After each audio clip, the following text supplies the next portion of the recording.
L'avventure di Alice nel paese delle meraviglie ***** text prepared by Carlo Traverso, Barbara Magni, and the Project Gutenberg online distributed proofreading team. http://www.pgdp.net, from digital material generously made available by Internet Archive. http://www.archive.org. Note: images of the original pages are available through Internet Archive. See http://www.archive.org/details/l'avventure delle 00 L'avventure di Alice nel paese delle meraviglie.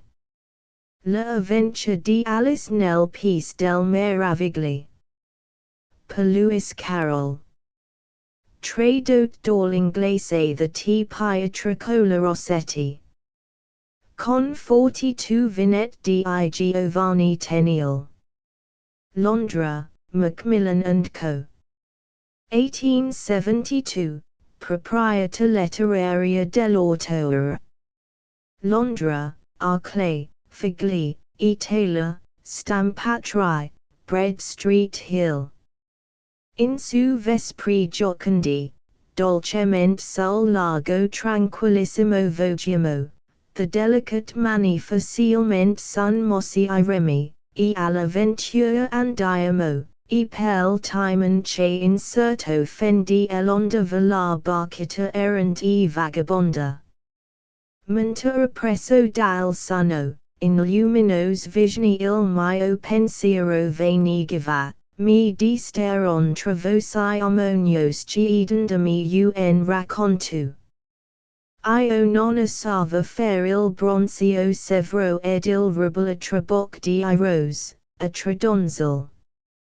La prima, con la voce di comando, fremente impone come insiate. La seconda mi dicio ti domando un racconto di silfidi e di fate. La terza, io non ella frigi a mi creduto, m'interrompe una volta ogni minuto. Ecco. Firm, attent, silenzios, seguia con elixis fantasia la fanciola vagant in portentos regni di sogni e poesia, che con besti ed uxelli ogni favola, e con forma delva l'error abella. La storia non toccava ancora il fine e appariva di gia confusa e incolta. Alla pregila che fanciulin di finir la novella un'altra volta, ma risposa più visp e più raggianti, no, questa è la tua volta. Avanti, avanti. E così l'avventure raccontai ad una al fanciol amat. Ed or questa novella ne forme un tessuto di favola cosate, ma il sol gia volge al suo tramonto, andiamo. Alla sponda. Alla sponda, orsù, vogiamo, o Alice, a cogli questa mia novella, e fra I sogni di infanzia la raponi, di. Fan di essa una ghirlanda bella, e sulla tua memoria la deponi, quel pellegrin che serba un asso fiore di suo lontano, e lo tien stretto al cor, indis.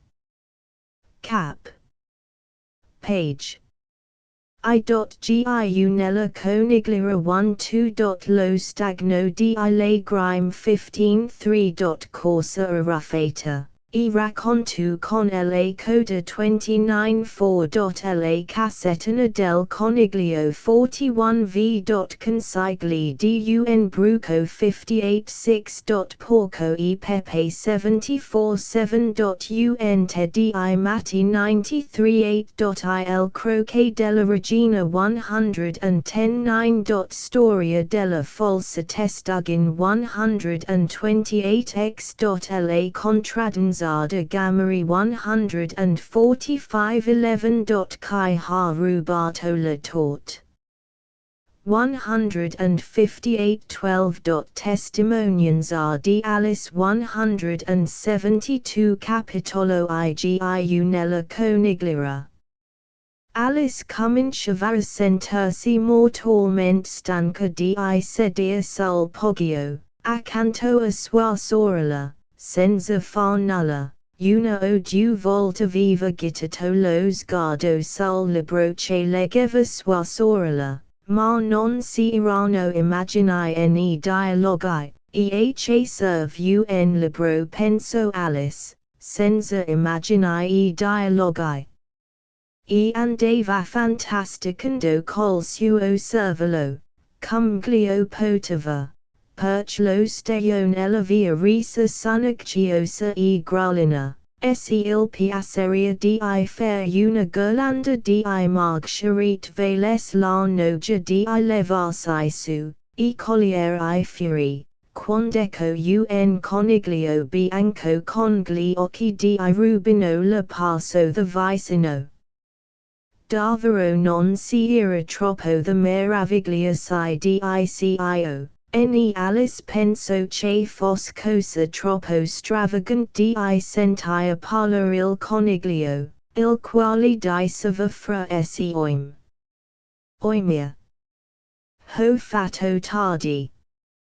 Quando essi lo rammentò in seguito essicas che avrebbe dovuto meravigliarsi. Ma allora le sembrò una cosa assai naturale ma quando il coniglio trasse un oriuolo dal taschino del panciotto, e si fissò gli occhi, e scappò via, Alice saltò in piedi, perché l'era venuto in mente ella non aveva mai veduto un coniglio col panciotto e il suo rispettivo taschino. Ne con un oriuolo the stavasi dentro, e divorata dalla curiosità, traversò il campo correndogli appresso, e giunse proprio a tempo di vederlo slanciarsi in una spaziosa conigliera, di sotto alla sip. In un altro istante, Gaiu Alice Civolo, correndogli appresso, senza punto riflettare come mai avrebbe fatto per cern fuori. La buca della conigliera sfilava diritto come una galleria di tunnel, e poi si abbassava tanto rapidamente che Alice non ebbe un solo istante per considerare se avesse potuto fermarsi.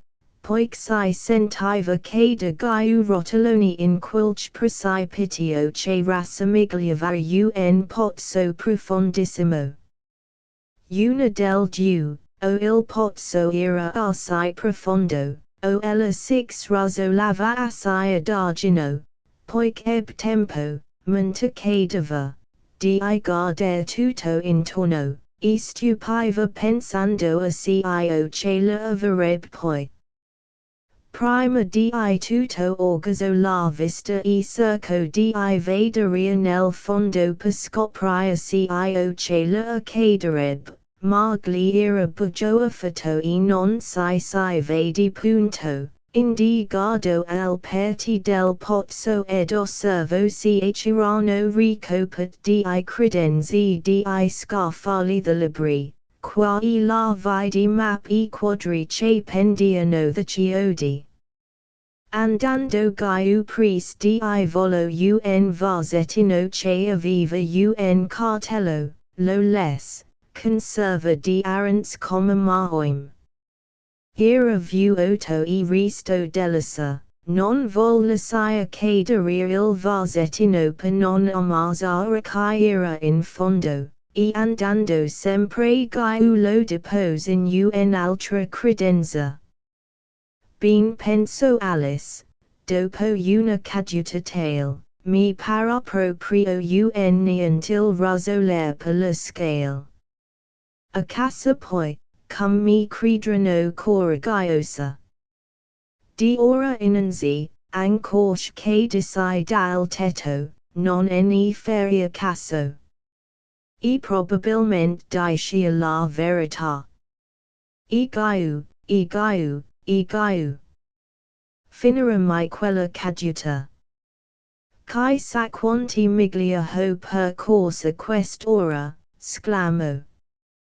Davvero io sto per toccare il centro della terra. Vediamo, suppongo che saranno 400 miglia di profondità, cum vedete, Alice aveva imparato molte di tali cose nelle sue lezioni, ma non era quella la migliore occasione per fare sfoggio della sua erudizione, poiché non si era neanche che l'ascoltasse, se io non di meno era ben di ripassare la mente. Sai, la sarà questa la vera distanza, o presse poco, ma vorrei sapere quale grado di latitudine o di longitudine sia giunta. Alice non sapeva mica che fosse longitudine o latitudine, ma penso c'erano belle parolone dia, e la disse. Passo qualche istante e poi rincomincio.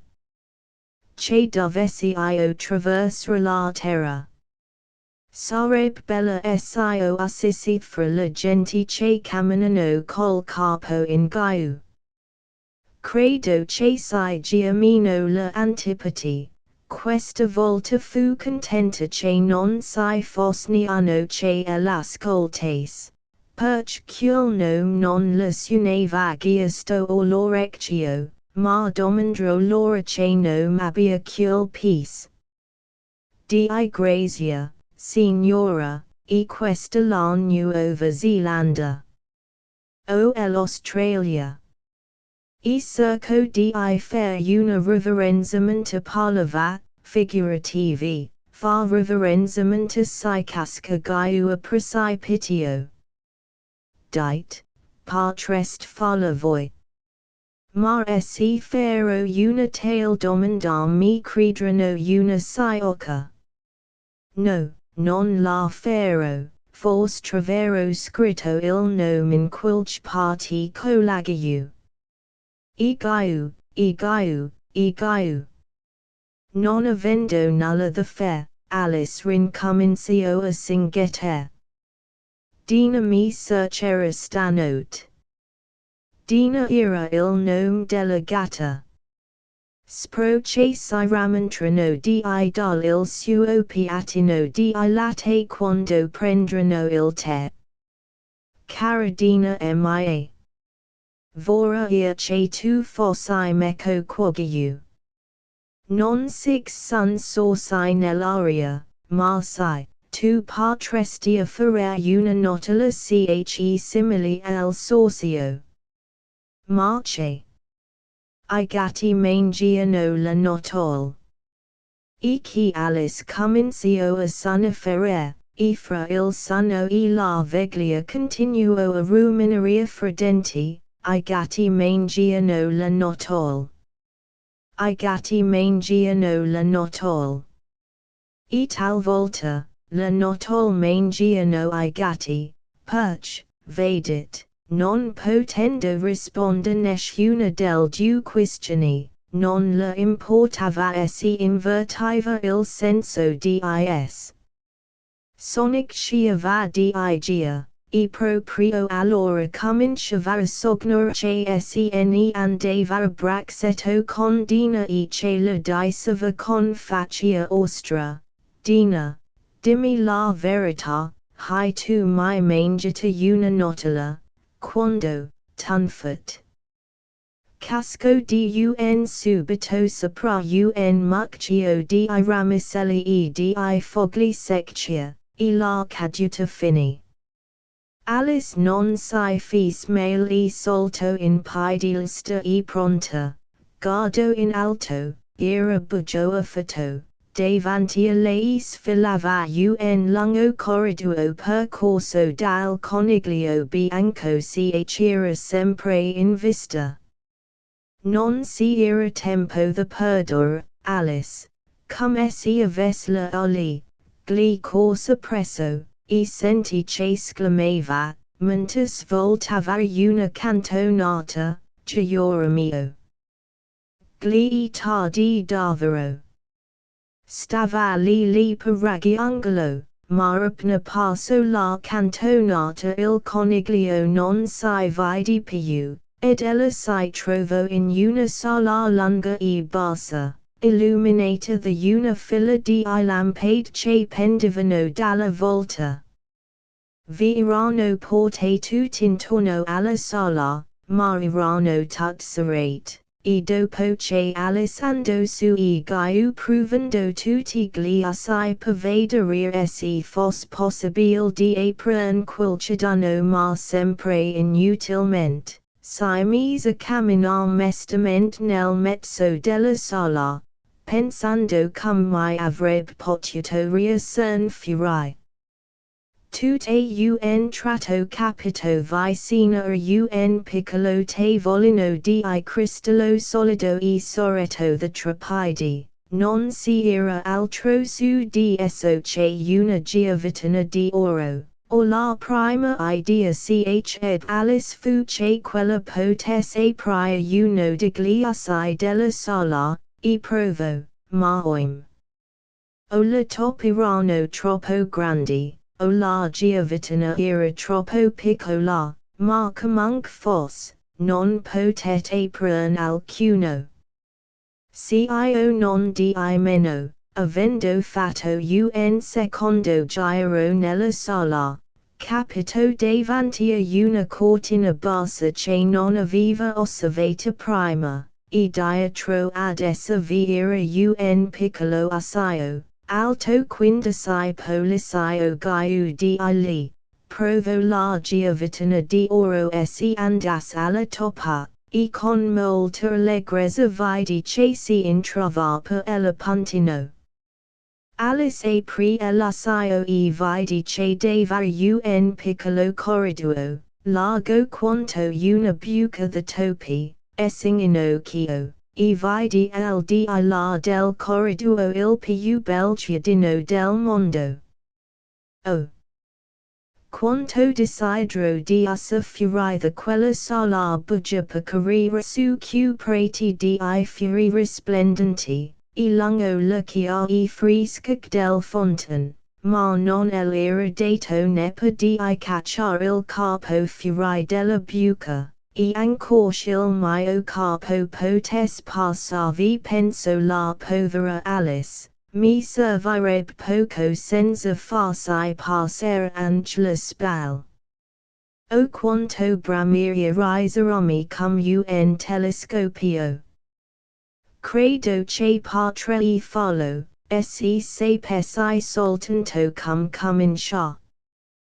Poiché essendo ultimamente accaduti tanti cose straordinarie, Alice aveva cominciato a persuadersi che fossero le cose veramente impossibili. Era proprio tempo per sostarli piantata davanti all'assailino. Perciò Alice ritornò verso la tavola con una mezza speranza di potervi traversare un'altra giave, o almeno un libro il quale insegnasse alla gente a riserarsi come un cannocchiale. Questa volta si trovò un'ampolla, e certo non si era prima di Alice. E aveva attaccato al collo un cartello sul quale a lettera di scatola era magnificamente scritta questa parola bevi. Va benissimo il dia bevi ma Alice era una ragazzina prudente, Lepali non volbiria.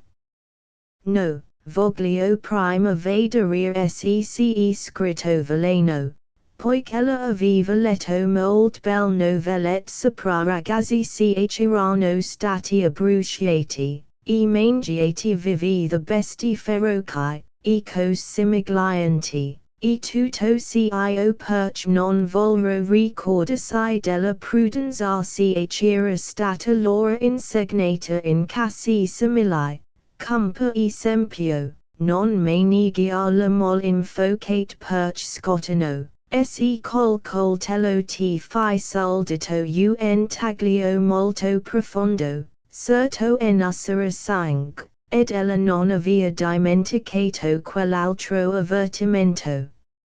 Tu bevi smoditamente di una bottiglia che ha l'iscrizione veleno presto o tardi ti farà male. Io non di meno quell'ampolla non aveva l'iscrizione veleno perciò alice avventuro di assaggiare il contenuto, e trovandolo delizioso. Di fatto aveva un sapore misto di torta di silagi, di crema, di ananasu, di tacchino arrosto, di torrone, e di crostini burrati, lo vuoto tutto di un fiato. Che curiosa sensazione, dis Alice, mi va restringendo come un cannocchiale.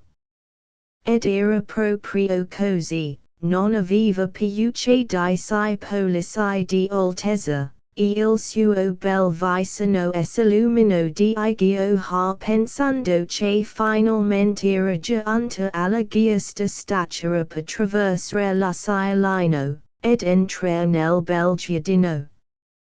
Prima aspetto qualche minuto per vedere rimpiccioli di più. E vero che provo una certa ansietta su quel mutamento, perch, sapete, potrei rimpiccolarmi tanto da sparire fatto come una candela dis Alice.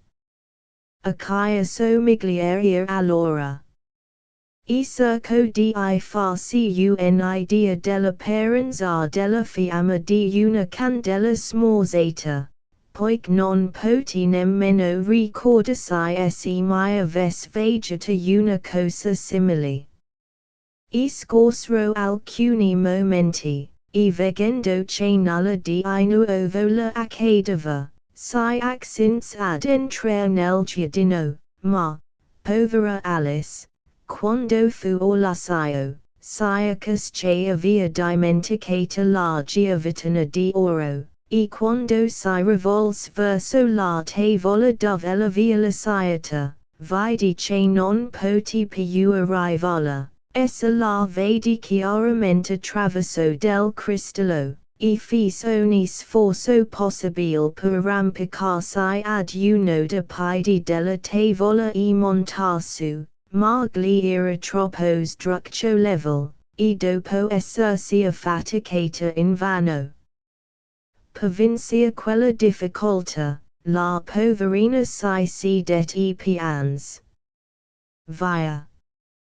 Che vale abbandonarsi al pianto, dis Alice a se stessa, io ti consiglio invece, o signorina, di smettere subito quel piagnucolo.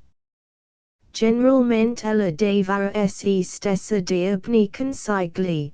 Bench raramente poi li seguis, e talvolta si rimproverava tanto severamente che le lagrime le scorrevano per la gote, e si rammentò che una volta stava lì per schiuffiarsi perché s'era truffata in una partita di croquet che giocava contro a se medesima. Che questa straordinaria bimba trovava piacere a fingersi di essere due person.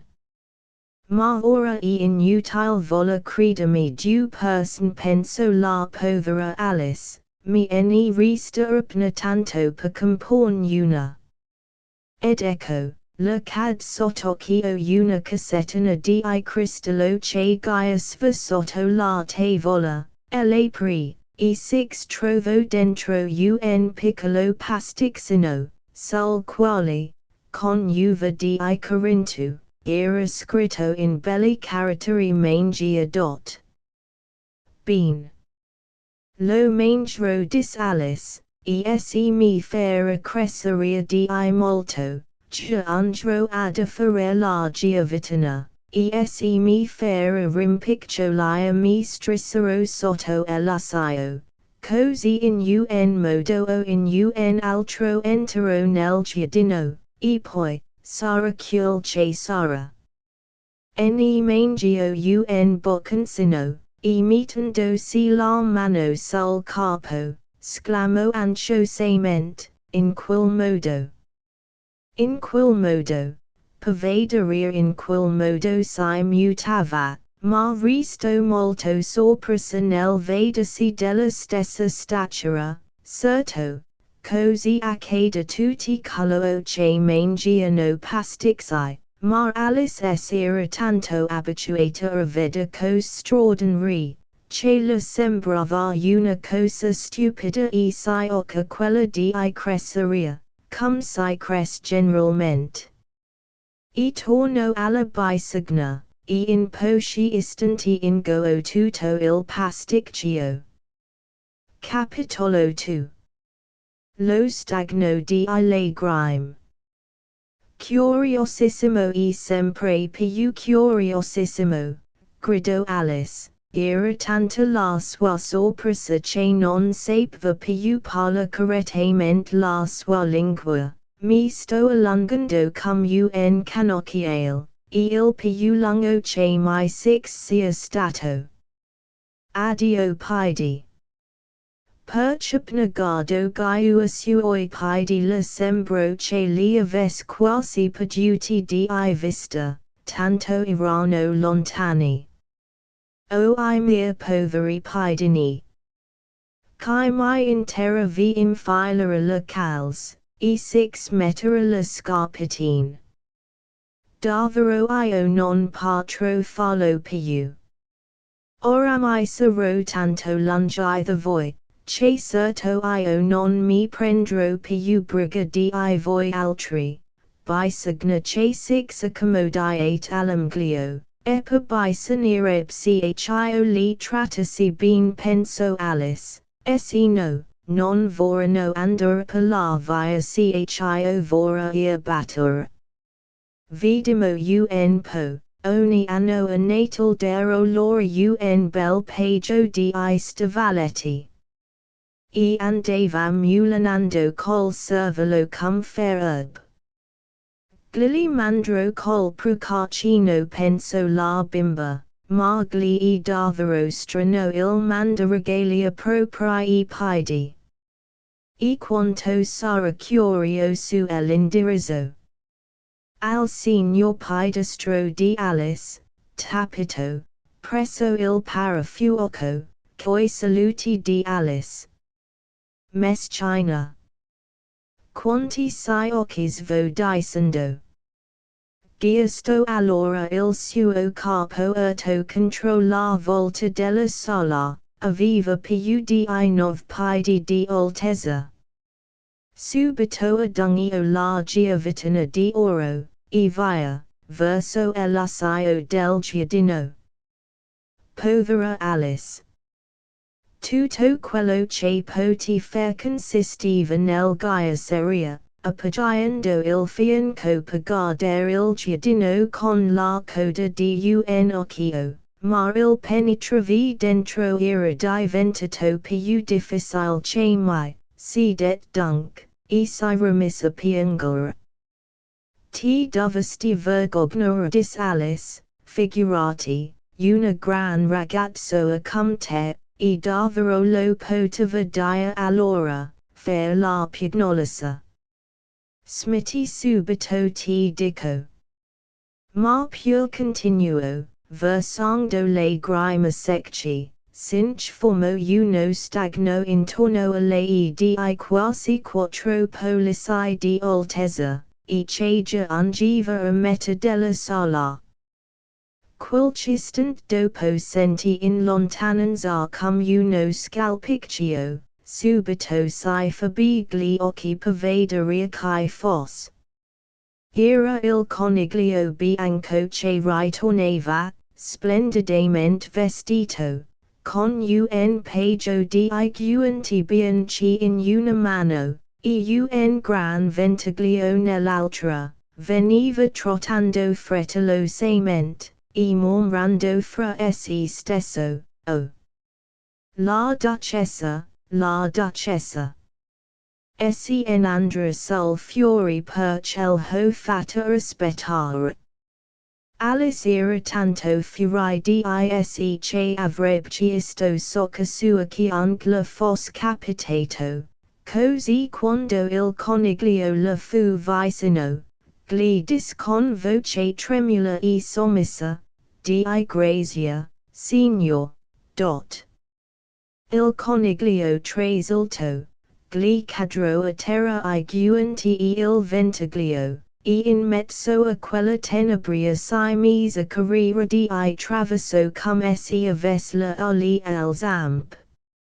Alice raccattò il ventaglio e I guanti, e perch la sala per eva una stufa aiuola si rinfresco sventilandosi e parlando fra essi, mescinami. Come ogni cosa e strana questo guy. Eppure le cose andavano secondo il solito. Non mi sorprenderebbe se stanotte fosse stata scambiata. Vediamo, non ero io stessa che mi levai questa mattina.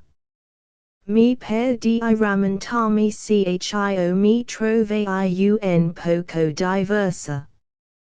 Ma se non sono la stessa dovrò rivolgermi questa domanda, chi mi dunque sono io? Ah! Chi sta l'imbroglio? E ripenso a tutte le ragazze che conosceva, e che erano dell'età sua, per vedere se per caso fosse stata trasformata in una di quelle. Certo io non sono ada dis, perché I suoi capelli sono inanellati, e I mia non lo sono punto, certo non sono Isabella, poiché io so tanti bel cose, e quella poverina sa tanto poco. E poi Isabella, ed io sono io. Meschina. Che imbroglio e questo. Proviamo io mi rammento tutte le cose che sapeva una volta, 4 volte 5 fanno 12, e 4 volte 6 fanno 13, e 4 volte 7 fanno, oim. Se vedo di questo passo non già andrò mai a 20. Del resto la tavola aritmetica non significa nulla. Proviamo la geografia, Londra e la capitale di Parigi, e Parigi e la capitale di Roma, e Roma, no, ho sbagliato tutto. Davvero devo essere stata trasformata in Isabella.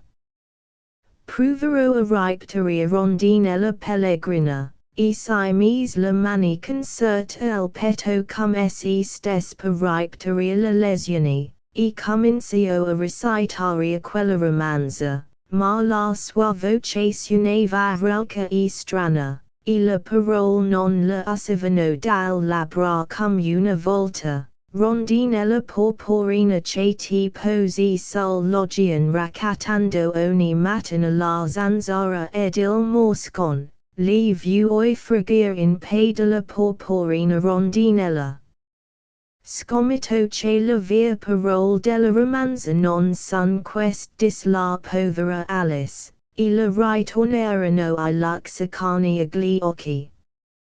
Insomma continuo a dire io devo essere Isabella, e dovrò andare a vivere in quella casuccia, e non aver quasi più giuocattoli. e tanti lesioni da impare.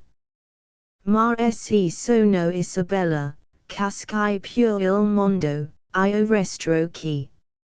Inutilmente, signori mia, casserit la testa dal soffitto per dormi carina, vieni su. Io alzro soltanto gli occhi, e dirò l'ora, chi son io.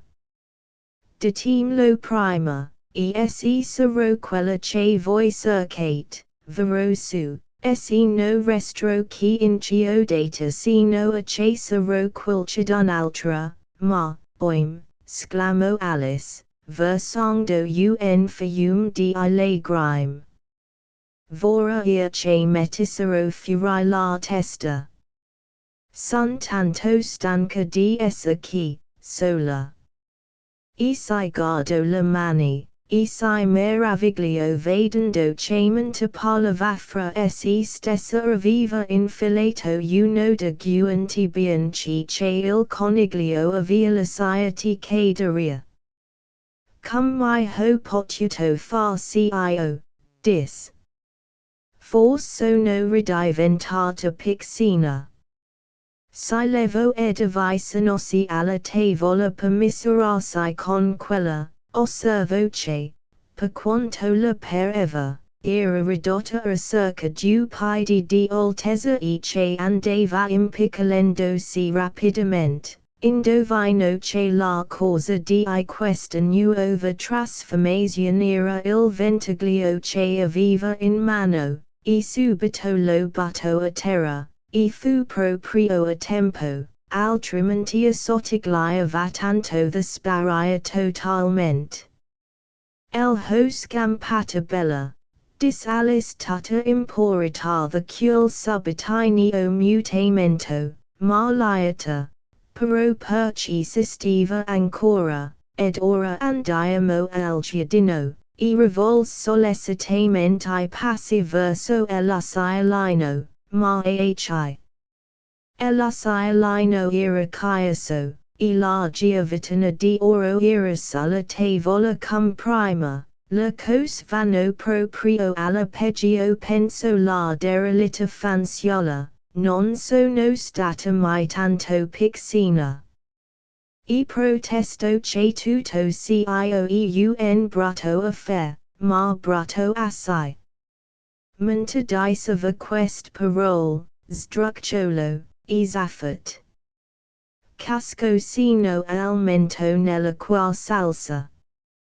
Imprima credit essa caduta nel me, e in tal caso patro tornare a casa per la ferrovia disfra essi. Alice era stata una volta sola ai bagni di me. Di allora in poi immaginò che dovunque verso la spiaggia, travansi cassotti the bagni lungo il me, ragazzi che zappano l'arena con la vang di legno, poi una fila di case mobiliat, e dietro ad una station di strada ferrata. Ma subito si era caduta nello stagno delle grime che aveva versato quando aveva 9 piedi di altezza. Peccato cio abbia pianto tanto, dis Alice, nuotando, e cercando di affare la riva. Ora si che sarò punita, affogando nel mie proprie grime. La sarà proprio una cosa strana. Ma tutto è strano oggi. E senti qualche cosa che sguazzava nello stagno, si rivolse e credit vedere un elefante di mero un ippopotamo, ma si rammentò era assai piccina allora, e scoprì altro non era che un sorcio, cascato come lei nello stagno. Penso Alice, forse faria ben di parlare a questo sorcio. Ogni cosa è talmente straordinaria che non mi stupire se egli potesse parlare, ad ogni modo, proviamo. e comencio, o socio, si tu la via per assai the questo stagno. O socio, io mi sento veramente stanca di nuoto qui. Alice penso che quello era il vero modo di parlare ad un socio, non aveva mai fatto una cosa simile prima, ma si rammentò di aver letto nella grammatica latina di suo fratello, un socio, di un socio, a un socio, o socio. Il socio la guardo fissamente, la squadro ben co suoi piccoli occhietti, ma non rispose niente. Forse non intendi la mia lingua dis Alice, scommetto un socio Francis, venuto qui con Napoleon. Agia, con tutte le sue cognizioni storiche, Alice non sapea algiusto la date che citava. Rincomincio uist marchat, era questa la prima frase che aveva trovata nel suo libricino di lingua Francis. Il socio fece un salto nella qua, tremò a verghi. Le domando perdono, soggian subito Alice, avvedendosi di aver scosi I nervi delicati della bestiolina. Aveva dimenticato che lei non ama I gatti. Amare I gatti, io, sclamò con voce acquieta e rabbiosa. Amrebile I gatti, se fosmi. Forse no rispose Alice con voce carezvole, ma non si adrai, sa. Eppa io vorrei far vedere Dina, la gatta nostra, se la vita se ne sarebbe innamorato pazza. La una bestiolina tanto carina e quietina nuotando svogliatamente e parlando talvolta a se stessa, continuava Alice, fa la fusa pepenino quando Gaia s'accoccolata presso al focole, leccandosi le zampine nettandosi la faccia, le tanto soffici sove al carez, le proprio un paladino nella ferrari sorsi, o mi perdoni. Sclamò di nuovo Alice perch questa volta il socio aveva il pelo tutto arruffato, sembrava arruffato immensamente, noi non ne parleremo più seccio le. Incres. No, davvero, gridò il socio che aveva la tremare sino alla punta della coda. Come se io volessi parlare di gatti. La nostra famiglia odio sempre I gatti, bestiaci schiaffus, volgari e bas. Non mi faccia sentir più il nome loro. No, davvero, rispose sollecitamente Alice, mutando argomento, soggiance. Dica. Le piacciono forse, le piacciono, I cani. Il socio non rispose, Alice seguito così. Vicino a casa nostra, un bellissimo cagnolino, se lo vedas. Un canbassetto con certi belli occhi luccicanti, col pelo sanarino, arricciato e lungo. I busca, benissimo la cosce gli sigitano, sied sul zampine di dietro papito car il suo designeruccio, fa tanti alta bel cosettine, non potrei neppure rammentan la meta, appartiene un fattor, edigli dice la bestiolina vale proprio un peru. Perch gli utile di molto, uxide tutti topi, oim, gridò Alice tutta sconsolata. temo diavola ufsa di nuovo. E davvero ella viva ufso perch il socio scientiano nuotando furiosamente ed agitando l'erg dello stagno. Alice lo richiamo con un sovtuono di voce, socio caro, ritorni pure, ed io le prometto che non parlerò più di gatti né di cani. A quest parole, il socio si rivolto in dietro, nuotando lentamente verso di lei, la sua faccia era pallida, di rabbia, pensò Alice. E dis con voce sommessa e tremant, approdiamo alla spiaggia, e le racconterò la mia storia, allora lei capirà perché io detesti tanto I gatti e I cani. Era proprio tempo di usufruire, perché lo stagno si stava riempendo di uccelli e di altri animali che vi erano caduti dentro. Un anitra, un dronte, un lori, un aquilotto, ed alta curios bistioline. Alice aprì la via, e tutti, nuotando, la seguirono alla spiaggia. Capitolo 3. Corsa arrafata, e racconto con la coda. L'assemblea che siriani alla spiaggia era oltremodo bizzarra, figurativi, gli uccelli avevano le piume fredis, e gli altri animali avevano il pelo incollato a loro corpicciuoli, e tutti erano inzuppati, grondanti qua, tristi e malcontenti.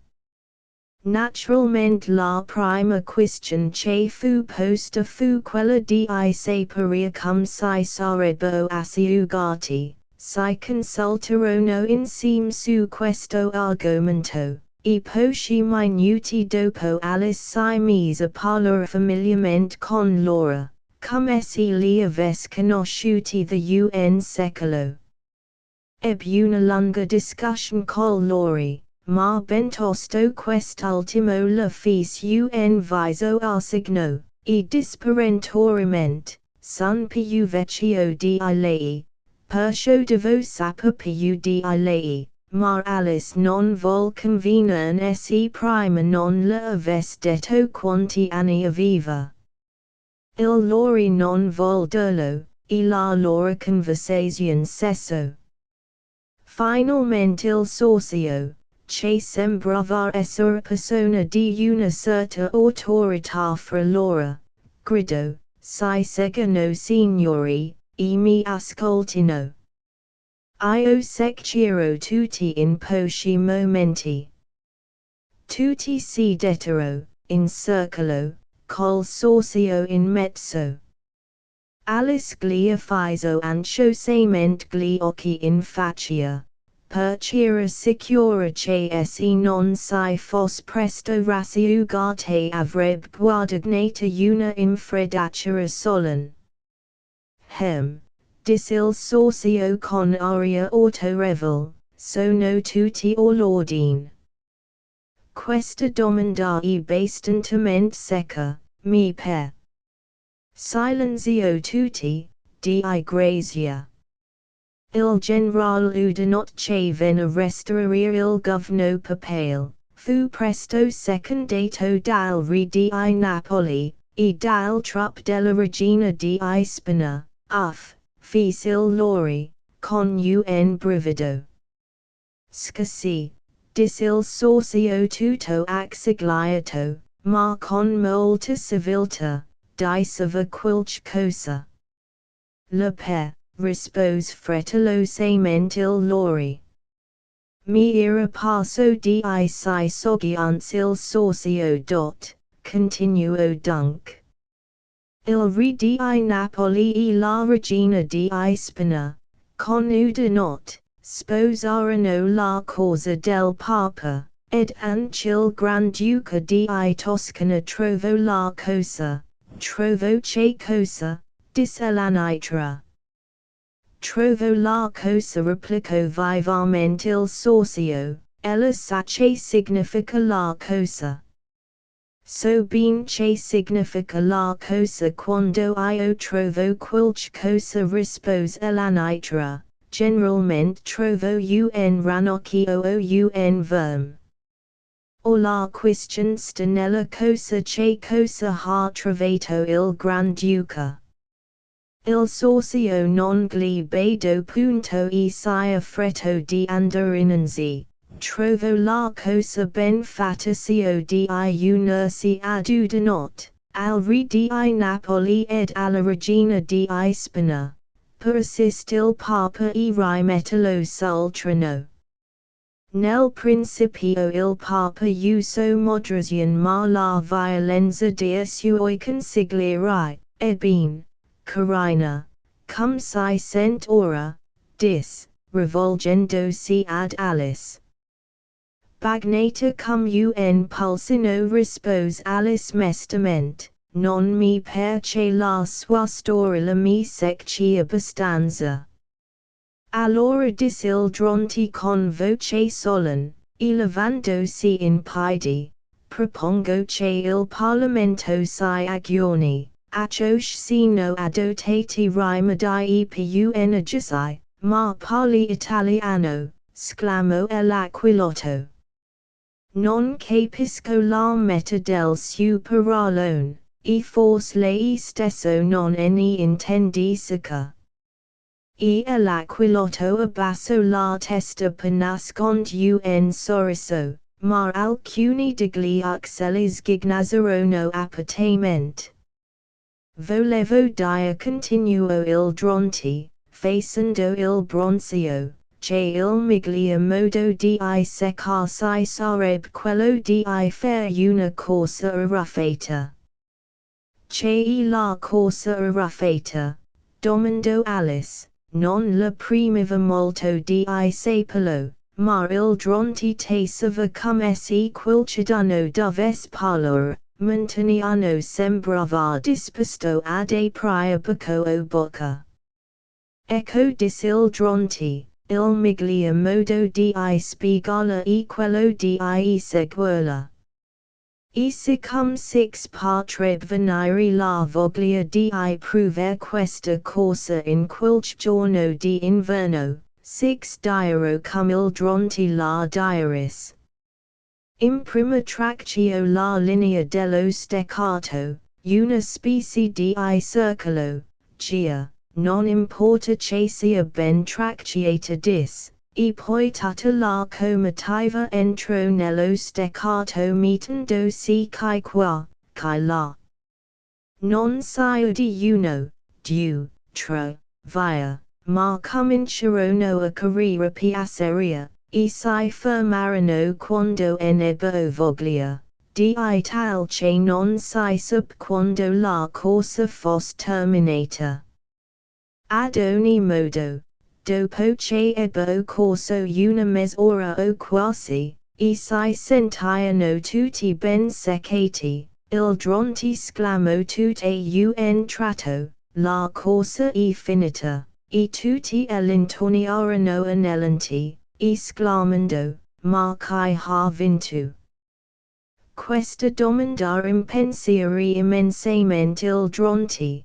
Perciò sedette resto lungo tempo con un dito appoggiato alla fronte, tali quali come rappresentato Dante, mentre gli altri zitavano.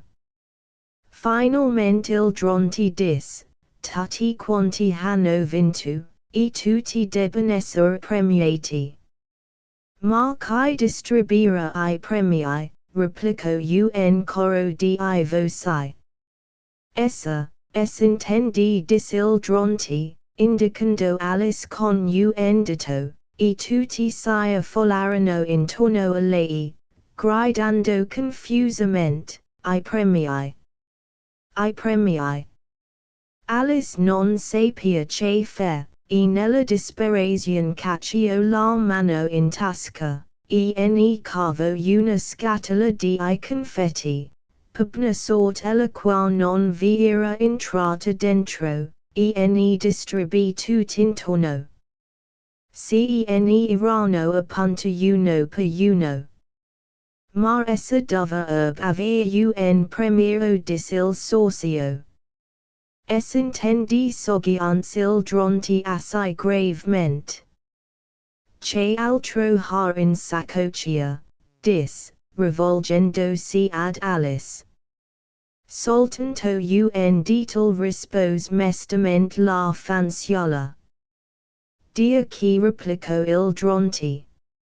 E tutti l'exergirono di nuovo, mentre il dronti con molta gravità le offrì il detail, e dis, la premo di accettare quest'elegant detail, e appena finito questo breve discorso, tutti applaudiano.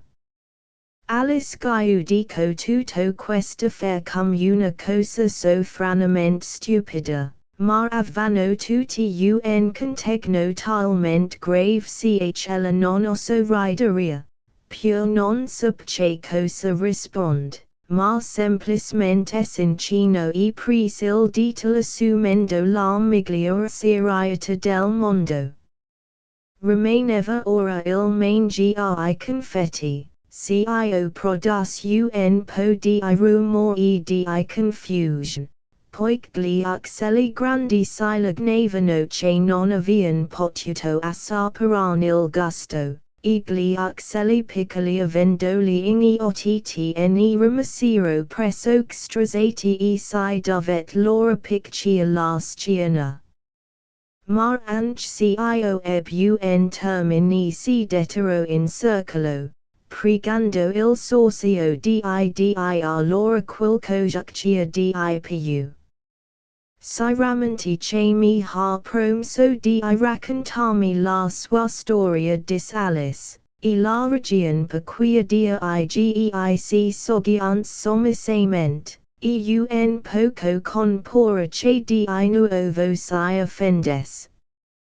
La mia è una storia lunga e trista. E con la coda, rispose il socio, rivolgendosi con un sospiro ad Alice. Certo e una lunga coda dis Alice, guardando con meraviglia alla coda del socio, ma perch largia ma trista. E continuo a pensarvi sopra imbarazzatamente il socio parlava. E così l'idea che si fece di quella storia con la coda fu presso a poco questa, furiata dis al socio, che in casa avea trovato, andiamo al tribunale, ti voglio processare. Non chiedo la Tuesday scus, o socio in diavoleto, questo guy non ho nulla a casa mia the fair dot. Disfuriata il socio, ma come andremo in court? Senza giuri ne giudici. Sarebbe una vendetta. Sarò giuri e giudice, rispose alla furiata, e passerò latrando, la tua sentenza a morte. Ella non presta attenzione, dis il socio ad Alice con tono severo. A che cosa sta pensando? Le domando scusa rispose umilmente Alice, ella è giunta alla quinta curvatura della coda, non è vero? No, riprese il socio con voce acerba ed irata.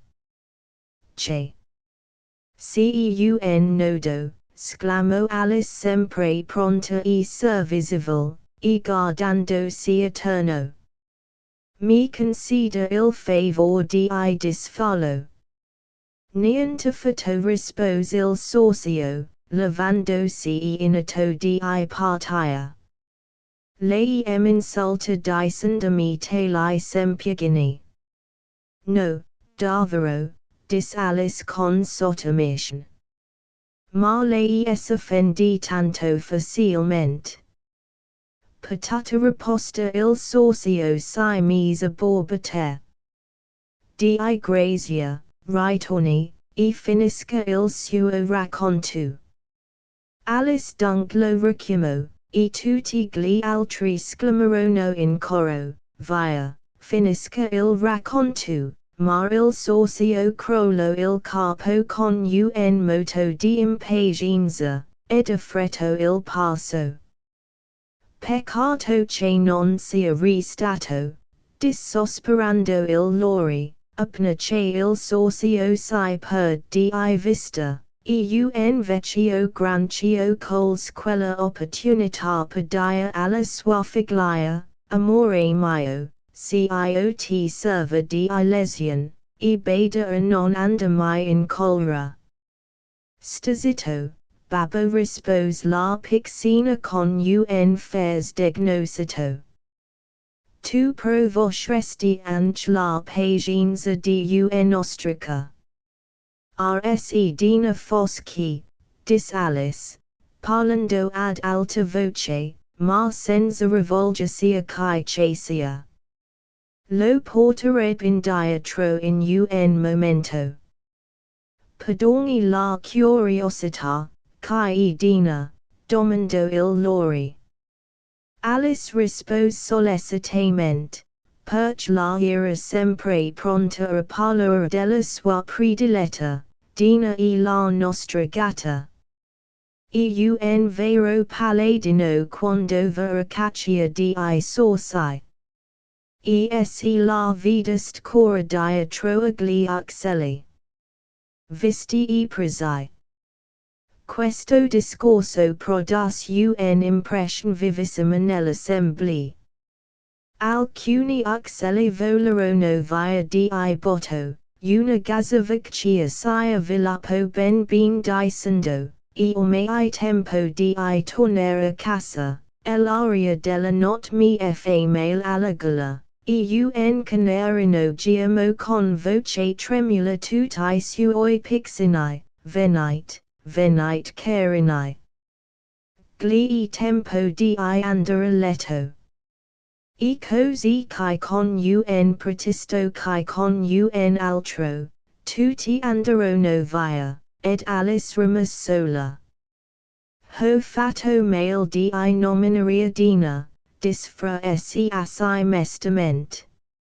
E perché ne hanno l'ami quagiu, e per la miglia gatta del mondo. O Dina mia cara. Chi sa, se ti rivedrò mai più. E la povera Alice rincominciò a piangere perché si sentiva tutta soletta e sconsolata.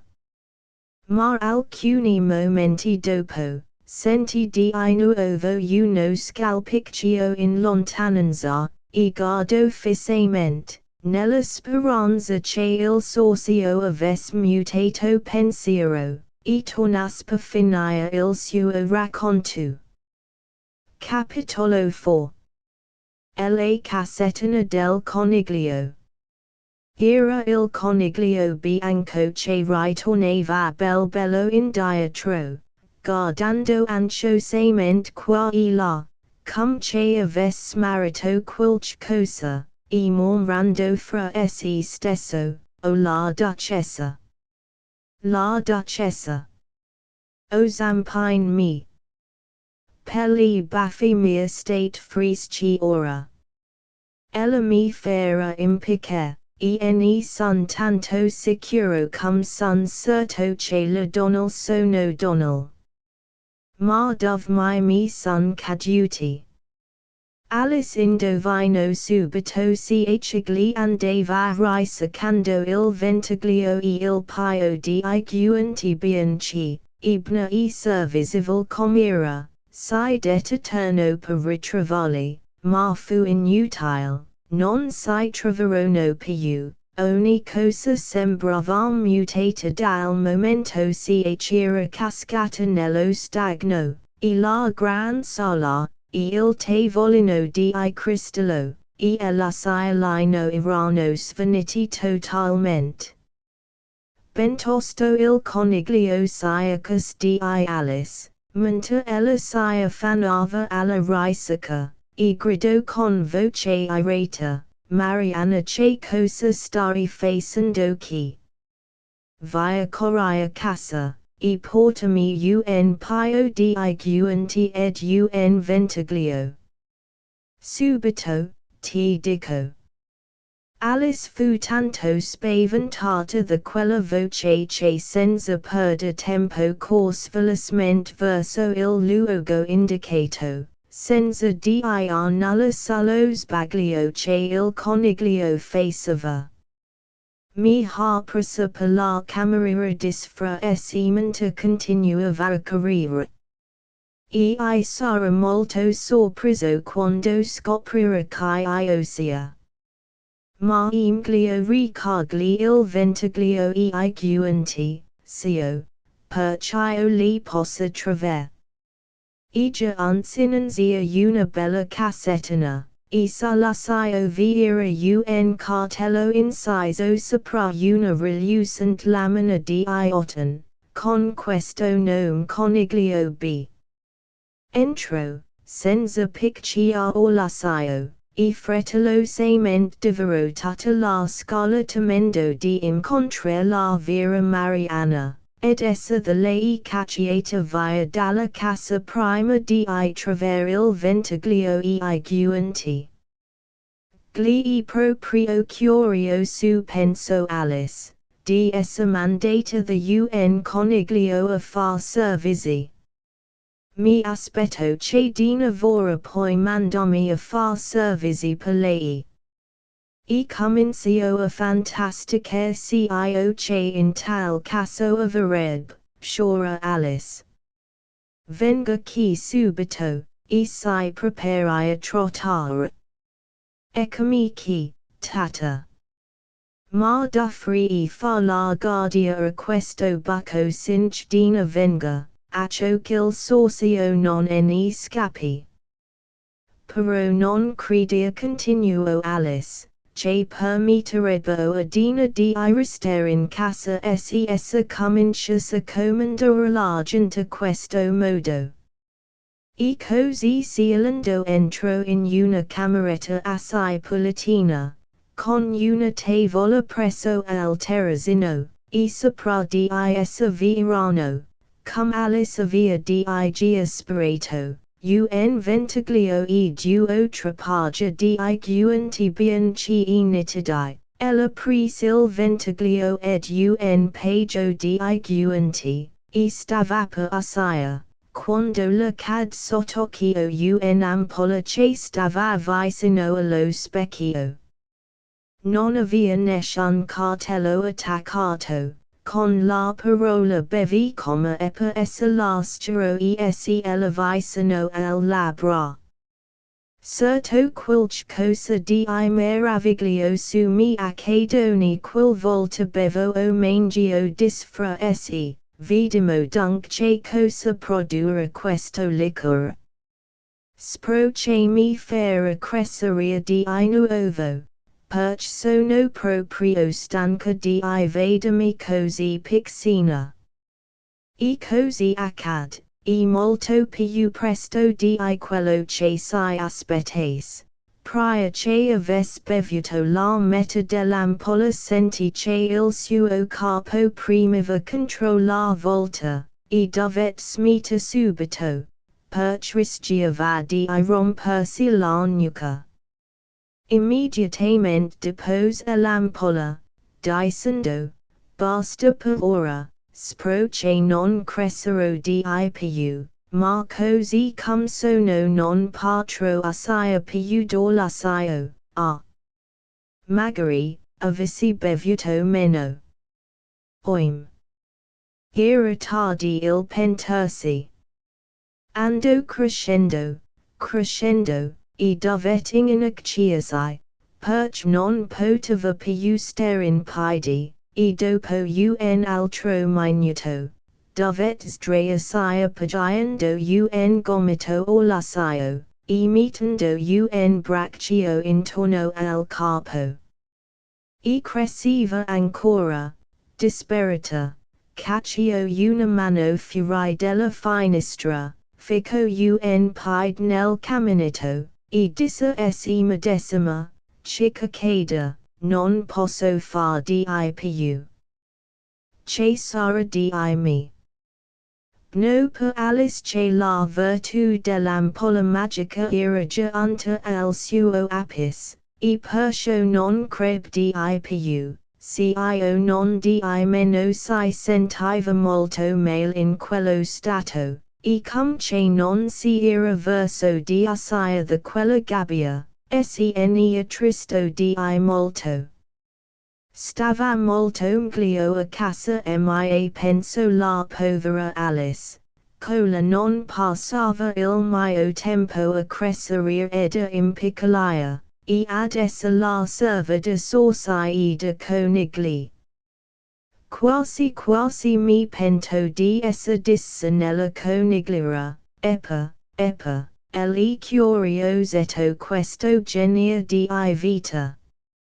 Ma, che cosa mi son io addiventata?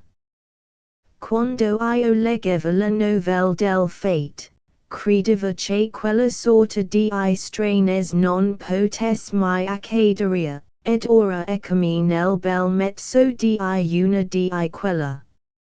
Si dova scrivere un libro su quest mia avventure, si dova certo. Quando sarò grande ne scriverò uno, ma sono di gia grande soggiance con mestizia, e non si spazio per crescere di più che. Ma che penso Alice, non crescerò più negli anni. The una parte sarebbe un ben, non diventa mai vecchia, ma quell'impara sempre le lesioni emanoireb. O non mi piacereb si io. A pasrilla chasia, rispose Alice a se stessa. Cum potresti imparare le lesioni, che si appena spazio per te, cum si intrirebbe I libri. E così passava il tempo, ora parlando, ora rispondendo a se stessa, e facendo una vera conversazione fra Alice ed Alice, ma dopo qualche istante sentì una voce di fuori, e si mise ad ascolta. Mariana,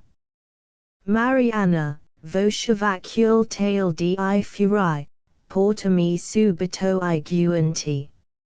E si senti un calpistio frettoloso per la scala. Alice pensò che fosse il coniglio che veniva a sollecitarla a far presto, e tremò tanto da schiota la casa dal fondamenta, scordandosi oramai era diventata 1000 volte più grande del coniglio, e che non si era motivo the spirito di paura. Il coniglio già lascio, e cerco di aprirlo, ma gli era inutile sping la porta, perch il gomito di Alice era puntellato contro. Alice udì che il coniglio diceva fra essi, andrò dietro la casa ed entrò per la finestra. Non si enterai, pensò Alice, ed sino a che le parve che il coniglio fosse sotto la finestra, allora aprì di un subito la mano come se volesse acchiappare qualche cosa nell'aria. Non afferrò nulla, ma sentì uno strillo e il rumore di una caduta, poi un fracasso di vetri rotti. E capì che il poverino era probabilmente cascato in qualche vetrina the cetrioli o cosa simile. Poi udì una voce rabbiosa, quella del coniglio, Gianni. Dov'sia? E rispose una voce ella non aveva mai sentita, eccomi qua. Stava scavando patate, illustrissimo. Scavando patate, tuonò furiosamente il coniglio. Vieni qua. Ariutami per assai the questo. Cricch, si senti scricchiar il vetro. Dimigiani, che mostruosità lassù, alla finestra. Poffer. Glii un braccio, lustrissimo. Un braccio. Vivia paperone. Chi ne ha mai vegeti di quella grossa. Diamine, rimpitata la finestra. Glii proprio così, lustrissimo, ma un braccio bell'ibno. Bean, ma non ha niente fe con la mia finestra, portalo via. Success un lungo silenzio, poi Alice senti un bisbiglio sommisu, parole cum quest, davvero, non potrei, lustrissimo, no, davvero. Fa cum ti dico, vigliacon, allora Alice di nuovo fendette l'aria con la mano minacciando di acchiappare. Questa volta si udiano due strilli acuti, cri, scricchio di nuovo il vetro. Quanti vetri in the cetrioli six deben essere colagayu, penso Alice. Chi sace farano dopo. Quanto al cacciami fuori dalla finestra, vorrei che potessero farlo. Certo, io non ho mica voglia di rimanere più qui.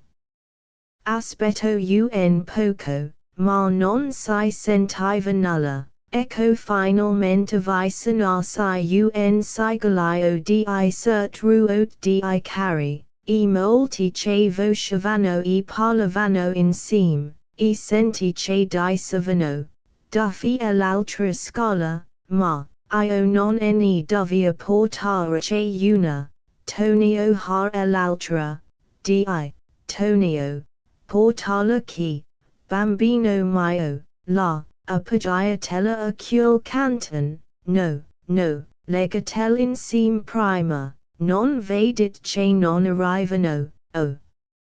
Six arriveranno, non sarà tanto difficile, qua, Tonio, a fare questa fune, ma regra il tetto, bada a quella tgola che vacilla, oi, cascagaiu, bada. Patatrak. Chi ha fatto cio, glii Tonio, credo, chi sendra pellicola del caminito, io no, vuoi tu, no, ne per io, Tonio duffra sendavi, oi, Tonio, il padrone dice che devi sendere pellicola del caminito. Bellino, dis Alice fra essi. Così questo Tonio verrà dal caminito.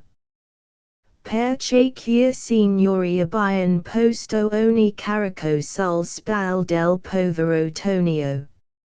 Non vorrà essa mica nei suoi panni, questo cammino molto angusto, non vi dubbio, ma potro tirarvi qualche calcio, credo. Ritiro il piede quanto più pot dal caminito, ed aspetto sino a che senti un animaluccio, senza che potes indovinare che razza appartenes, che rasgia vai sendeva adagino lunghesso il camino, glii Tonio dis, tiro un bel calcio, poi at cio che seguia dopo. La prima cosa che senti fu un coro di voci che diceva, ecco Tonio che vola, poi la voce sola del coniglio che gridava, pigliatello, voi altri che siete vicino alla sip, poi silenzio, poi una gran confusion di voci, sostenetegli il capo, querela quavite. Non lo suffocate, comando compare. che cosa ti avven. Suna racei tutto. Finalmente esudi una vocina debole sibilanti, e tonio penso Alice, non saprei che dirvi, non più, gragi, stonglio, ma mi sento troppo agitato per raccontarvelo, tutto quel che mi rammentogli e qualche cosa che mi sbalestro in aria, ed io schizai via cum un razzo. Schizasti via davvero poveretto, dissero gli altri. Incendimo la casa, sclamò il coniglio, ma Alice gridò subito con quanta voce aveva in gola, se fate cio, six fero a chiappa tutti the dina. Si fece subito un gran silenzio, e Alice disfra se, vedimo, cosa farano ora. Se avesse servolo, scopicerebbe il tetto. Qualche istant dopo cominciarono a muoversi di nuovo e sentì il coniglio che diceva, basterà, una caratata per cominciare. Una caratata dice, dis Alice, ma non resto molto in dubbio, perch subito una grandine di sassolini cominciò a scoppiare nella finestra, ed alcuni la colpirono in faccia. Bisogna finirla pensò Alice, e gridò, farest bene di non provarvasi un'altra volta. Quest parole producero un altro silenzio sepolcrale. Alice osservò con un po' di stupor che I sassolini si convertivano in pasticcini appena toccavano il pavimento, e subito un'idea le sfolgorò in mente. Provimo a mangiare uno di questi pasticcini dis. Certo si produrano qualche mutamento nella mia statura, e siccome non potrano farmi più grossa di quel che sono, m'impiccolirano forse. E mangio un pasticcino, e si rallegro di vedersi subito impiccolare. Appena che si senti piccolare abbastanza per uscire dalla porta, scappo dalla casa, e incontro una folla di animalucci e di uccelli che aspettavano fuori. La povera lucertola, era Tonio, stava nel mezzo, sostenuta da due porcellini di India, che le davano qualche ristro da una bottiglia. Appena comparve Alice tutti le si avventarono addosso, ma la bimba si mise a correre sino a che si ritrovò sana e salva in una foresta. La prima cosa che dovrò fare pensò Alice, vagando nella foresta, la quella di ricrescere e giungere alla mia statura naturale. E la seconda poi sarà di cercare il modo di entrare in quell'almeno giardino. E questo, mi pare, il miglior piano. E davvero sembrava un piano eccellente, e immaginato assai pepenino, ma la difficoltà stava in ella non sapeva da dove farsi per metterlo ad effetto. Mentre orgazzava all'occhio fra gli alberi della foresta, un piccolo letretto accuto al di sopra di lei la fe scadere in su presto presto. Un enorme cacciolo la squadrava con occhi dilatati e rotondi, e allungando una zampa cercava di toccarla. Poverino! Dis Alice con voce carezvole, e per allettarlo si provò a dirgli te, ma tremava vergitamente che fosse affamato, nel quel caso l'avrebbe probabilmente divorata a dispetto di tutte le sue carezze. non sapendo che farsi, pris un ramusello e lo presento al cagnolino, questo solto in aria cum un razzo, dando fuori un urlo di gioia, e vento al ramusello cum se lo volesse sbraneria. Allora Alice si mise cortemente dietro ad un cardo altissimo per non esser da lui rovesciata. Quando si affacciò all'altro lato, vide che il cagnolino era avventato nuovamente al ramusello, ed aveva fatto un capitombolo nella furia di farollo. Ma siccome ad Alice sembrava che era cum scherzare con un cavallo di vetral, così per evitare di essere calpestata dal zamp della bestia, fuggì di nuovo dietro al cardo. Allora il cagnolino cominciò una serie di cariche verso il ramusello, correndo ogni volta al di là del segno, e correndo in dietro più di quel che gli conveniva, e sempre abbaendo ralcamente sino a che essa coccolo a una breve distanza, anelante, con la lingua penzoloni,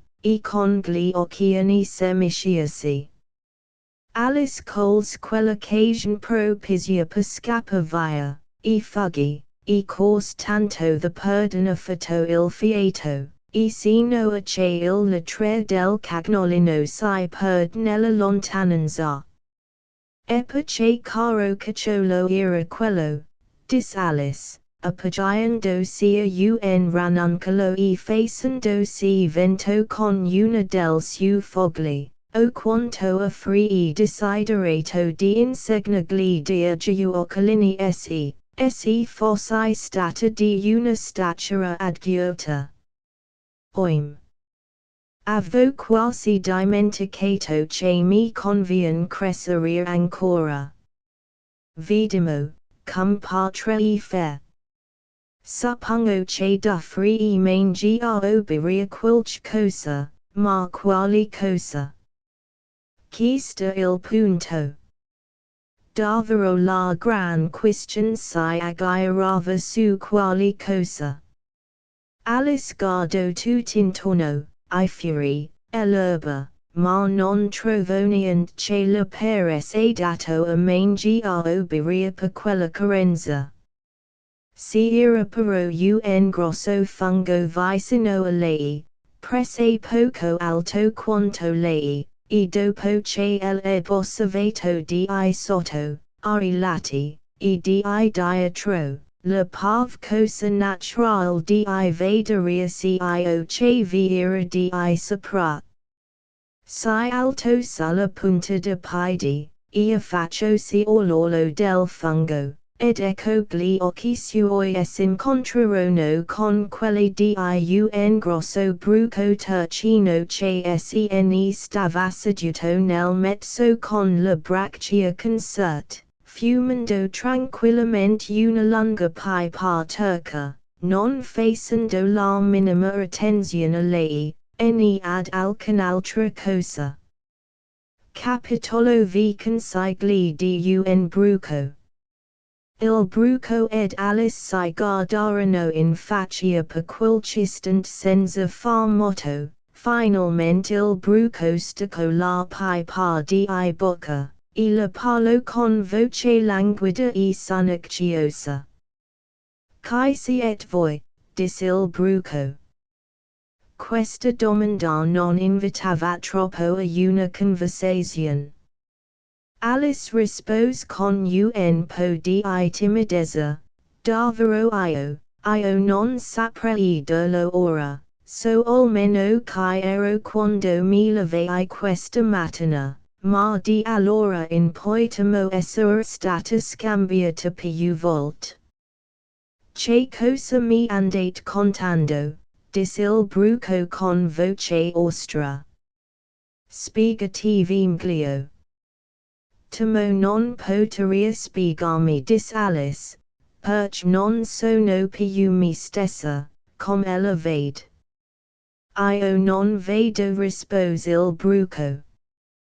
Timoce non mi sarà dato di spiegarmi più chiaramente soggiance Alice con modo assai gentile, perch'io non so che per la neppur io dopo essere stata mutata di statura tanti volte in un giorno, se io confond davvero.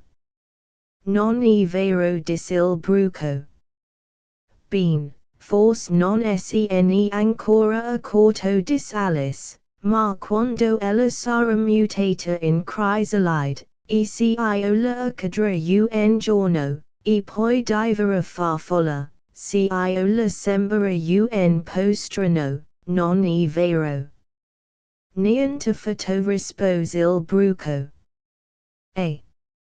Forse I suoi sentimenti saranno diversi da me replicò Alice, ma quanto a me pareb molto strano. A voi, disse il bruco con disprezzo. Chi siete voi? E se io li riconduce da capo al principio della conversazione. Alice si sentiva irritata alquanto vedendo che il bruco le rispondeva secco, e simpeteri come una matrona romana, e disgli gravemente, perch non comincia lei, a dirmi che. Perch, disse il bruco. Era quella una domanda imbarazzante, e perch Alice non sapeva trovare una bnragione.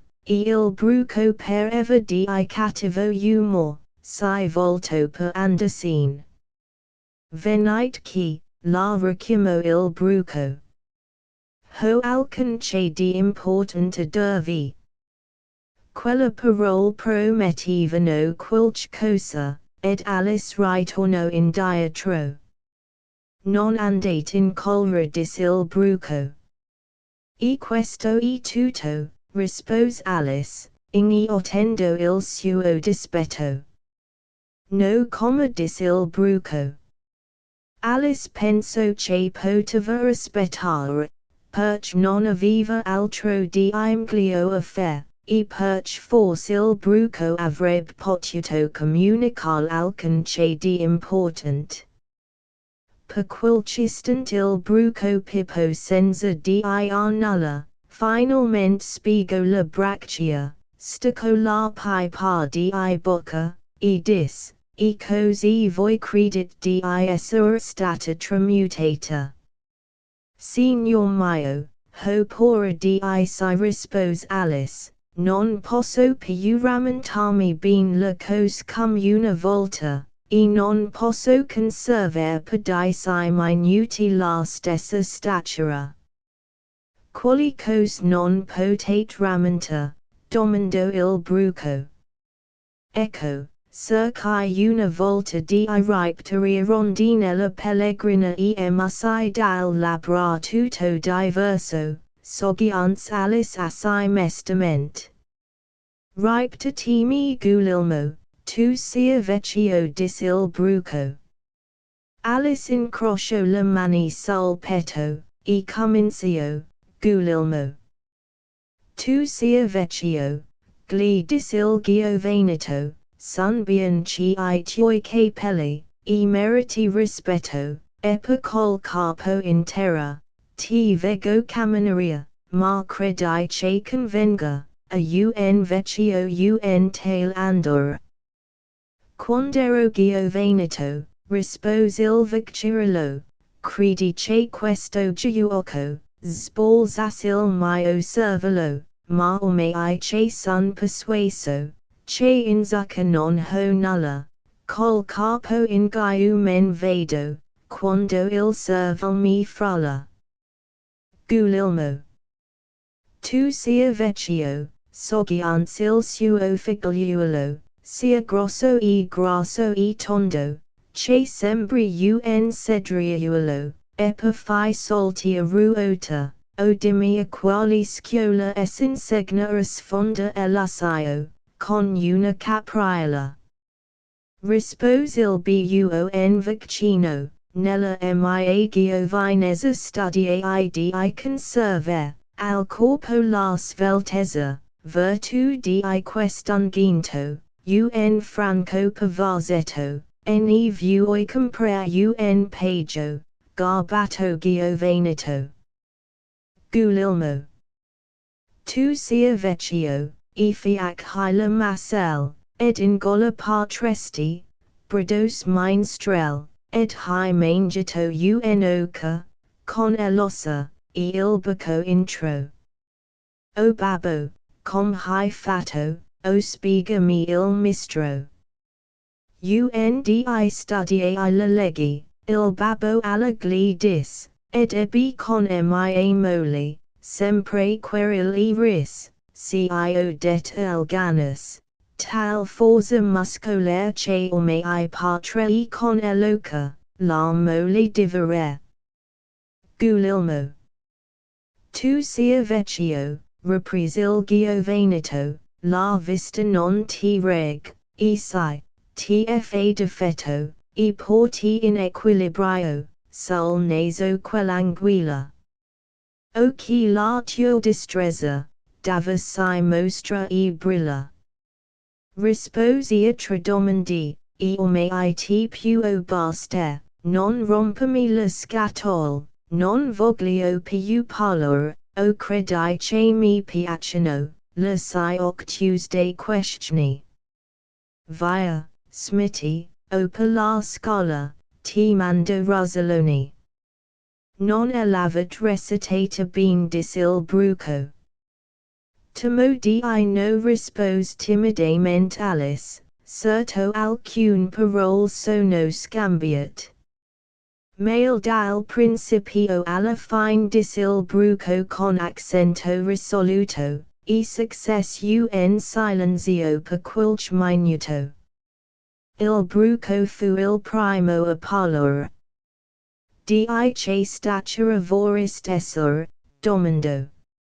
O non vedo tanto pel sottile in quanto alla statura rispose in fretta Alice, soltanto non mi piace di mutar tanto spesso, sa. Non sonient dis il bruco. Alice non fieto, giamai la poverina era stata tanti volte contraddetta, e stava lì per scoppiare. Siete contenta ora, domandò il bruco. No, davvero, vorrei essere un pocolino più grande, se non la dispiaces rispose Alice, si figuri, ho una ben meschina statura, upna trapolisi. Elli una bna statura, cotesta, dis il bruco con voce dispettosa. Risandosi cum un fosomento parlavat, igli era alto trapolisi per el puntino. Ma io non si sono abituata, soggiance Alice con voce che resvoli mesta. E poi penso fra essi, vorrei che cotest creature non s'offendessero così per nulla. Six abituerit col tempo dis il bruco, e rimi tendo si la pipa in bocca, rincomincio a piper. Questa volta Alice aspetto pazientemente che egli stesso riapixasse il discorso. Passati 2 o 3 minuti, il bruco levò la pipa di bocca, spadiglio un poco, e si scose tutto. Poi dista il fungo, e andò strisciando nell'erba, dicendo soltanto queste parole un lato six fera cresceria di più, e l'altro six fera diminuia. Un lato di che cosa? L'altro lato di che cosa, penso Alice fra essi. Del fungo dis il bruco, cum esse Alice eleves interrogato ad alta voce, e subito disparve. Alice remus pensaris regardando el fungo e cercando di scopria quali fossero I giulati di eso, e perchira tondo cum elo di Giotto, non sapia travali. Cio non di meno a lungo quanto poti la braccia per cercandere il fungo, en ruptu pesetani orlolo con ciascuna del su mani. Ed ora, quali l'uno e quali l'altro, disfra essi, si mise more secchiar il pesetino che aveva alla destra, così per provar l'effetto, quando si senti in un attimo un colpo violento sotto il mento, aveva battuto sul piede. Quel mutamento subitaneo la spavento moltissimo, ma non si era tempo a perdere, perch spariva rapidamente, così si mise subito a morsecchiar l'altro pezzettino. Il suo mento era talmente stretto al piede che a malapena potete apre la bocca. Finalmente riuscì inghiotire un bocconcello del pezzettino della mano sinistra. Ah!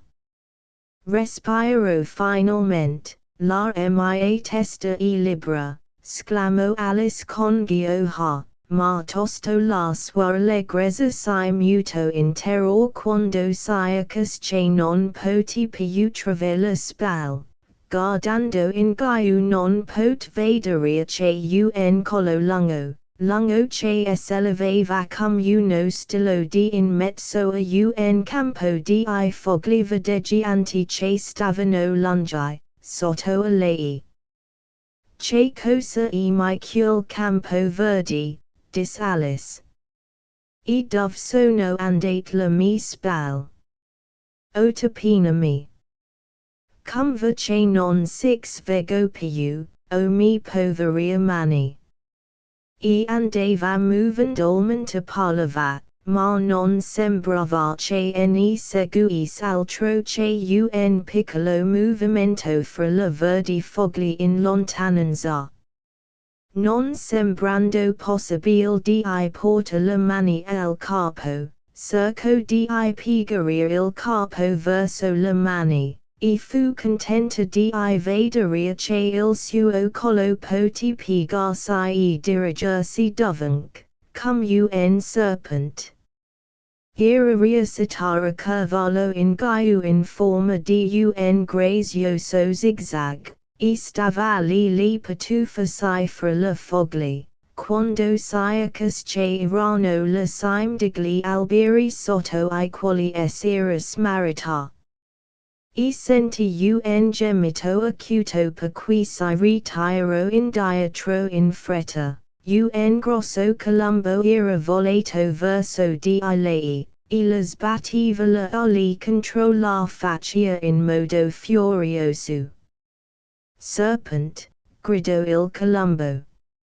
Non sono un serpent, io, disse Alice, adirata. Va via. Serpent, dico, ripeté il colombo, ma con voce più dimessa, e soggianzando, ho cercato tutti I rimedi, ma nulla mi giovato. Io non so di che cosa mai tu parli disse Alice.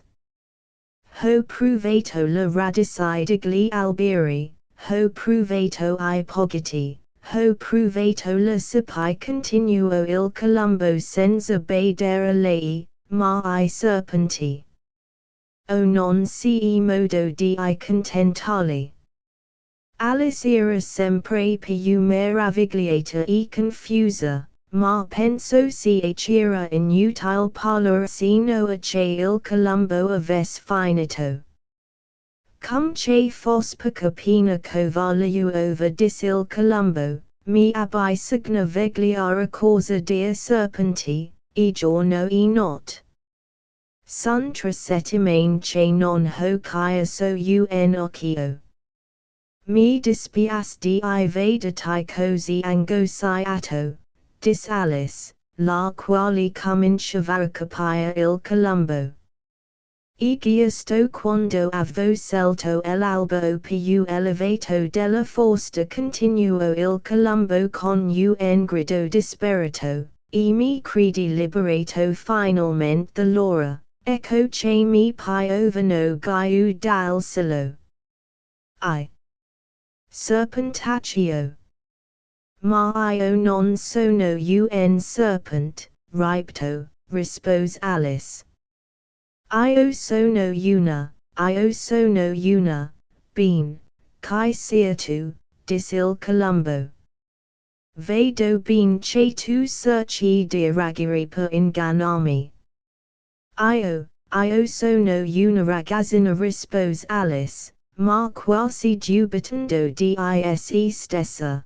Poiché si rammentava all'innumerevole serie di trasformazioni che aveva passato in quel giorno. Bella storiella, dis il Colombo con voce di profondo disprezzo. Ho vegeto molt ragazzin in mia vita, ma neanche con un collo simile. No, no. Tu sei un serpent, e non serve negarlo. Scommetto che mi direi che non hai mai gustato un uovo. Ma sai che ho gustato dell'uovo sorgente Alice, la quale era una bambina assai veridica, sai pure che le ragazzine mangiano quanto I serpenti. Non si credo dis il Colombo, ma se pure così, sono una razza di serpenti, ecco quello che potrei dire. Questa idea era così nuova per Alice, che resto muta qualche minuto, il Colombo ne profitò per soggiungere, tu vai occhiando la uova, lo comprendo. O che importa a me che tu sia una fanciulla o un serpent. Ma importa moltissimo a me rispose subito Alice. Pure ora non vedo cercando uova, e quando anche ne cercassi non vorrei del Tuesday, crude non mi piacciono. Via dunque da me, disbrontolando il Colombo. E si accovaccio nel nido. Alice sappiato il mglio che poti fragli alberi, perch il suo collo s'intralciava fra I rami, e spesso doveva fermarsi per sbrogliarsi. Dopo qualche istante si rammentò che aveva tuttavia nel mani I due pezzettini di fungo. E si mise all'opera con molta avvedutezza morsecchiando or l'uno or l'altro, e così ora cresceva ed or diminuiva, since riavere la sua statura naturale. Era tanto tempo che non aveva più avuto la sua statura naturale, che the prima la parve strano, ma six si abituò in pochi minuti. E rincomincio a parlare fra se secondo il solito. Ecco, sono a metà del mio piano. Sono pure strain tut quest trasformazioni. Non son mai certa di che addiventerò the un minuto o l'altro. Ad ogni modo sono tornata alla mia giusta statura. Ora bisognerebbe pensare al modo di penetrare nell'armadio giardino, cum patro fallo, pagare sepolo. E così dicendo, già senza avvidacina una piazza che aveva nel mezzo una casettina alta quattro piedi circa. Chiunque sia che six abiti penso Alice. Non converrebbe mai con questa mia statura andare a visitarli così all'improvviso, fare loro una paura terribile. E rincomincio amor secchia il pezzettino che aveva alla mandistra, e non oso di avvicinarsi alla casa, e non quando si rimpiccioli tanto che aveva 9 pollici di altezza. Capitolo 6. Porco e Pepe. Per quell'istant si mise a guarda la casa, e non sapeva che fare. Quando ecco un servo in leva e ven frettolosamente dalla forsta, lo prese per un servitore perch'era in leva e, altrimenti al viso l'avrebbe creduto un pes, e picchio furiosamente o lasciò col noc. La porta fu spalancata da un altro servitore in leva e, con una faccia rotonda, e occhi grossi come un ranocchio, et Alice osservò che entrambi avevano in testa parecchie insipriate ed inanellate. Tutto questo le excitò la curiosità, e assai un poco dalla forsta e si mise ad arrogliare.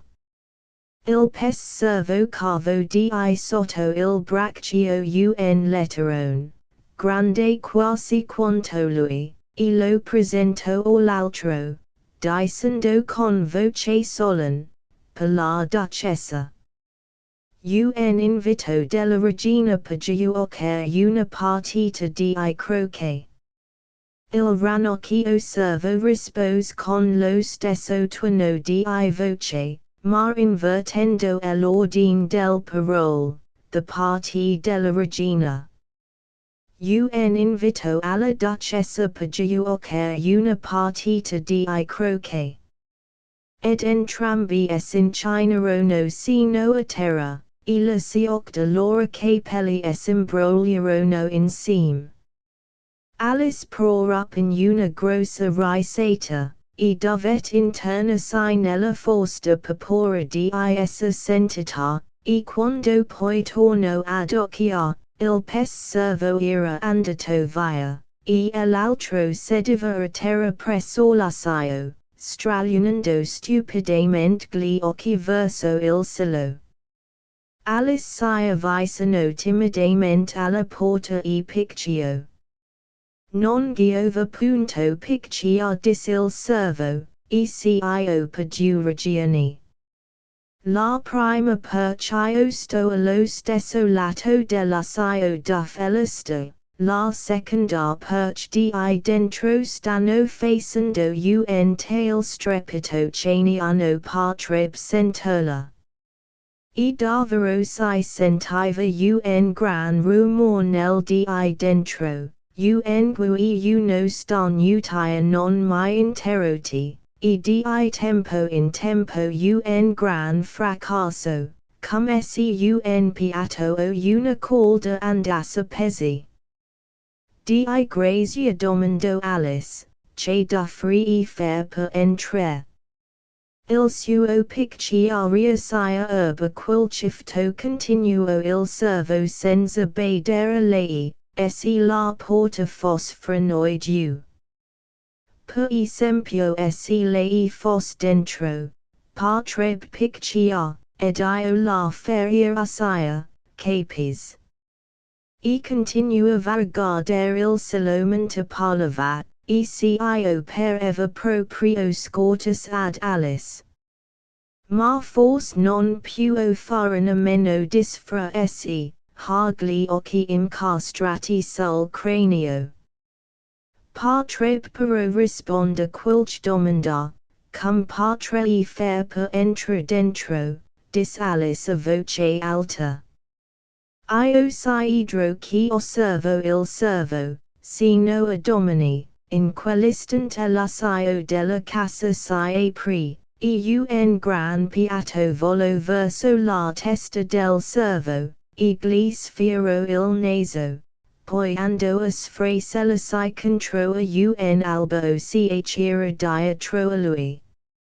O sino a dopo domani, forse continuò il servo con la stessa imperturbabilità, come se nulla fosse accaduto. Cum patre e fair per entra dentro, grido di nuovo Alice, ma con voce più forte. Duffra ella entre, rispose il servo. La e questa la question principale. E via region, soltanto Alice non volia che la fosse fatta quella domanda. E orribil mormro fra essi, il modo con cui arguiscono cotest besti. Mi farebbe impazzire. Il servo cols quella propizia opportunità per ripetere l'osservazione con quilch varianti, io si idrochi, su pagaiu, per giorni e giorni.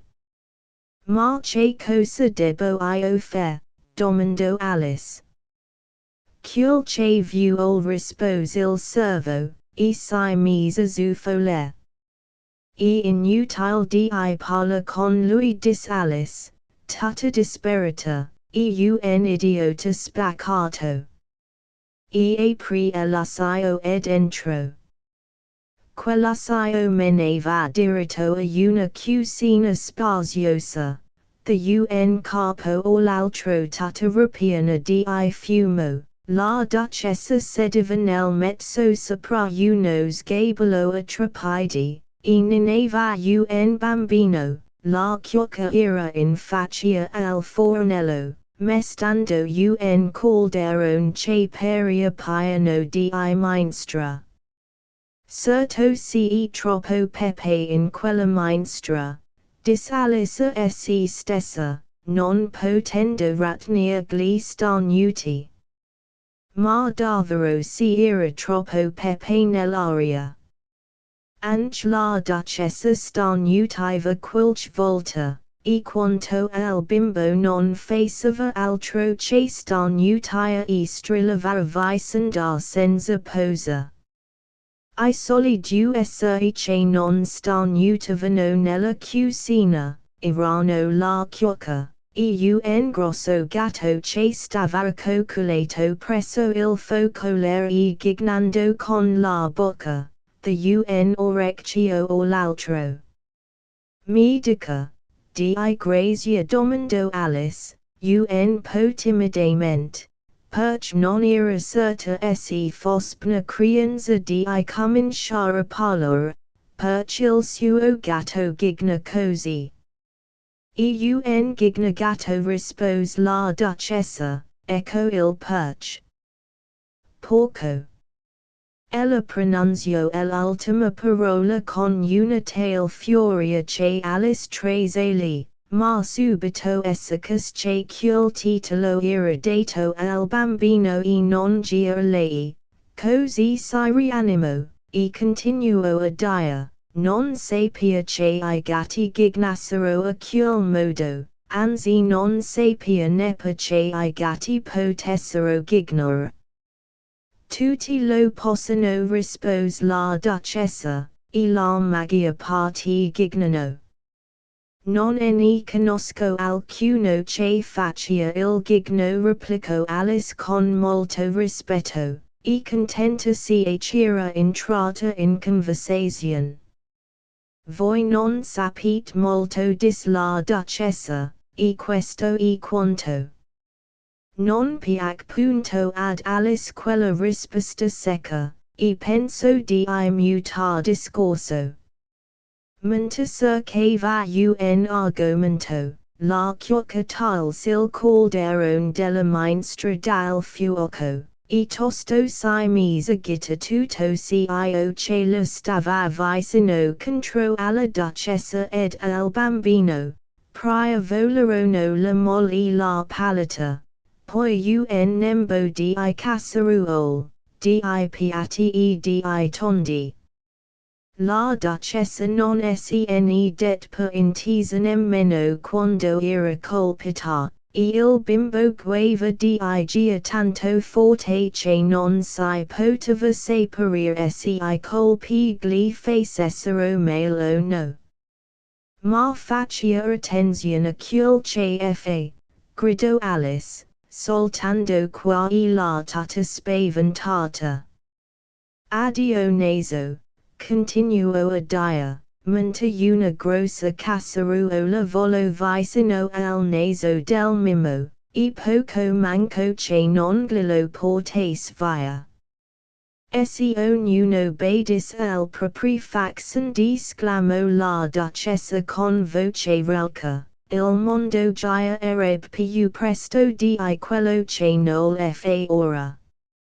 Cio non sareb un ben dis Alice, liata di poter far pompa della sua erudizione. Pensi che confusion farebbe del giorno e della notte.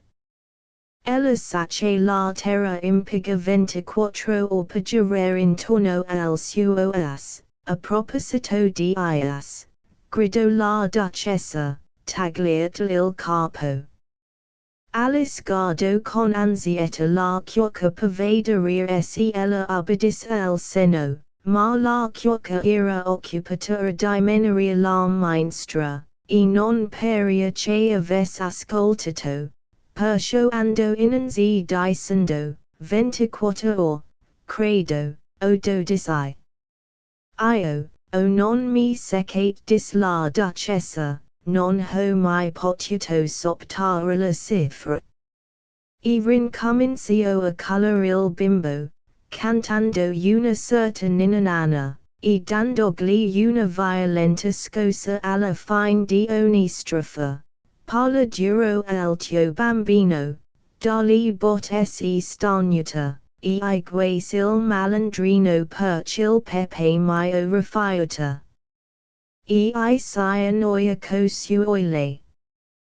Coro al quale si unicono la chiocca e il bimbo, guai. Guai. Guai. Guai. Mentre la duchessa cantava la seconda strofa, faceva salta il bimbo su e giù con molta violenza, e il poverino guaiva tanto che Alice appena potette dire la parola della poesia. Parlo duro al mio bambino, lo sculaccio se starnuta, perch il pepe, il malandrino, quando vuol. Non lo rifiuta. Si annoia co suoile. Coro. Guai. Guai. Guai. Guai. Tenet. Voi vi lo partrit nina un poco se agrada, dis la duchessa ad Alice, buttando il bimbo in braccio. Bisogna chio veda a prepararmi per giocare una partita a croquet con la regina e scappo via. La chiocca la scaravento addosso una pedala, e per poco non la colse. Alice afferrò il bimbo ma con qualche difficoltà, perch la era una creaturina molto strana. E le sue mani e I suoi piedi gisavano verso tutti I lati, proprio come quell'animaletto marino che si gira ma stella pensò Alice. Il poverino, quando Alice lo prese, strinfava come una macchina a vapor, e continuava a contorcersi e staracciarsi. Di tal che ella ebbe la magia piena del mondo per tenerlo. Quando la fanciulla trovò la maniera di ninarlo a modo, e cio consisteva nell'averlo aggrappato ben come un nodo, e afferrato all'orecchio destro e al piede sinistro, per non permettergli di sciagliarsi, lo portò all'aria aperta. Se non porto via questo bambino meco osservo Alice, e certo che qualche giorno ella Marzarano, non saria colpevole di un assassinato se lo abbandonassi. Ella pronunziò la ultima parola voce alta, e il poverino si mise a grugnire per rispondere, non starnutiva più allora. Non grugnire dis Alice, non stabines primacy cul modo. Il bimbo grugni di nuovo, e Alice logado con molta ansietta pavederia che aves. Aviva un naso che essere troppo, e non si era dubbio che rassamiglia piua un grugno che un naso natural, e poi gli occhi simpiccolavano tanto che non periano occhi di bambino, tutto insieme quell'aspetto non piaceva ad Alice punto. Forse aveva penso ella. E riguardo di nuovo a suoi occhi pavederia se fossero lagrime. Ma non si erano. Carino mio, se tu ti trasformi in porcellino Alice seriamente, non voglio aver più nulla a fare con te. Bada a te dunque. Il poverino si rimise a singhiazzare. Forse grugniva, ma era difficile il distinguere, e andarono innanzi silenziosamente per qualche tempo. Alice aveva appena cominciato a riflettere, che cosa ho da fare di questa creatura quando la porterò a casa, allorché grugni di nuovo, e tanto forte, che tutta spaventata si mise a guardarla in faccia. Questa volta non si era più dubbio, era un porcellino bell'ibno, ed essa fu persuasa che non si era più ragione di portarlo oltre. Così depose quella creaturina a terra, e si sentì sollevata quando la vidi trottare via quietamente verso la foresta. Se fosse cresciuto disfra essi, sarebbe stato un bruttissimo ragazzo, ma diventerà un bellissimo porco, credo. Iriendo con la memoria a certi fanciulli che conosceva, I quali potrebbero essere benissimi porcellini, e stava per dire, se uno conosce il vero modo di mutarli. Quando trasalto un poco di pora veggendo il gignato, accocolato sopra un ramo di albo, a pochi metri di distanza. Il gatto fe soltanto un gigno quando vidi Alice. Sembra di buon umor, penso, se io non di meno ha le unghie troppo lunghe, ed ha troppi denti, perciò bison ritrattalo con molta deferenza. Gignamiscio comincio a dire con un poco di timidità, perch non sapeva se gli piacesse quel titolo, se io non di meno gli non fis altro che gignare più apertamente. Via, si ha piaceria penso Alice, e continuo, vorresti dirmi, quale via d'offrire in filer chi. Se io dipendi molto dal luogo dove vorresti andare rispose il gatto. Poco importa dove, disse Alice. Allora poco importa di sapere quale via dovresti prendere sorghiance il gatto. Perch giunga a qualche luogo reprise Alice, come se volesse spiegarsi meglio. O certo, six giungrai, disse il gatto, sai il proverbio italiano, tanto cammina sino che arriva. Alice sentì che quel proverbio non poteva essere contraddetto, e tentò un'altra domanda. Che razza di gente abitare in questi dintorni? Di là come rispose il gatto, girando la zampa destra, abita un cappellaio, e di qua indicando con l'altra zampa, abita una lepre marsolina. Visitar chi vuoi da giù, sono entrambi matti. ma non mi piasti andare di matti osservo Alice.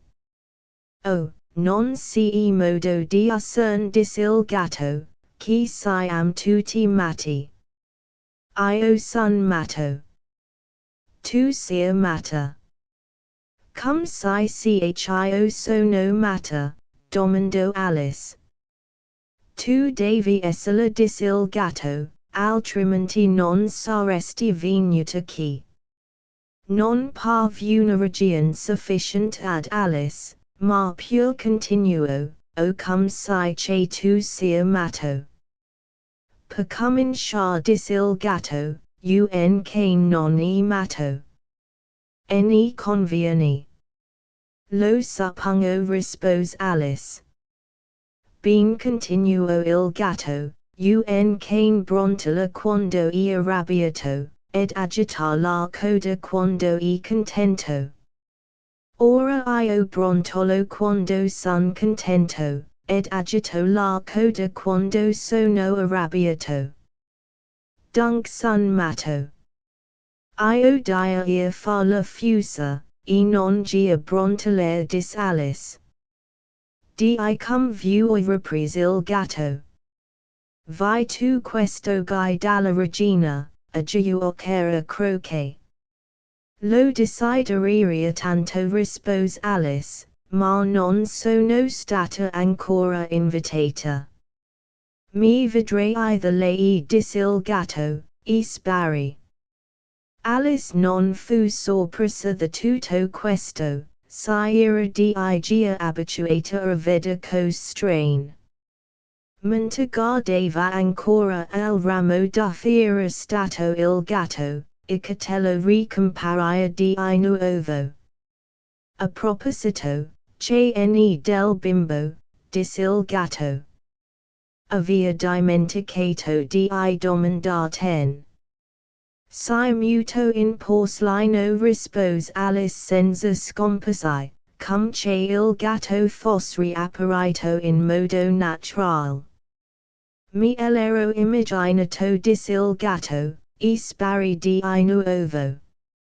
Alice aspetto un poco, mezzo persuasa che riapparisse nuovamente, ma non ricomparve. E pochi istanti dopo si dirisse alla via dove abitava la prima solina, di capelli ho vegeti tanti disfraesi, sarà più interessante per me la prima solina, e cum siamo immagino non sarà poi tanto matta the Liguria, almeno meno matta di quel che era nel maso. Mentre diceva queste parole, riguardo in alto, ed eccoti di nuovo il gatto, accoccoleto sul ramo di un albero. Dicisti porcellino o porcellana, domandò il gatto. Dici porcellino rispose Alice, ma ti prego di non apparire e disparire cum un lampo, mi fai girare il capo. Sta ben dis il gatto, e questa volta spari lentamente, comincio con la punta della coda, e fini col suo gigno, e questo resto cum una vision sul ramo dopo che tutto era sparito. Oh bella! Ho vegeto spesso un gatto senza gigno osservo Alice, ma un gigno senza gatto. E la cosa più curiosa ch'io abbia mai vegeta in tutta la mia vita. Non si era dilungate di molto quando si trovò in faccia alla dimora della prima solina, penso che quella fosse proprio la casa, perché la goldia camania vino la forma di orecchi, e il tetto era coperto di pelo. La casa era tanto grande che ella non osò di avvicinarvisi e non dopo aver morsecchiato un poco del fungo che aveva nella mano sinistra, e crebe quasi 2 piedi di altezza, cio non la libero d'orlanzietta, ementassia vicinava timidamente alla porta, diceva fra esse poi fos matto furioso. Quasi vorrà essere andata a trovare il cappellaio. Capitolo 7. Te di matti. Sotto un albero in faccia alla casa si era una tavola apparecchiata, e six prendevano il tè la prima solina e il cappellaio, un ghiaccio dormiva profondamente stava fra loro, ed sisne servivano come se fosse un guanciale, appoggiando I gomiti su lui e discorrendo sopra il suo capo. Che disturbo pelgio penso Alice, ma siccome dorm, m'immagino che non si farà attenzione. La tavola era spaziosa, pietre stavano aggruppati insieme un angolo, non si posto. Non si posto, gridarono, quando videro che Alice si avvicinava. Si molto posto, dis Alice, sdegnasa, e si mise a sedere in un comodissimo seggiolone che stava ad una delle estremità della tavola. Vuol del vino, dis la prima solina con modo attraente. Alice guardò sulla tavola, e vide che non si era altro che tè. Non vedo vino osservo essa. Non cene punto replicò la prima solina. Ma allora non cortis, invitandomi a bere quel che non ha dis Alice sdegnasamente. Come non fu punto civile da parte sua di sedersi che senza essere invitata osservo la prima solina. Non sapia che la tavola appartenesse a lei rispose Alice, e apparecchiata per più dietro. Dove farsi tagliare I capelli dis il cappellaio. Egli aveva osservato Alice per qualche istante, e con molta curiosità, e fin quella la prima parola che proferì. Ella non doveva fare osservazioni che sanno di personalità dis Alice un po' severa, cio molto sconvenevole. Il cappellaio spalancò enormemente gli occhi udendo quella parola, ma dis soltanto, perch un corvo e simile a un coccodrillo. Via.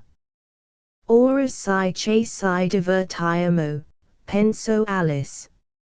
Sono contenta che hanno cominciato a proporre d'indovinelli, credo di poter indovinarlo soggiance ad alta voce.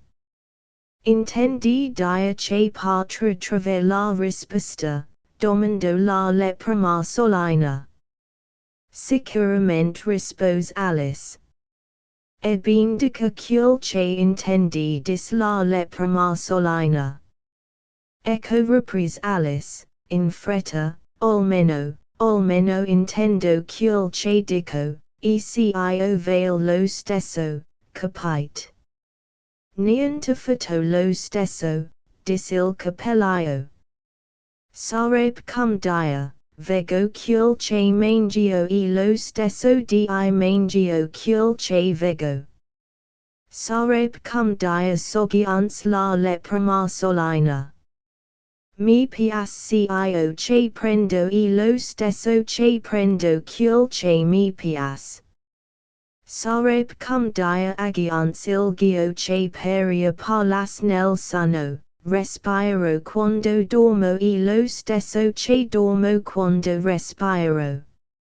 E lo stesso per voi dis il cappellaio, e che la conversazione cad, e tutti si dettero muti per poco tempo, mentre Alice cerco di ricordarsi tutto quel che sapeva su corvi e su coccodrilli, ma non era molto. Il cappellaio fu il primo a rompere il silenzio. Che giorno del mese abbiamo, disse, volgendosi ad Alice, mentre prendeva l'orolio dal taschino, e lo guardava con un certo turbamento, scuotendolo di tempo in tempo, e appoggiandolo all'orecchio.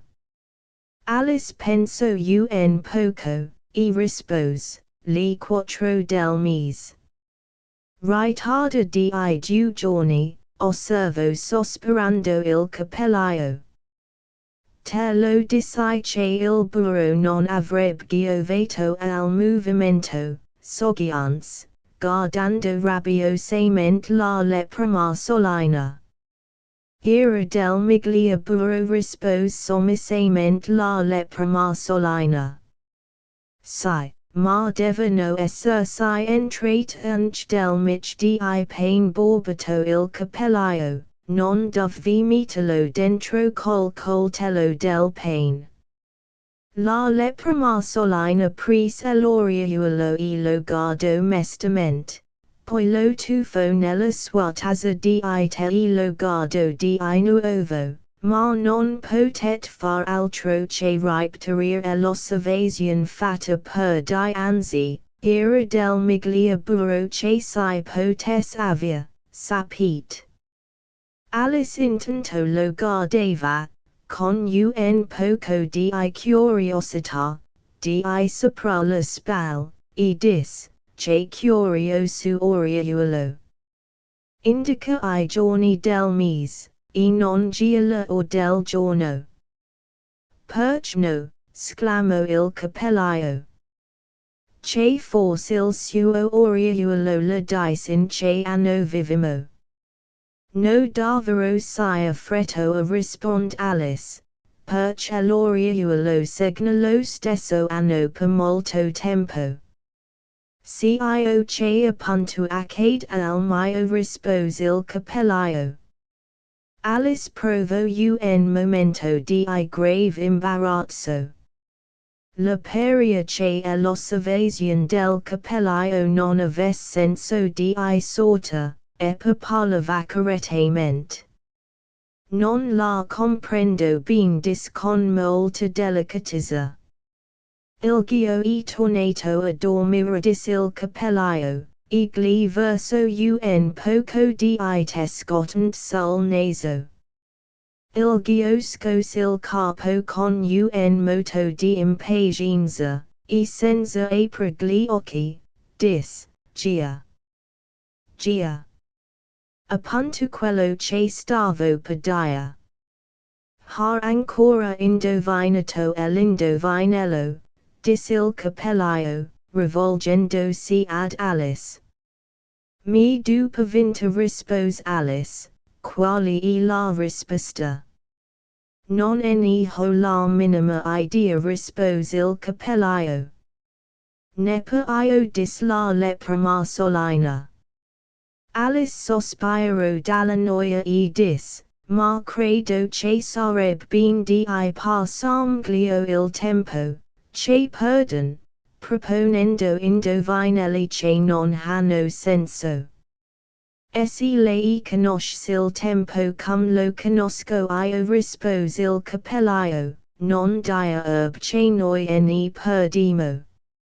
Non si tratta di me, ma di lui. Non so che ella si dica osservo Alice. Sicuro, non sa, disse il cappellaio, scuotendo il capo con un'aria di disprezzo.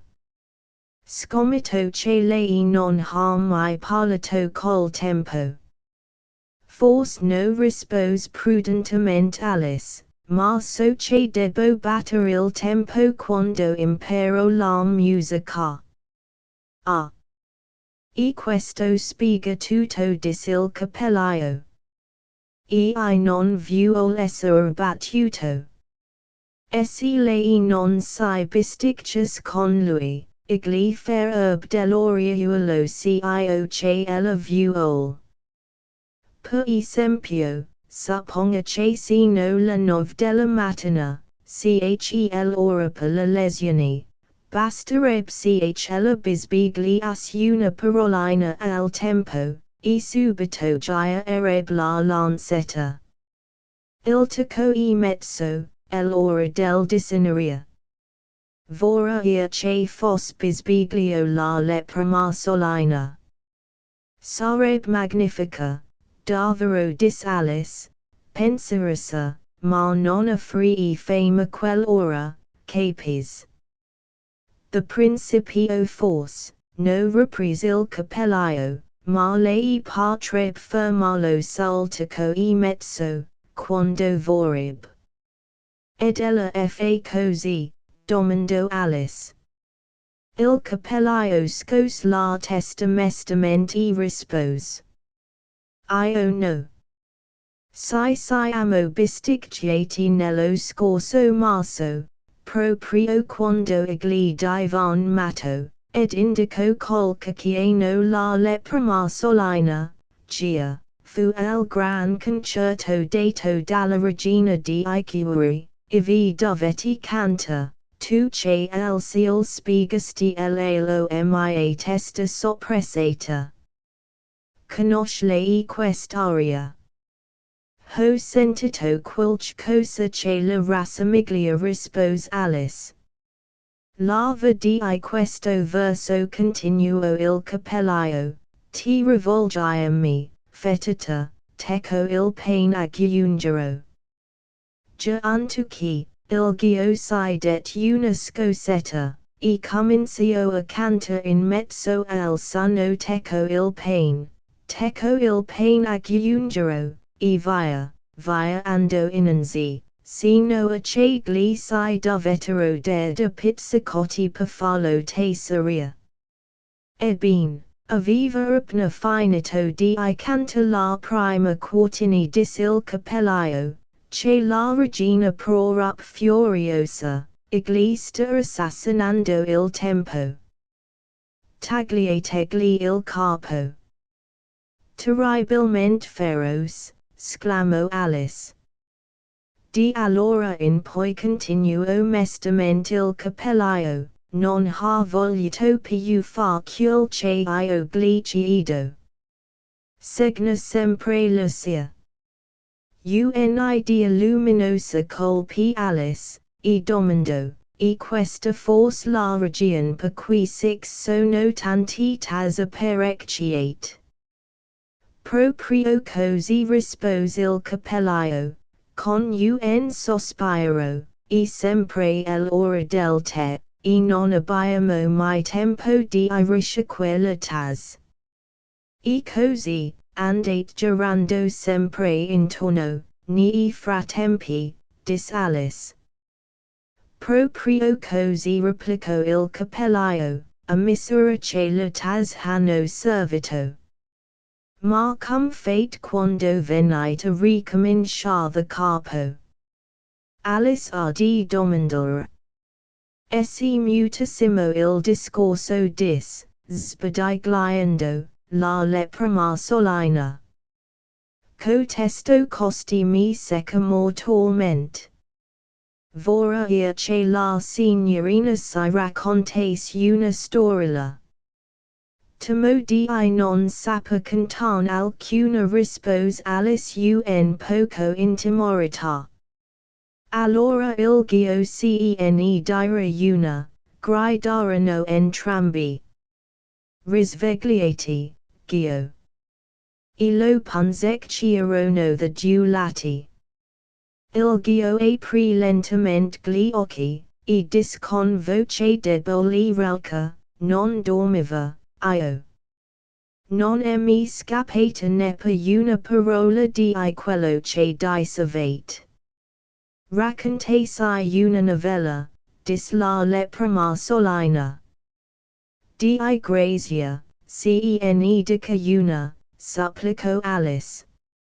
E fa presto soggiance il cappellaio, se noti the aumentare I prima di finola. Si erano una volta tresoral comencio in gran fretta ilgio, e si giamavano els, clelia e tilla, e dimoravano nel fondo di un pozzo, che cosa mangivano, domandò Alice, la quale prendeva sempre un vivo interesse nel questione di mangi a Iberia. Mangivano melazzo rispose Ilgio, dopo di aversi pensato su qualche istante. Ma non lo potevano osservo Alice, con garbo, sarebbe caduto amalate. Lo erano, di fatto rispose Ilgio, molto amalate.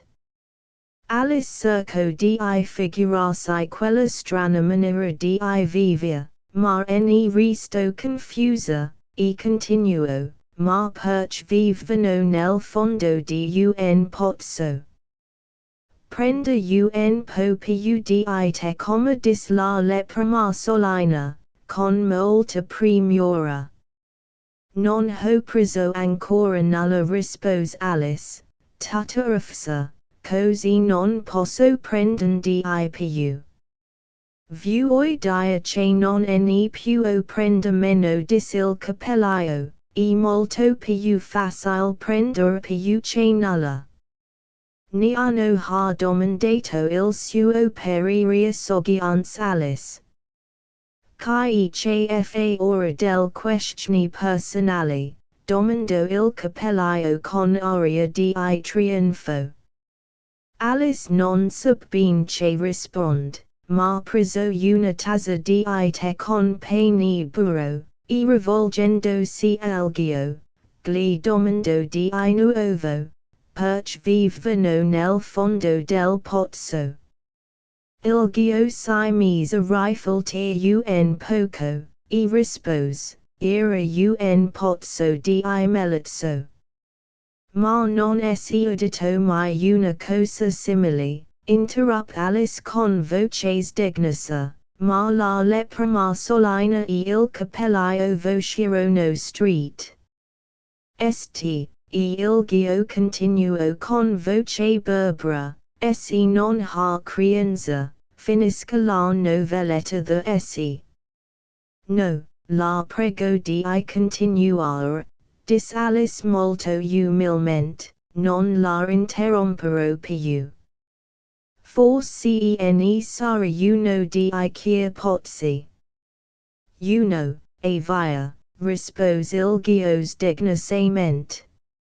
Se io non di meno, pregato, continuo, e quella tresoral, imparavano a tron, che cosa trovano, domandò Alice, dimenticando che aveva promesso di zitare. Del melazzo rispose Ilgio, senza riflettere punto questa volta.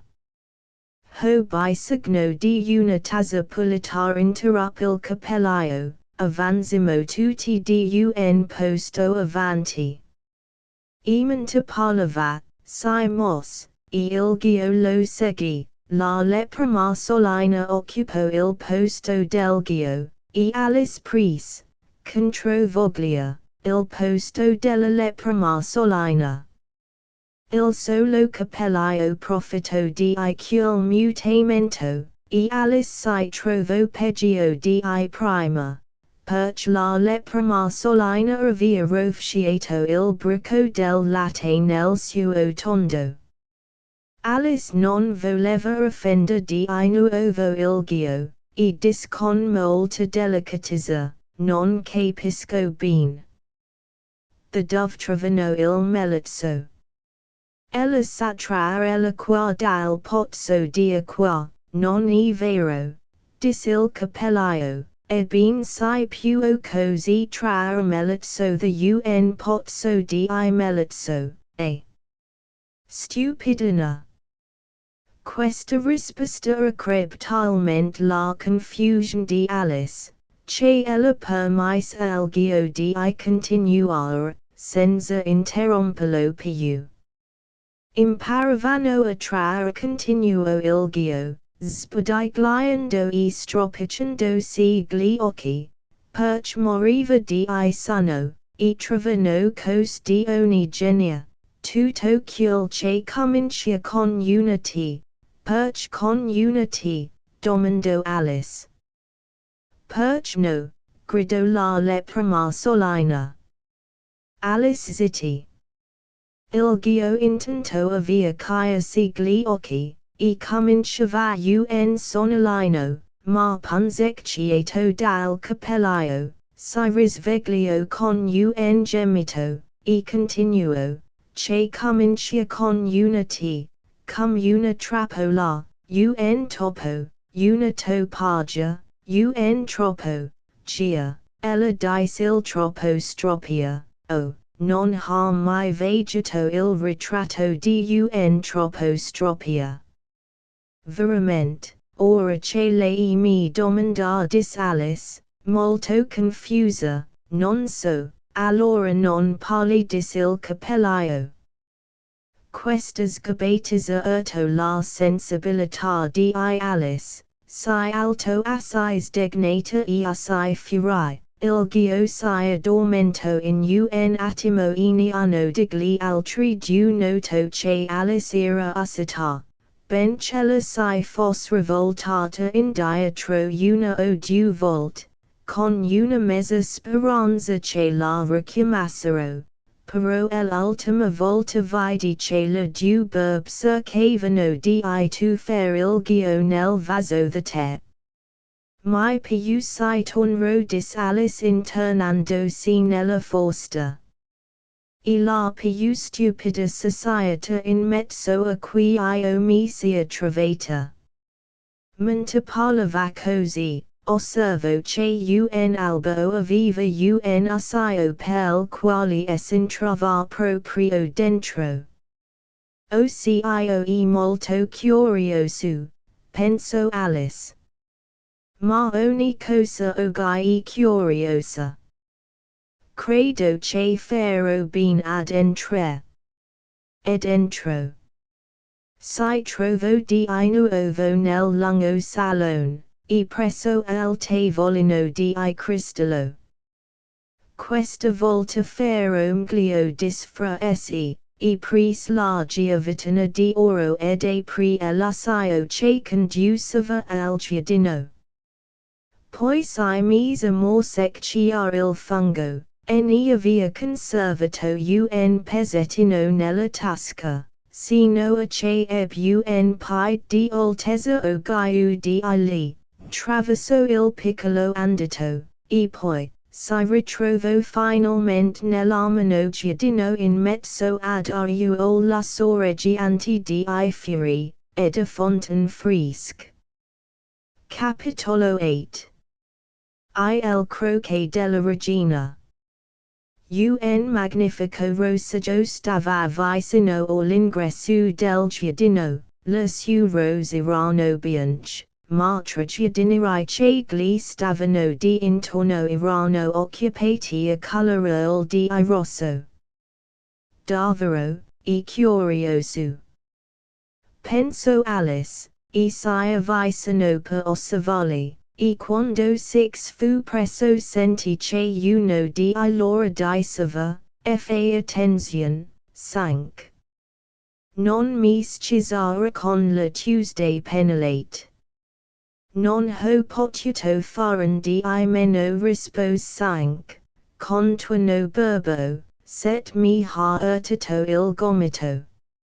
Set lo guardo e dis, ma bene. 5 in colpa sempre gli altri. Tu faresti meglio di zittire, dis 5. Non più tardi di sentii che la regina diceva che tu meriteresti di essere decalato. Perch, domandò il primo che aveva parlato. Se io non prima te, Dio, riposet. Gli prim, certo, dis 5, e gli dirò io, perch portasti el cuoco bulbi di tulipano in vis di sipul. Set scaravento lontano il suo penelo e stavali li padia, in mezzo a tut la cos la più ingiust, quando essicus di alice che li osservava, e davvero il resto della phrase, gli altri la guardarono del pari e la fecero tutti una profonda reverenza. Mi direst domando Alice, ma timidamente, perch state colorando quella rose. Cinque e set non risposero, ma guardarono giù.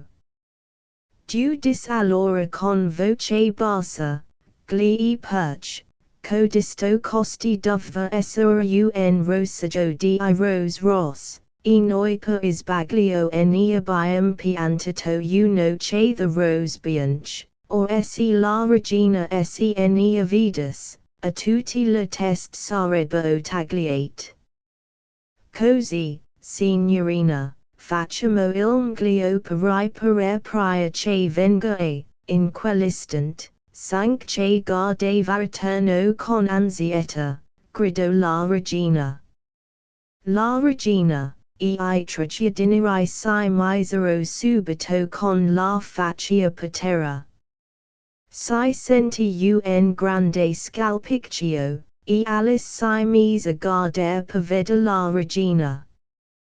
Prima comparvero di soldati armati di basini, erano conformati come tragedinerai, beslunghi e piatti, con le mani e piedi agli angoli, seguivano di cortigiani, tutti sfolgoranti di diamanti, andavano a giù, come soldati. Venivano poi I principini reali, erano divisi a coppie e tenendosi per la mano, andavano innanzi quigli amorini soltanto come matti, erano ornati di chiuri. Poi sfilavano l'invitati, la maggior parte re regine, e fra loro Alice riconobbe coniglio bianco, discorreva con una fretta nervosa, facendo bocca the rideria che anche gli parlava, e passo oltre senza punto badere ad Alice. Seguiva il fanti di chiuri, portando la corona real sopra un casino di velluto rosso, e finalmente venivano il re e la regina di chiuri. Alice non sapeva se dovesse cadere faccia per terra come tragedinerai, ma non pot ricordarsi che si fosse un tal cerimonie nel processioni regi, e poi, a che servirebbe cotest processioni rifled fra se tutti dovessero stare faccia per terra, e neanno potes vedel. Così resto d'affiera, ed aspetto. Allorc la procession giunse vicina ad Alice, tutti si fermarono e la guardarono, e la regina gridò con sipiglio severo, che costia, e si rivolse al fanti di chiuri, il quale rispose con un risolino e una reverenza. Imbecille, dis la regina, e impatient, scose il capo, indi rivolgendosi ad Alice, continuò a dire, come ti chiami fanciulla. Maestra, mi chiamo Alice rispose la fanciulla con molta garbatezza, ma soggianza se stessa, non c'è un mazza di cart soltanto. Non si either aver paura di costro. E che sono cotestro, domandò la regina, indicando I tragedinerai che baciavano la polve intorno al rosaggio, perch, capite, siccome Gaius vano sul lor facci, e il disegno del loro di dietro rassamigliava a quello del resto del mazza. non sapia discernere se fossero cittadini, o soldati, o cortigiani, o tradisuoi proprii figli. Cum volet chio lo sapia rispose Alice, che si meravigliava del suo proprio coraggio. Cio non mi spetta. La regina divento di fiamma per la rabbia, dopo di averla fissata ferocemente come una bestia selvaggia, gridò, tagliate il capo. Subito, via, rispose Alice a voce alta e con fermezza, e la regina si tac. Il riappoggiò la mano sul braccio della regina, e disse timidamente, cara mia, rivoltasi ben su, la una bambina. La regina gli voltò le spalle con viso irritato, e disse al fanti, rivoltateli. Il fanti obbedì, e con un piede li rivoltò cortemente. Levati, urlò la regina, e I cittadini si alzarono immediatamente, e s'inchinorono davanti al re, alla regina, ai figli reali, e a tutti gli altri. Basta, sclamò la regina. Mi fate girare il capo. E guardando al rosaggio, continuò, che cosa avete fatto al rosaggio? Con la buona grazia della maestra vostra rispose giù, con voce umile, e piegando il ginocchio a terra, noi volevamo, lo vedo, disse la regina, che aveva già osservato la rose.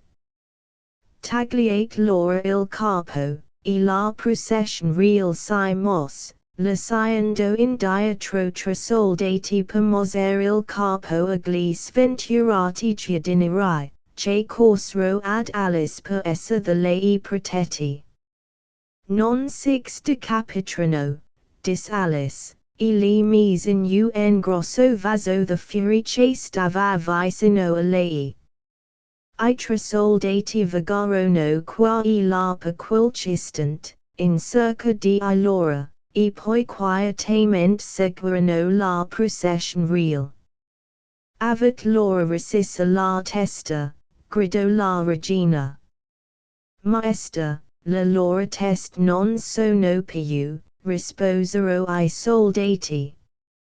Ben, gridò la regina. Sapete già c'era croce. I soldati zitaiano, e guardarono Alice, credendo che la domanda fosse rivolta a lei. Sai, gridò Alice. Avvicina TV dunk, urlò la regina, ed Alice raggiunse la procession, curiosa di sapere se io che avrebbe seguito.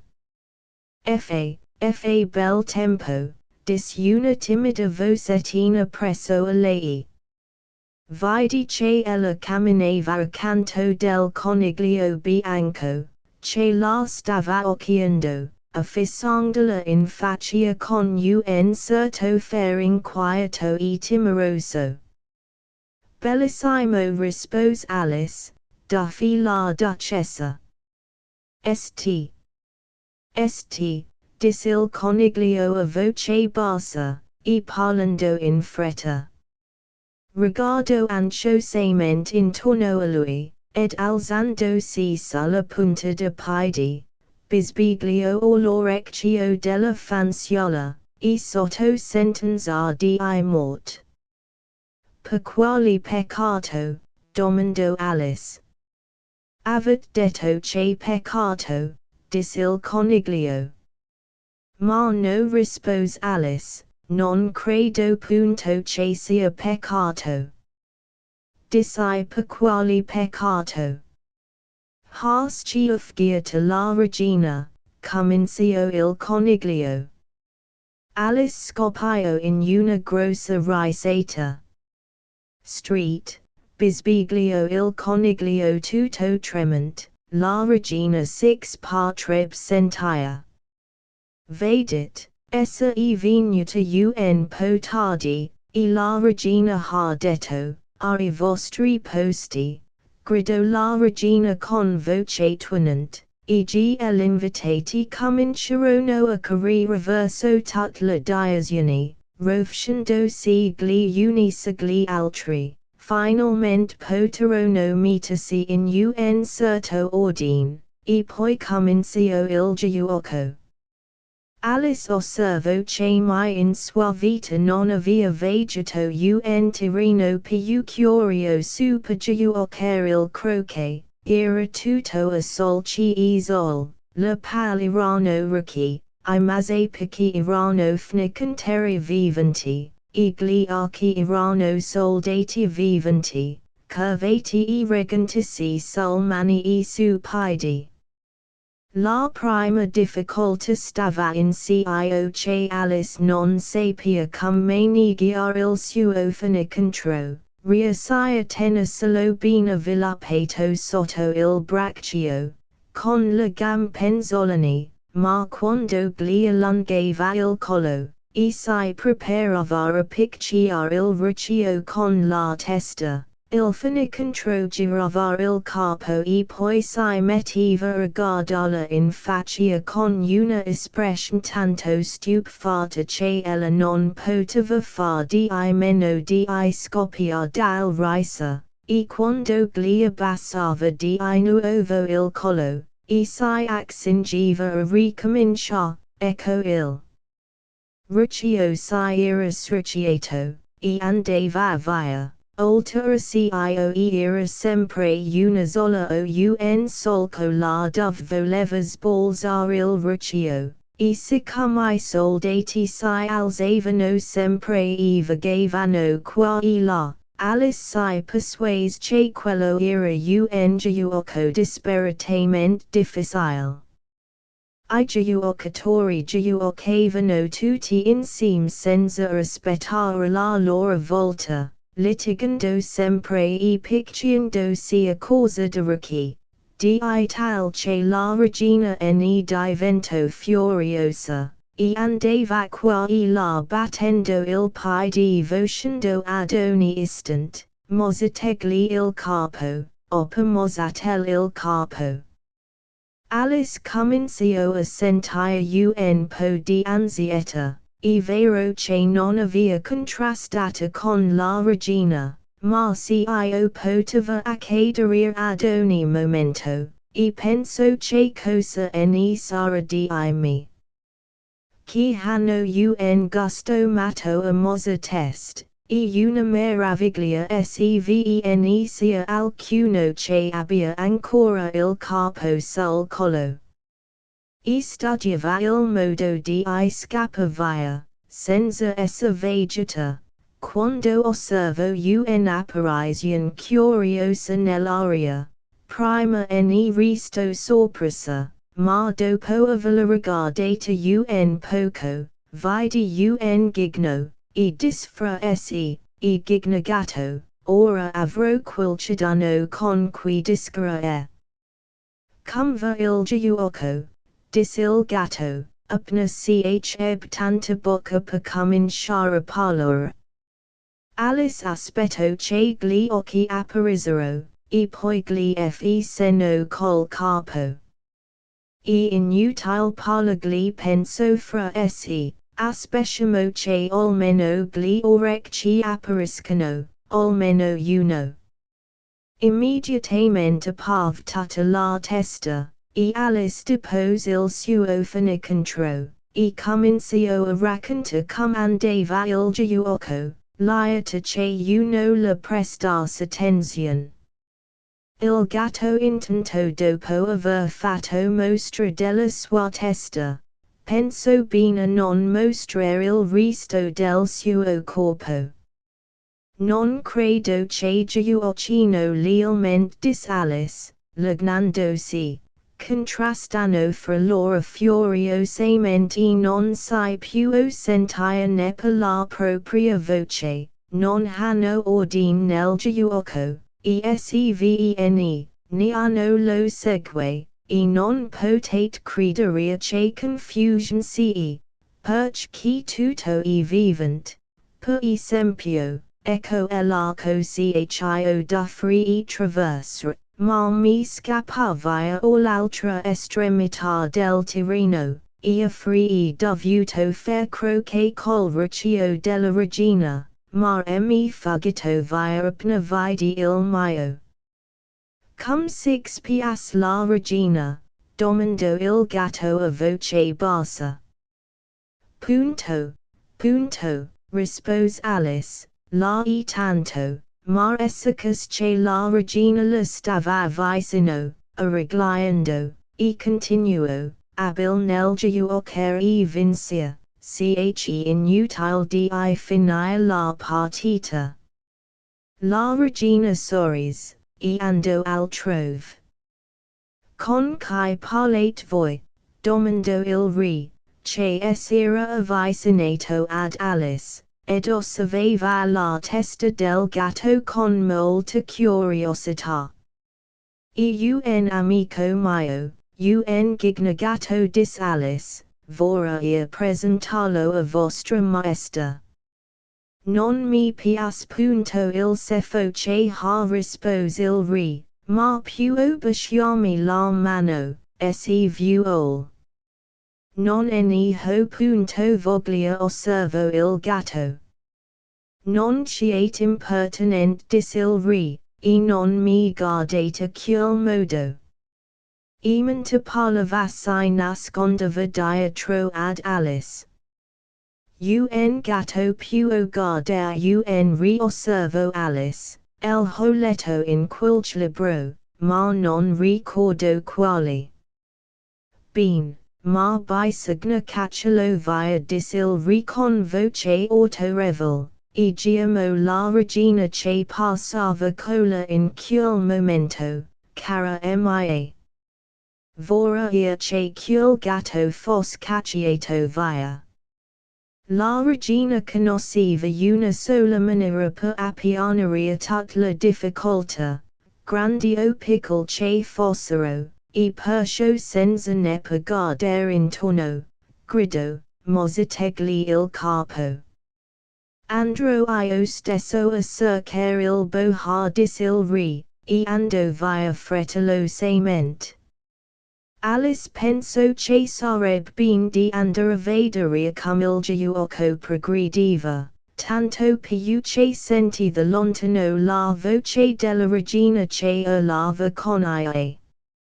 Ella aveva già sentito che aveva condannato nel capo tre giocatori che avevano mancato alla loro volta, tutto io non le piaceva. Perch il giuoco era caduto in tale confusion che ella non sapeva più se la sua volta fosse venuta o no. Andò dunque in cerca del suo riccio. Il riccio stava allora battagliando contro un altro riccio, io sembrò ad Alice una occasione propizia. Per battere croce l'uno con l'altro di loro, ma vi era una difficoltà, il suo fenicontro era andato all'altro lato del giardino, e Alice lo vide che si sforzava inutilmente di voler sopra un albo. Quando la riuscì di afferrare il fenicontro e lo ricondusse sul terreno, il combattimento era finito, e I giurechi saranno intonati, importa poco pensò Alice, poiché tutti gli occhi ne sono iti all'altro lato del terreno. Se lo acconcio per benino sotto la sella, acciò che non scappasse più, e ritornò al miscio per riappiccicare con lui il discorso. Ma con sua sorpresa trovò una folla immensa intorno al gigna gatto, il re, la regina, e il bohar vocevano tutti e tre insieme, e gli altri erano silenziosi e malinconici. Appena Alice apparve, I tracia pelerono a lei per risolve la question, e la riptrano I loro argomenti, parlando tutti a una volta, così che era difficile per lei di intendere che volessero dire. L'argomento del boha era che non poteva tagliare una testa se non si fosse un corpo da qui mozilla, che non aveva mai avuto a fare una cosa simile innanzi, e che non voleva cominciare a fare quell'età. L'argomento del re era che ogni essere che ha una testa può essere decapitato, e il boha non doveva diarsi occhis. L'argomento della regina era che, se non si faceva presto avrebbe ordinato che tutti quelli che la circondavano fossero decapitati. Era questa l'osservazione che aveva dato a tutti quell'aria grave piena di ansietà. Alice non sap trovar altro a dire che, il gatto appartiene alla duchessa, farest bene di consultar lei su dicio. Ella in prigione dis la regina al boha, conduced la key. Il boha ando via cum una seta. Appena il boha spari, la testa del gatto ando dileguandosi, e quando ritornò con la duchessa, era sparita totalmente. Il re e il boha corsero qua e là all'impazzata per ritrovarla, mentre gli invitati ritornarono a giuocare. Capitolo 9. Storia della falsa testuggine. Non potete credere quanto son lieta di ritrovarvi, bambina mia, dis la duchessa, mettendo amichevolmente il suo braccio in quello di Alice, e camminando insieme. Alice era lieta di arrivederla in tal buon e penso che forse era il pepe che ella via resa tanto irritabile quando la vide in cucina. Allorc sarò duchessa disfra esse, ma senza troppo sparolo, non voglio aver punto pepe nella mia cucina. La minestra ibna anche senza. Kai sache non sia il pepe che rendi la gente tanto picosa, continuo tutta lieta di aver scoperta una specie di nuova teoria, e l'aceto che la rendi aspra, e la camomilla che la rendi amara, e sono I confetti e cose simili che adoliscono il carattere da bambini. Vora ia che si conoscio. La person non sarebbe tanto tercia da scene, e così discorrendo aveva quasi dimenticata la duchessa, e trasalto quando si udì dire all'orecchio.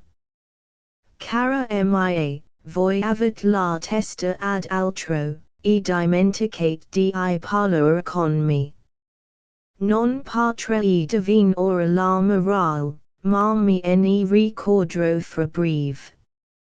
Forse non ne har osservo cortemente Alice. Che, bimba, dis la duchessa. Ogni cosa ha la sua morale, perch voi la possiate traver. E si strins più presso ad Alice mentre parlavat. Ad Alice non piacque così stretta con lei, primo perch la duchessa era bruttissima, secondo, perch per la sua altezza ella appoggiava il mento sulla spalla di Alice, ora quel mento era spiacevolmente acuto. Ma pur non vol essere scortas, e sopita quella noja cum glio pot. Il giuoco vumglio ora discosi per alimenta la conversazione. E si rispose la duchessa, e questa ne la morale, e amore, il pasron d'amore che fa girare il mondo, ed il mio cuore. Ma quel cittadino ha detto in vis bisbiglio Alice, se ognuno badis el propri faccin di il mondo gia erebmglio. Bean. L'una vale e l'altra dis la duchessa, ementa conficeva il suo mento acuto nel spal di Alice, continuo, e la moral dicio la e questa, guardate el franco, gli spiccioli si guarderanno the se. Come si diletta a trovar la moral in ogni cosa, penso Alice. Scomito chasi et sorpresa perch non six singo la vita col mio braccio dis la duchessa dopo quil'istant, ma gli perch non so che razza di umor abbia il vostro fanicontro. Facciamo la prova. Partreb mordavi rispose Alice, che non ne voleva di quelli esperimenti. E vero dis la duchessa, ifne conteri e la senap pizzicano entrambi, e la moral e questa, kai sira sembra essa sembra. Ma la senap non un uxello osservo Alice. Bean, come sempre dis la duchessa, voi dite ogni cosa assai benino. Un mineral. Credo dis Alice. Certo rispose la duchessa, che per eva desideras dia consentire a tut la cos che diceva Alice, che vicino ce una grande minera di senup. E la moral dicio e questa, la minera di gaba l'argent interior. O lo so, sclamò Alice. Che non aveva badato al parole della duchessa, un vegetal. Non ne ha l'apparenza, ma lo e dot. Proprio così dis la duchessa, e la moral dicio e questa, sciate quello che volet periria, se volet che vi lodica più semplicemente. Non six crediat mai di esser altra se non quella che apparit ad altri di esser stata o che possiate esser, l'esse non altro che l'essere di quell'esser che l'essere dell'esser, e non altrimenti. Credo che l'intendiam glio dis Alice con molta garbatezza, se mi la scrivest. Ma non posso seguirvi con la mente quando la dite. Questo e nulla rimpetto a quel che potrei dire, se ne avessi voglia soggians la duchessa, contenta come una Pasqua. Non vi incomodate d'un di più lung di quella che avet recitata or ora dis Alice. Che incomodo, rispose la duchessa. 6 for un regalo di tutto cio che ho detto sino ad ora. Un regalo che costa niente penso Alice. No che non fanno di regali nei giorni natalizi. Ma non oso di a questo a voce alta. Sempre meditabonda. Domando la duchessa, mentre fondeva quel suo mento accominato sull'omero della bambina. Ho ben dice, rispose vivamente Alice, perch cominciava a sentirsi annoiata.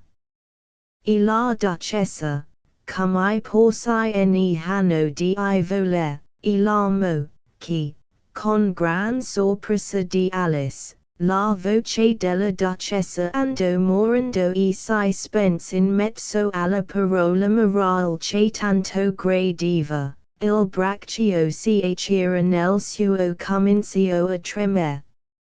Alice alto gli occhi, e vidi che la regina stava davanti ad es, la braccia concert, axagliata e spaventevole come un uragano. Maesta, che bella giornata, balbetto la duchessa con voce debole e fiacca. 6 tempo un avvertimento tuono la regina, battendo fremente il tirino colpide, o voglio la vostra testa da frano abbandonare il giardino, e cio subito. Sgliet. La duchessa sels, e fuggi via in un attimo.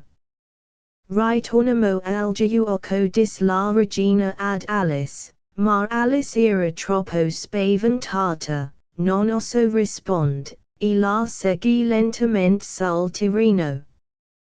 L'invitati intanto, profitando dell'assenza della regina, si riposavano all'ombra, però appena la videro ricomparire, ritornarono ai posti loro. La regina fece soltanto per loro che essi avessero ritardato un momento avrebbero perduto la vita. Mentre giuocavano, la regina continuava a querelarsi con altri giuocatori, gridando sempre mossategli il capo, oppure mossatel il capo. Coloro c'erano sentenziati a morte. Erano guardati the soldati che dovevano cessare di servire di archi al giuoco, e così in meno di mezz'ora, non si erano più archi, e tutti I giuocatori, exceptuati il re la regina ed Alice, erano guardati e condannati nel capo. Finalmente la regina lasciò il giuoco. Tutters buffanti ed anellant, e dis ad Alice, hai vegeto la falsa testugin. No come dis Alice. Non so neppure che sia la falsa testugin. E quella con cui si fa la minestra, di falsa testugin dis la regina. Non eni ho mai vegeto, eni udito parlare soggiance Alice. Vieni dunque dis la regina, ed essa ti racconterà la sua storia. Mentre andavano insieme, Alice sentì che il re diceva a voce bassa a tutti I condannati, for grazia a tutti. Oh, eni son lieta, disfra essi Alice, perch sapete. La nostra fanciulla era mestissima vedendo tanta gente condannata a morte dalla regina. Tosto giunsero vicino a un griffon, accocolato e dormente al sol. Essi voi non sapete che il griffon, guardate la vinetta. Su, pigro, dis la regina. Conduced questa fanciulla a vedere la falsa testugin che le farà il racconto della sua vita. Quanto a me debbo tornare indietro per fare seguire alcune sentence di morte, e ando via, lasciando Alice sola col griffon. Non piace ad Alice l'aspetto della bestia. Ma poi riflettendo che il rimane col griffon non era tanto pericoloso per lei quanto il rimanere con quella selvaggia regina, stet lì, ed aspetto. Il griffon si levò, si stropicciò gli occhi, aspetto che la regina sparisse totalmente e poi si mise a sghignazze. Che commedia, dis il griffon. Parlando un po a se stesso, un po ad Alice. Qual è la commedia? Domandò Alice. E lei stessa soggiance il griffon. E un razzo che ha in testa, ma la test non son mai mosit per cio. Venite. Che ognuno comanda venite, osservo Alice, mentre lo seguiva lentamente. Non sono stata mai così comandata in tutta la mia vita. Non saranno di molto inoltrati quando vidrò a una certa distanza la falsa testugin, che sedeva mesta isolata sull'orlo di una rupe, ed essendosi avvicinati un poco più, Alice sentì che sospirava come se la si spesasse il cuore. Ella en eb compassion. Perch si duol, domando al griffin, il griffin rispose un po su un po giù cum di anzi, un razzo che ha in testa, non ha dolor di sorta. Venite. Andarono verso la falsa testugin, che li riguardo con certi occhioni ripieni di lagrime, ma senza far motto. Questa fanciulla disse il griffin, vorreb sentire la vostra storia, vorreb. Glila racconterò rispose la falsa testugin con voce profonda e sepolcrale. Si dit, non dite una parola sin che io abbia terminato. Si dettero, per qualche minuto, ne hanno fiato. Intanto Alice osservo fra essi, non so come mai terminerà, essi non comincia mai. Ma aspetto pazientemente. Una volta finalmente la falsa testugin con un gran sospiro era una vera testugin. Quella parola fino seguite da un altro lunghissimo silenzio, interrotto soltanto da quel chjckoh, dal griffin e the singhiasi continue della falsa testugin. Alice stava per levarsi del. Grazie della vostra storia interessante quando rifled che essa doveva dire qualche cosa di più, si det tranquillamente, senza far motto.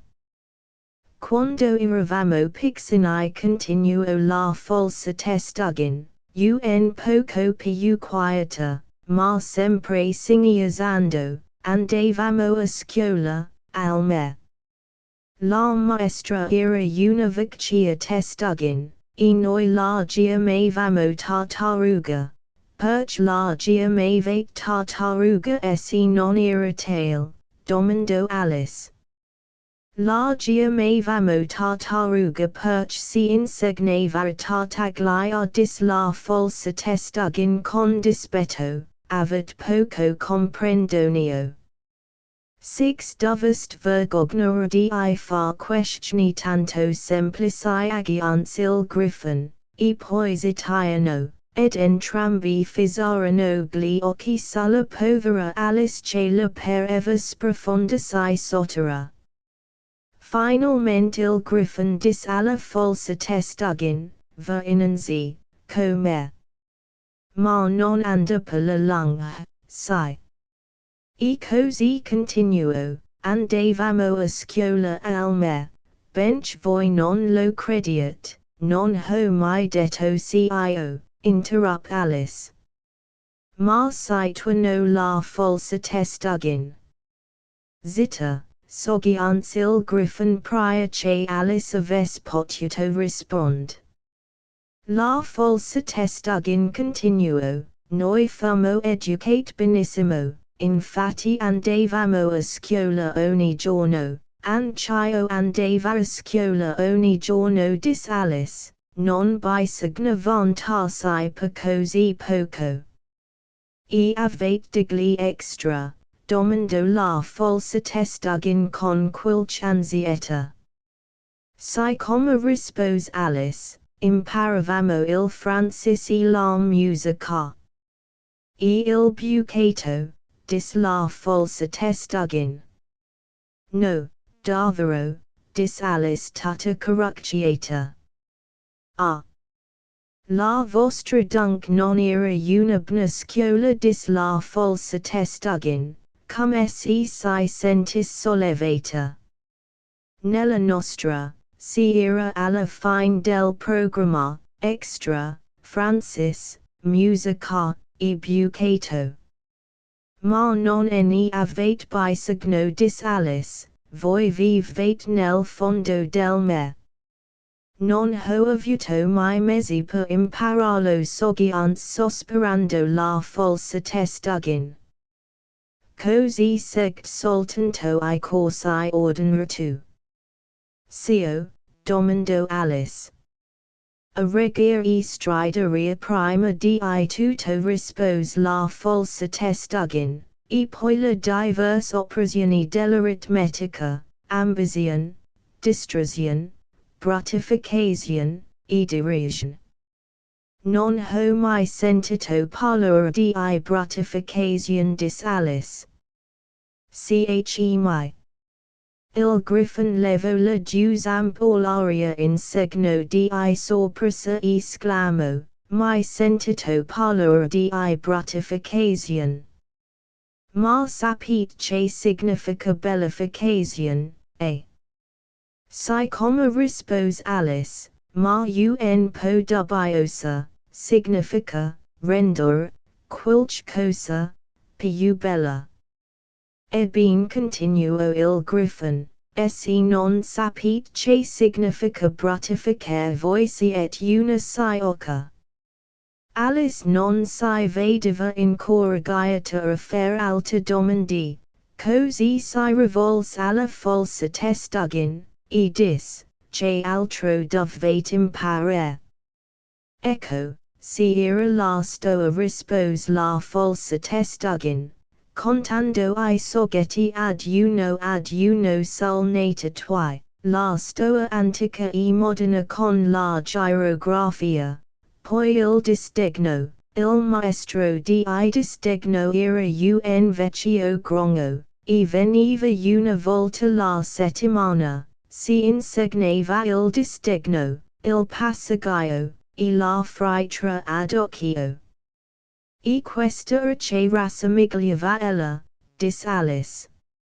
Non vi la potrei mostrare rispose la falsa testugin, perch vedit, son tutto di un pezzo. E il griffin non ha mai imparata. Non ebbi tempo rispose il griffin, ma studiai la lingua classiche, e ben. Ebbi per maestro un vecchio granchio, sapete. Non andai mai da lui dis la falsa testugin con un sospiro, mi dissero che insegnava Catano, e Greto. Proprio così dis il griffin, sospirando anche lui, ed entrambe le bestie nascosero la faccia fra le zampe. Quanti odi lesion avete al giorno, dis Alice prontamente, per mutuo argomento.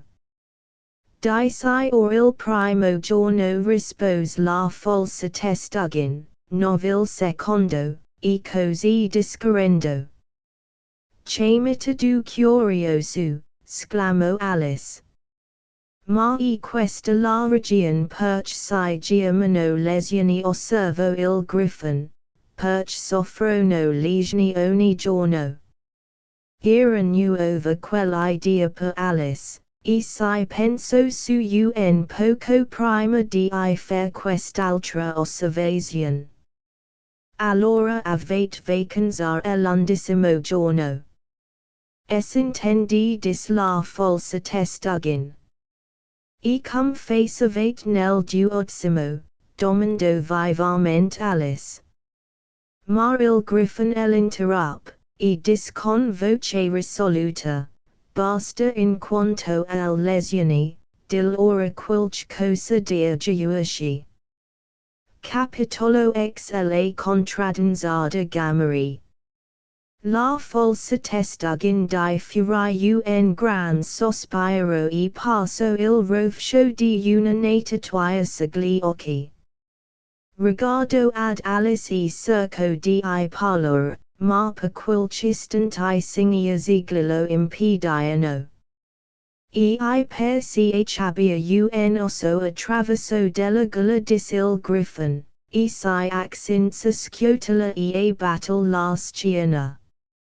Finalmente la falsa testugin ricovero la voce, e con la lagrime che gli colavano sul guanci, riprese il discorso, forse voi non siete vissuta lungo tempo nel fondo del mare, no, certo dis Alice, e forse non siete stata mai presentata a un gamero. Alice stava per dire una volta gustai, maring otti la phrase, e dis, no mai, così voi non potete farvi una idea della bellezza di una contradanzata gameri. No, davvero rispose Alice. Ma che mai la contradanzata gameri. Ecco dis il griffon. Prima di tutto si forma una linea lunghezzo la spiaggia, due linee, gridò la falsa testugin. Fosh, testugin di me, Simone e simili, poi quando avete tolti via della spiaggia I pollipi viscosi, eciofa perdere molto tempo interruppe il griffon. Voi fate un avant deux. Ognuno avendo un gamero per cavalier gridò il griffon. Gia, dis la falsa testugin, voi fate un avant deux, poi un balance, scambiate I gameri, e ritornate en place continuo il griffon. E poi, capite, continuo la falsa testugin, voi scaraventate I gameri, allo il griffon, soltando come un matto. Nel me con tutta la vostra forza, indinuotate dietro allora, strillo il griffon. Fate una capriola nel me, gridò la falsa testugin, soltellando mattemente qua e là.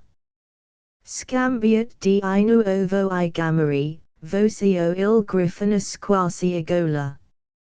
Ritornate terra di nuovo, e questa è la prima figura dis la falsa testugin, abbassando la voce tutta un tratto, e le due bestie che per dianzi soltavano follemente, si sdraiarono mest, silenzios, e guardarono Alice. Debessero una gran bella contradanza, contesta timidamente Alice. Ne vorist avere un saggio, domandò la falsa testugin. Mi piacerebbe di molto dis Alice. Animo dunque, facciamo la prima figura, dis la falsa testugin al griffon. Possiamo farla senza gameri, sapete. Chi cantra. Cantate voi dis il griffon. Io ho dimenticate la parole. E cominciarono a ballare gravemente intorno ad Alice, pestando I piedi quando le si avvicinavano troppo, e battendo il tempo con le zampe, davanti, mentre la falsa testugin cantava adagio, e mestamente, nasal dis, lumica. Cammina un po piulsta, che un porcelain di me, la coda mi calpista, gia gameri e testudi, sen vengono a fidanza, e aspettano il segnale, per comincia la danza. Volet voi ballaria. Volet, co gameri danzare. Che gio ha. Che delizia, inanzi e in dietro andremo, nel mascaravantati, co gameri saremo. Rispose la lumica, oim. glii un po lontano. A mi non pias un ballo, cuttanto ardito e strano. Volet voi, balleria. Volet volet, cogamari danzare. Che mail, gli rispose, il candido nasello, di la ceun altra sponda, ceun suolo assai più bello, dor'adria alla Dalmasia, fermo un solto audis, o non tema, carina, sta quieta e vivi in pace. Volet voi, balleria. Volet, cogamari danzare. Gragi tanti. E una bella contradanza dis Alice, lieta che fos finita, e poi quel canto curioso del nasello mi piace tanto. A proposito dia naselli dis la falsa testugin, si sono, voi ne avat vegeti, non e vero. Si come rispose Alice, li ho vegeti spesso attevo, e ignoti il resto della parola. Non so dove sia attevo dis la falsa testugin, ma se voi li avat vegeti spesso, sapete che cosa sono. Lo credo rispose Alice, raccordandosi. Hanno la coda in bocca, e son tutti copati di pan grattato. Vi ingannate in quanto al pan grattato soggians la falsa testugin, la mich di pane sparia erba o nel me. Ma si hanno però la coda in bocca, e la regione questa, e chi la falsa tartaruga sbadiglio, e chias gli occhi deteglila voi la regione chis al griffin. La regione la segant dis il griffin, si volro andare al ballo cogamari, e così fiano buttati nel me, e così fecero il capitombolo molto al di là, e così si attaccarono la coda in bocca, e così non potettero distaccarsela più, e questo e quanto. Gragi dis Alice, davvero e interessanti. Non ne seppi mai tanto intorno a naselli. Presto, fate si un racconto del vostra avventure dis il griffin.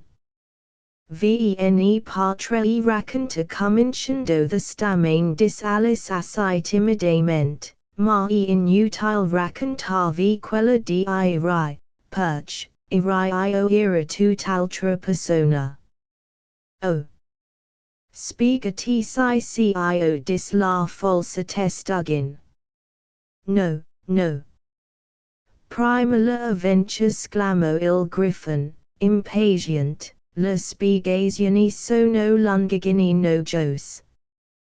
Così Alice cominciò a raccontar loro I casi suoi sin dal momento che incontrò il coniglio bianco, ma bentosto cominciò a sentire un poco di paura che le due bestie le si erano appiccicate fianchi, slagando gli occhi e spalancando la bocca, però in pochi istanti la piccina si rib dal timore. I suoi uditri si mantennero quieti sino a che elegiance alla ripetizione del Guglielmo, tu sia vecchio the lei fatta al bruco, e siccome la parola usavano tut diverse dal vero originale, la falsa testugin di fuori uno de suoi sospironi, e dis, e curioso davvero. E curioso cum la curiosità sclamò il griffin. E uscito fuori tutto diverso, soggians la falsa testugin dopo aversi rifle tutto sopra. Vora che ella si recitas quilch cosa ora. Dil che cominciai. E guardo il griffon pensando ciechigli aves autorità sopra Alice. Levati dis il griffon, e ripetiti si la canzoa Piemontese 30-40, o cum quest besti comandano. E fanno recita la lesioni, penso Alice. Sarebbe lo stesso per me che fossi a scuola. Cio non di meno si levo, e comincio a ripeta quel canto, ma la sua testolina era tanto piena di gameri e di contradans, che non sapia che si dicesse, e I versi usseran fuori assai male, sun 30 e sun 40. Il gamrogia canta han troppo abbrustolito, mi voglio insipria, in faccia a questo specchio, mi voglio spazzolare, e voglio rivolta, e piedi e naso in su. Ma testo costigli e diverso da quello cio recitava quando era bimbo dis il griffon. Non el ho mai sentito prima osservo la falsa testuggine, ma gli si occo oltre misura. Alice non rispose, ma si det con la faccia nascosta fra le mani, pensando se mai le cose tornassero una volta al loro corso natural. Vora che me lo spiegaste domando la falsa testuggine. Non s'spiegalo dis il griffon, cominciate la seconda strofa. A proposito di piedi continuo la falsa testuggine. Cum poteva igli rivoltali, e col naso paggianta. E la prima posizione nel ballo dis Alice, ma era talmente imbarazzata con quell'argomento, che non vedeva il momento di mutar soggetto. Continuate la seconda strofa replicò il griffon con impazienza, comincia bianca la sera. Alice non osava disabidire, bench fos sicura che la reciterebbe tut al rovescio, e dis con voce tremante, bianca la sera per, nel lor giardino, in fretta, mangevano un pasticcio, e l'ostrica e la civetta, perch recitarsi tut cotest si occhis, interrupt la falsa testuggine, se non si la spiegat. E una vera babel di confusion. Si, farist mglio di smetter dis il griffon, e Alice fu lieta di terminare a quella filastroca. Voglimo provare un'altra figura della contradanza gameri, continuò il griffon. O preferiest invece una canzoa dalla falsa testuggine?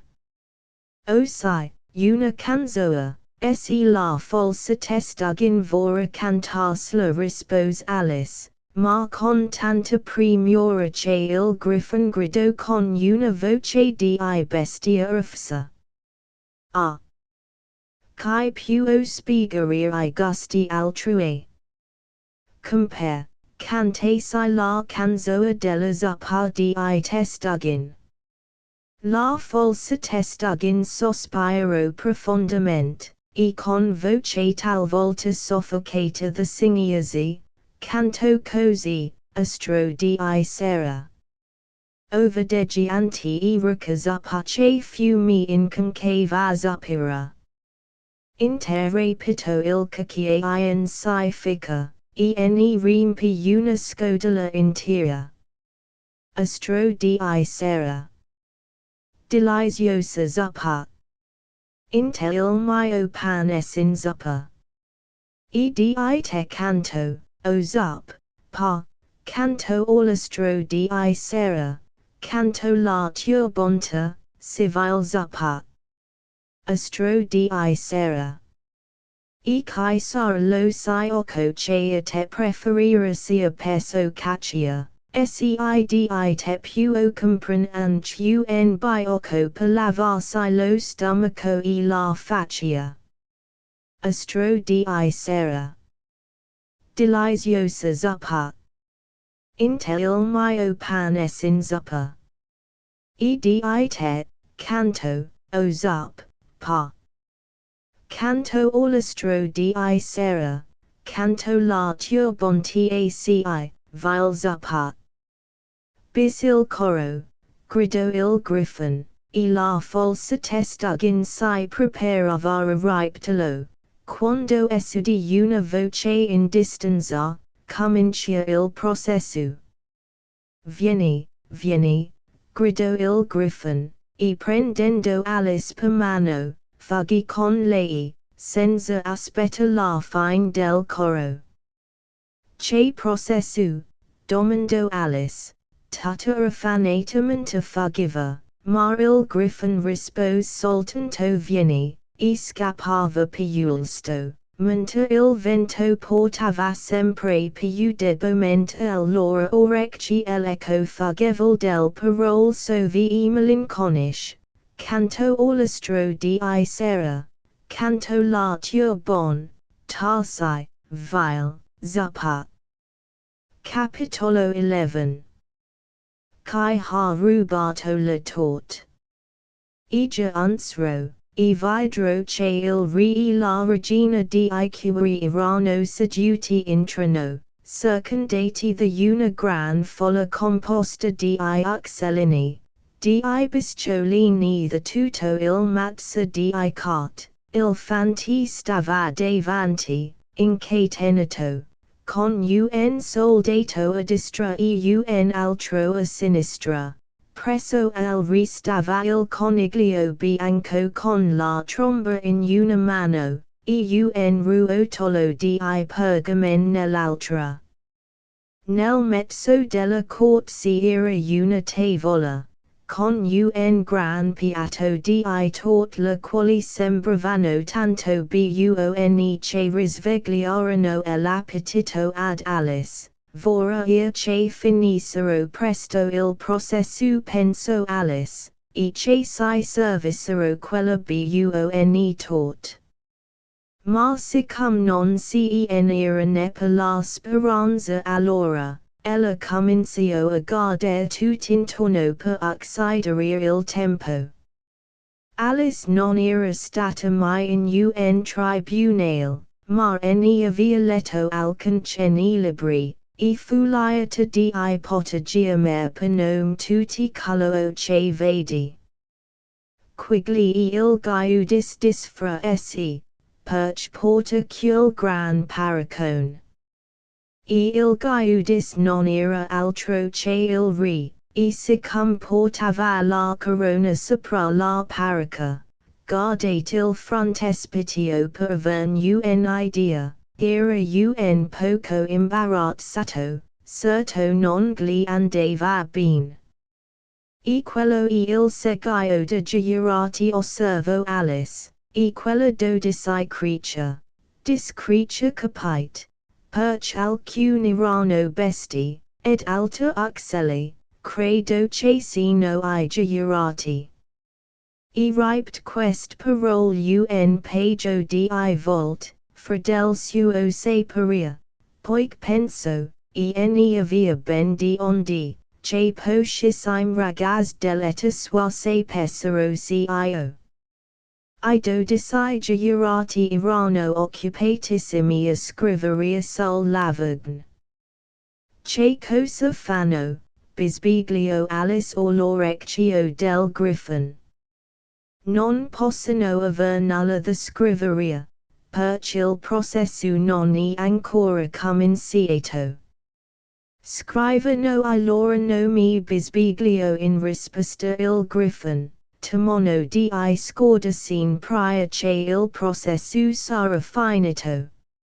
Si occhi, gridò Alice con voce disdegnata, ma si fermò subito perch il coniglio bianco, sclamò, silenzio nel tribunale, il rinforco gli occhi e si mise a regardare ansiosamente in ogni parte per vedere chi parlasse. Alice vedeva così bene come se fosse stata dietro le loro spalle, che scrivevano si occhi sul loro lavagna. Osservo altresì che uno di loro non sapeva celebrar si occhi e domandava al suo vicino come doveva compiutarlo. Che amasu di scarabocchi farano sul lavagna prima che il processo sia terminato, pensò Alice. Uno de giurati aveva una matita che scricchiolava. Alice non la poteva soffrire, e perciò girò intorno al tribunale, giunse al spalle di lui e colse tosto il distro per strappargliela. Si fece con tal lestezza che il piccolo giurato, irritonio, la lucertola, non che fosse della sua matita, girò qua e là per ritrovarla, ma invano, perciò dovette rassegnarsi a scrivere col dito in tutto il resto della giornata. Se vols poco, perché il dito non lasciava traccia alcuna sulla lavagna. Assai, legit elito di accusa, disse il re. Allora il coniglio di trasquilli di tromba, poi aprì il ruotolo del pergamen, e les cose, la regina di qrf del tort in un bel di esta, elempio fanti di qr rubo la tort, e certo, a mort andra. Ponderit il vostro vedetto disse il re giurati. Non tanta fretta, interrupt vivamente il coniglio. Six sun mold cos the fair prima. Giamate il primo testimonio dis il re, e il coniglio bianco di trasquilli di tromba, e grido, il primo testimonio. Ora il primo testimonio era il cappellaio. Ven con una tazza di tè in una mano, una fetta di pane col burro nell'altra. Domando perdono alla maestra vostra se vengo così impacciato, ma il fatto sta ch'io non aveva finito ancora di prendere il tè quando fui chiamato. Avrest dovuto finirlo rispose il re. Quando avete cominciato a prenderlo? Il cappellaio guardò la lettera solina che aveva seguito al tribunale andando a braccetto colgio. Credo, al 14 di marzo disse il cappellaio. Al 15 esclamò la lettera solina. Al 16 soggiunse il gio. Notate quest cos dis il re giurati, e questi si misero a scrivere con molta premura la tradate, sopra la lavagna, e poi la sommarono riducendola lire e centesimi. Cavativi il capillo disse il re al cappellaio. Non è mio rispose il cappellaio. E rubato, sclamò il re, rivolto a giurati, ai quali subito presero nota del delitto. Ne tengo per venderli soggiunse il cappellaio per spiegare il fatto, non ne ho di mio. Sono un cappellaio. Chi la regina inforco gli occhiali, guardo fremente il cappellaio che alibi di pora. Rendit la vostra testimonianza disse il re, e non siate spaventato, altrimenti six farò subito mosere il capo.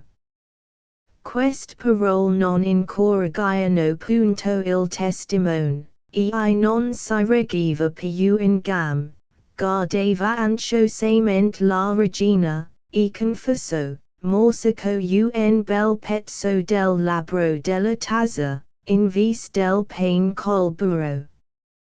Giusto allora Alice provo una sensazione curiosissima, che la riempì di sorpresa, sino a che potet render sin region, ella cresceva di nuovo.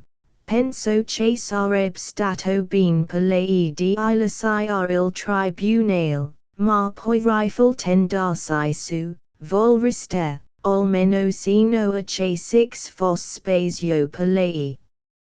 Vora che non pigiast tanto disilgio che la sedeva vicino.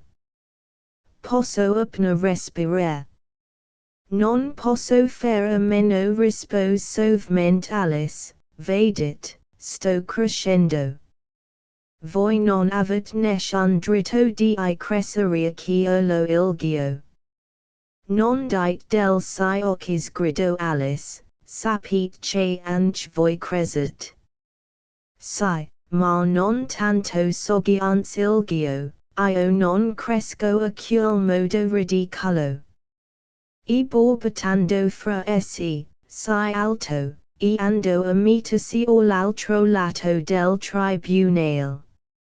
Intanto la regina non aveva mai sviato il suo sguardo feroce dal cappellaio, e mentre il gio traversava la sala del tribunale, disse ad UNSI, ricatimi la lista de cantanti nell'ultimo concerto.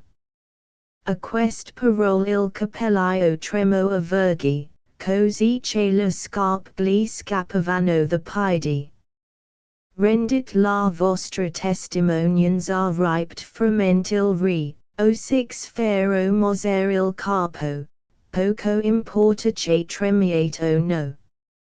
Maesta, sono un povero sventurato comencio il cappellaio con voce tremante, ed ho appena cominciato a prender il tè, non è ancora una settimana. E in quanto al pane col burro che sia sottiglia, e alla testa soppressata. Che soppressata, sclamò il re. La testa soppressata cominciò col te come rispose il cappellaio. Sicuro che testa comincia con unt, dis vivamente il re. Avet voi preso per un gonzo. Andate via. Sono un povero sventurato continuò il cappellaio, e dopo il tè, tentennavano tutti, solo la lepra marsolina non disignant, interrup con impeto la lepra marsolina.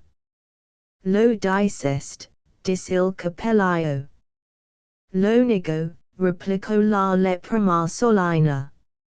Lo nega dis il re, ed ben lasciat andor. Ben, ad ogni modo il gio dis, e il cappellaio lo guardo per vedere esegli pur voles dargli una mentita, ma il gio non negava, dormiva profondamente. Dopo cio continuò il cappellaio, mi preparai un'altra fetta di pane col burro. Ma che cosa disilgio, domandò un giurato. Non me lo posso ricordare disil cappellaio. Voi dovest ricordarlo osservo il re, se no six fero moser il capo. Il misero cappellaio si lascio cadere la tazza, il pane col burro, e la ginocchia a terra, esclamò. Maesta, sono un povero mortale. Siet un povero oratore dis il re. Che un porcellino di India di un applauso, ma subito fu soppresso dagli usieri del tribunale.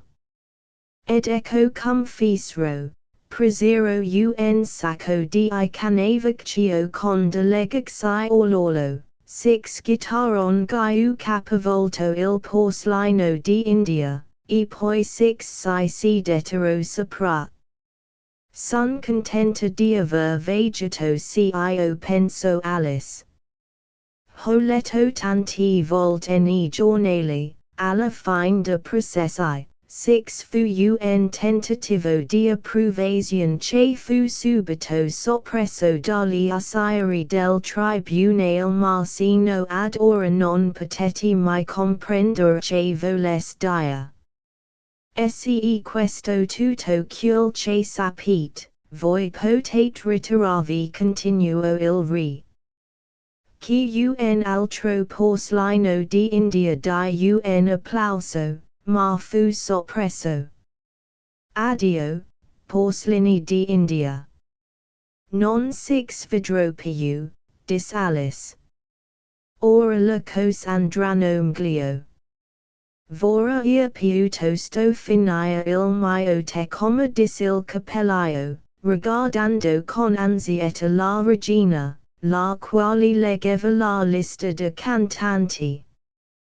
Potete andare dis il re, e il cappellaio fuggi dal tribunale, senza nemmeno rimettersi le scarpe. E mozzategli il capo fuori soggiance la regina indirizzandosi ad un ufficiale, ma il cappellaio era sparito dalla vista, prior che l'ufficiale giungesse alla porta. Chiamate l'altro testimonio, gridò il re. Era la chiocca della duchessa. Aveva la papilla in mano, e Alice indovinò che fosse, anche prima che entrasse nel tribunale, perché tutti coloro che erano vicini all'uscio cominciarono a starnutire. Rendite la vostra testimonianza dis il re. No rispose la chiocca. Il riguardo con ansietta il coniglio bianco che mormorò a voce bassa, Maesta, esaminate voi stesso questo testimone. Bene, se debbo farlo, mi converrà farlo dis il re con una sera malinconica, e dopo aver posto le braccia concerte al petto, e fatto gli occhi axi alla chiocca. Dis con voce profonda, di che sono compost la torte. Di pepe, per la magia parti rispose la chiocca. Di melazzo soggiance una voce sonolenta dietro ad essa. Afferrate culgio, gridò la regina. Tagliategli il capo. Fuori culgio. Soprimplo. Pizzicatello. Strappategli I baffi. Durante quell'istante il tribunale fu una vera confusion, mentre il gio era preso, e quando si ristabiliva l'ordine, la chiocca era sparita. Non importa, dis il re con un'aria di sollievo. Chiamate l'altro testimone.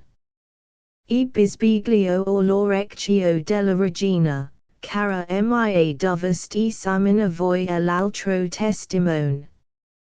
Alice stava osservando il coniglio che ripassava la lista, curiosa di vedere che mai sarebbe l'altro testimone, perché sin ad ora non hanno affatto prove di saver fra essi.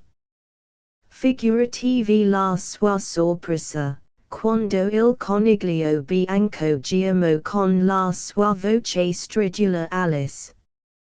Capitolo 12. Testimonianza di Alice. Eccomi, rispose Alice, e dimenticando che in quegli ultimi momenti era cresciuta smisuratamente, saltò su molto l'sto, rovesciando col suo gonnellino il palchetto de giurati, di tal che questi capitombolarono con la testa in giù sulla folla era di sotto, e restarono con la gamba all'aria. Cio la ramanto il rovsce la settimana avanti aveva casualmente dato a un globo di cristallo che conteneva de pesciolini dorati. Oh, six prego di avermi per scusata, sclamò con voce di angoscia, e comincio a raccattali con molta sollecitudine. Perch piena dell'idea de pesciolini dorati caduti dal globo, pensava che doveva prontamente raccoglierli e rimetterli nel palchetto de girati, se no sarebbero morti. Il processo disilri con voce autorevole e grave, non potrà andare innanzi, se non quando tutti girati saranno rimsceni loro propri posti. Dico tutti soggianze con molta enfasi, riguardando ferment Alice. Alice guardò il palchetto de girati, e vide che nella fretta aveva rimscia la lucertola col capo in giù, per cui la povera bestiolina agitava la coda al di sopra ma in modo da excita la compassion, perch non poteva muoversi. Subito la estras, e la remis convenientemente, non gia perch importi assai disfraesi.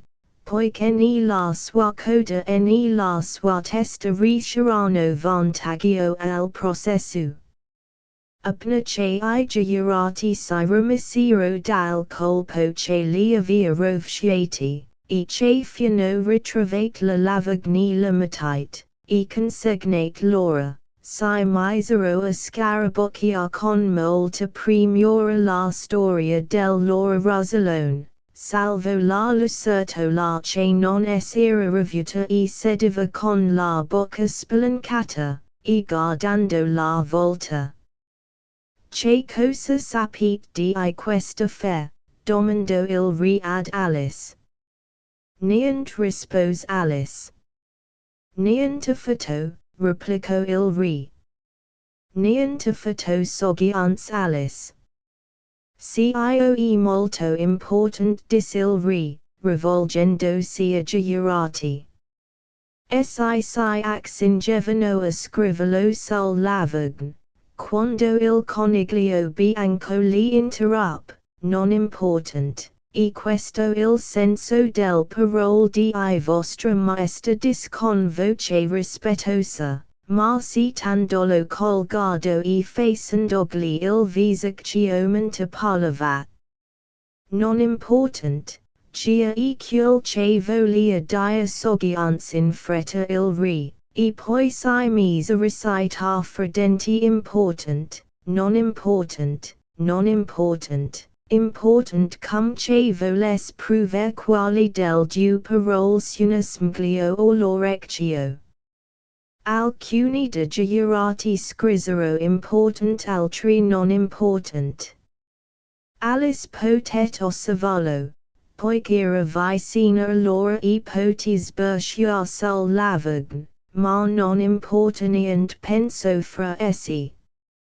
Allora il re, che era stato occupatissimo a scriveria sul suo taccuino, gridò silenzio. E les dal suo libricino regola quarantadwesima. Ogni persona, la cui altezza supra il miglio, devassia dal tribunale. Ognuno riguardo Alice. Io non sono alta un miglio dis Alice, si che lo siet rispose il re. Quasi due miglia di altezza soggiance la regina. Ebbene, poco Michael, ma non andrò via dis Alice, oltre cio quella non è una regola, e l'avet inventata ora. Che. E la piuvecchia regola nel libro rispose il re. Allora doveva essere la regola prima dis Alice. Il re impallidì, e chiuse il taccuino in fretta. ponderit il vostro vedetto dis, rivolgendo sia giurati, ma con voce sommessa e tremolent. Maester 6 sono alta testimonians dis il coniglio bianco, sbalzando in piedi. Giusto adesso abbiamo trovato questo foglio. Che sia dentro, domandò la regina. Non el ho aperto ancora dis il coniglio bianco, ma sembra una lettera, scritta dal prigioniere, a quel cittadino. Dev'essere così dis il re, salvo che sia stata scritta a nessuno, cio che non si fa generalmente. A chi indirizzata, domandò uno de giurati. Non ha indirizzo di sorta dis il coniglio bianco, di fatti non si scritto nulla al di fuori. E spiego il foglio mentre parlava, e soggiance, somma tutto non e punto una lettera, e una cosaglia di versi. Son disi scritti dalla mano del prigioniere, domandò un giurato. No, non lo sono rispose il coniglio bianco, ed questa la più strana di tutte le cose. I giurati si rigardarono confusi. Forse gli ha imitata la scrittura di quel cittadino dis il re. Che I giurati si rasserenarono. Maester dis il fanti, non li ho scritti, e ne hanno potrebbe provarmi l'opposto. E poi non si nessuna firma alla fine. Il non avelo firmato rispose il re, prova doppiamente il vostro delitto. Voi dovete aver l'intenzione di offendere, e se no, the galantuomo avreste firmato il foglio. Tutti applaudiano, e con ragione, perché quello il primo detto spiritoso che il re avesse detto in quel giorno. Cio prova il suo delitto sclamò la regina. Cio non prova niente fatto, dis Alice.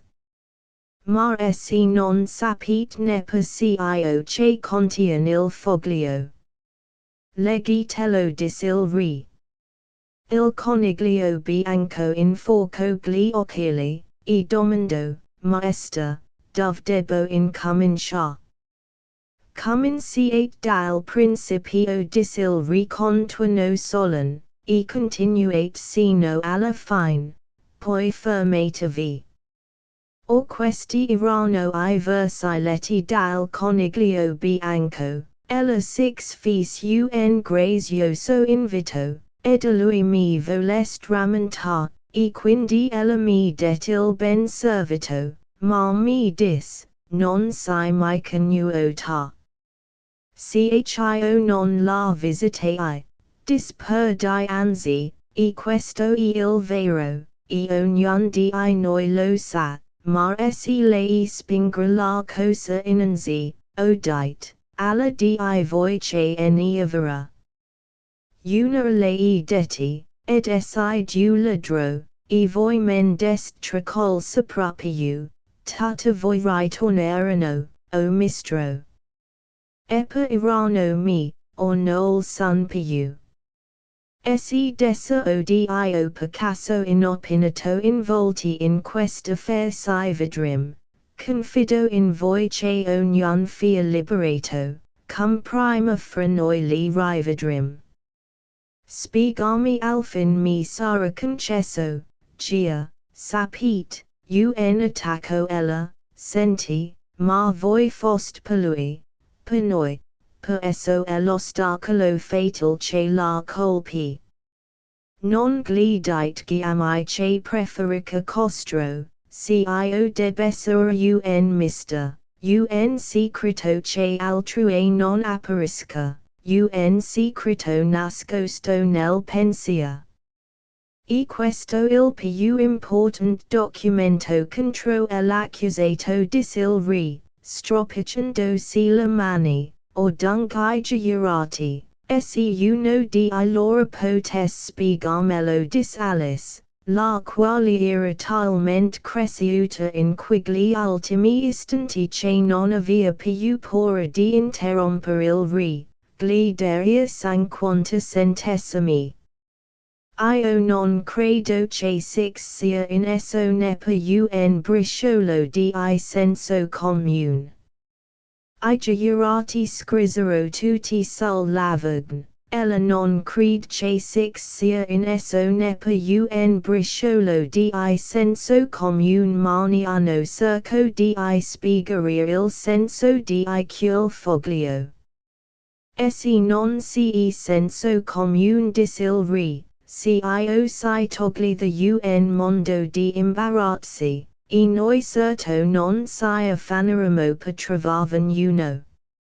Per non sapere continuo spiegando il foglio sul ginocchio, sbirciando la poesia, ma mi per di vedere un senso occulto in essi, non si mica nuota, voi non potete nuota. Non è vero, continuo, rivolgendosi al fanti. Il fanti mestamente il capo, eniho io l'apparenza.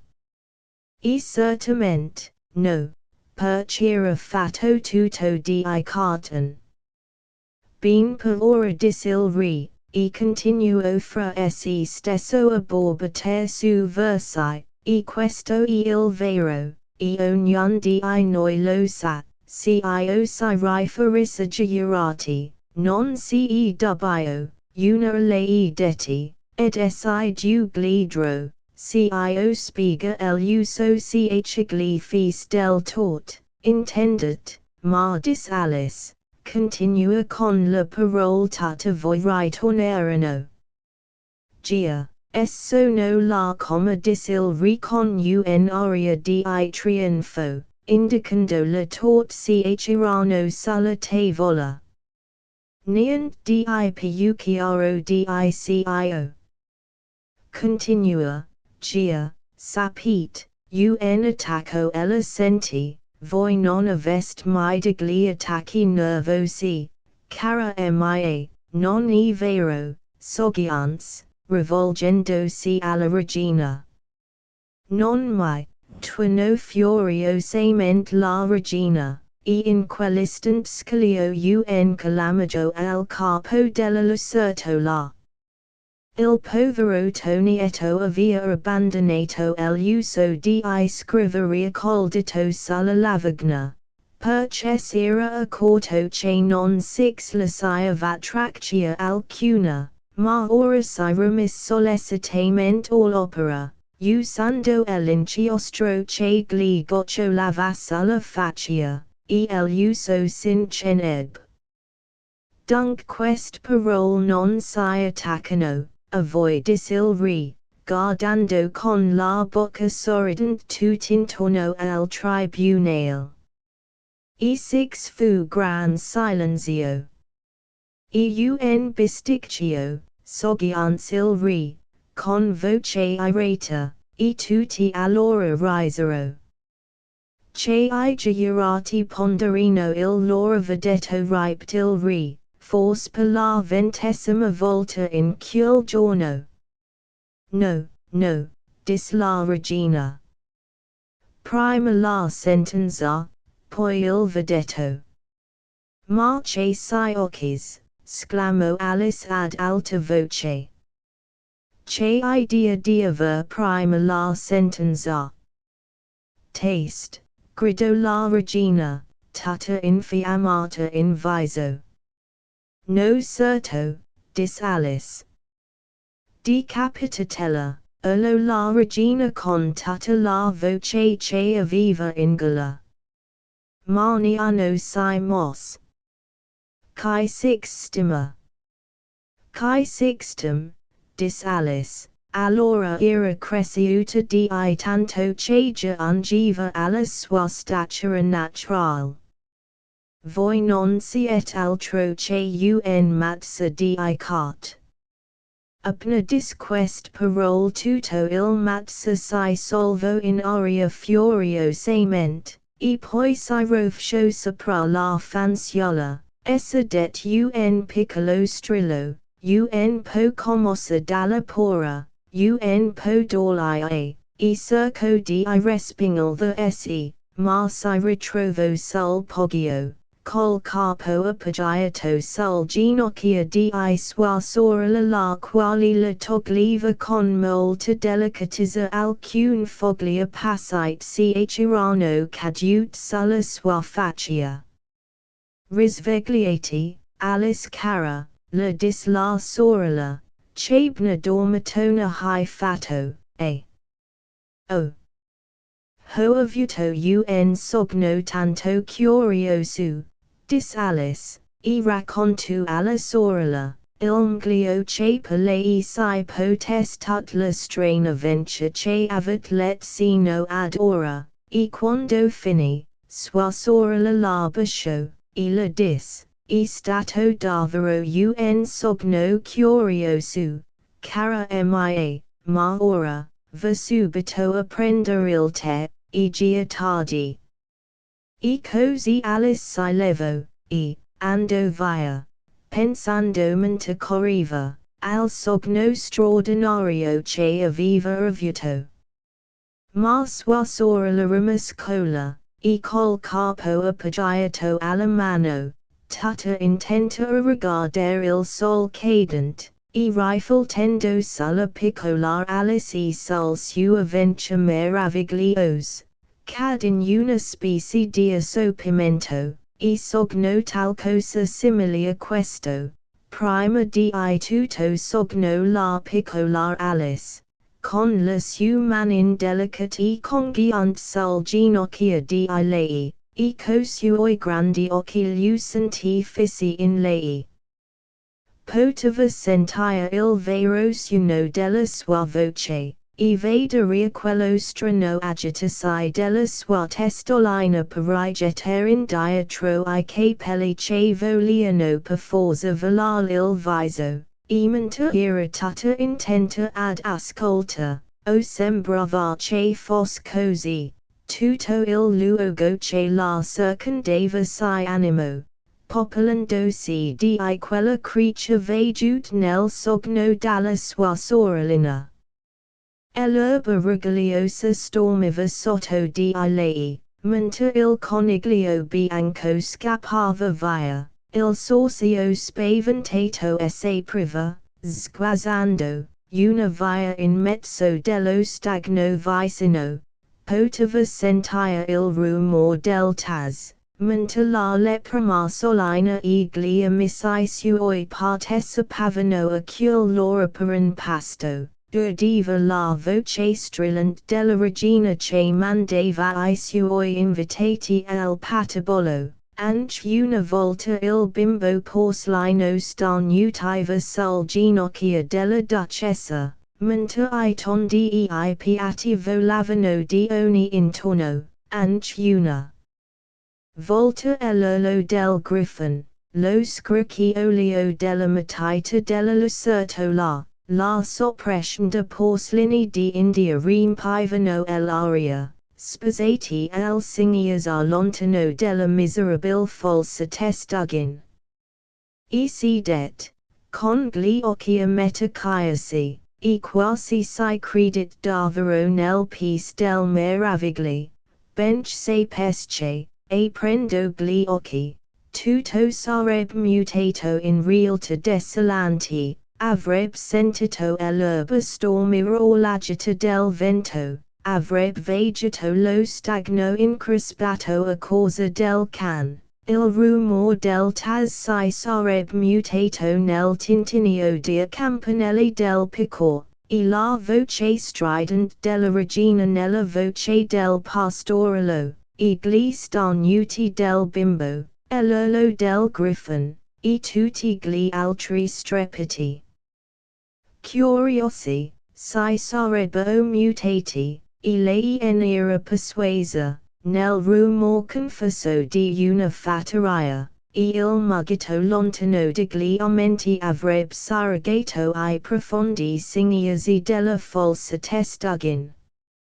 Finalmente, vol figurarsi la sua sorellina cresciuta e diventata donna, conservare nei suoi anni maturi il suo affettuoso e semplice della sua fanciullezza, raccogliere intorno a esse alta fanciulla, e fa loro brillare gli occhi bindoli con istorial curiosi strain. E forse anche col sogno dell'avventure nel paese delle meraviglie, e con quanta simpatica tenerezza avrebbe la stessa partecipato alle loro innocenti angosce, e con quanta letizia al loro giochi, riandando I beati giorni della fanciullezza, e la giocondi giornate dell'estate.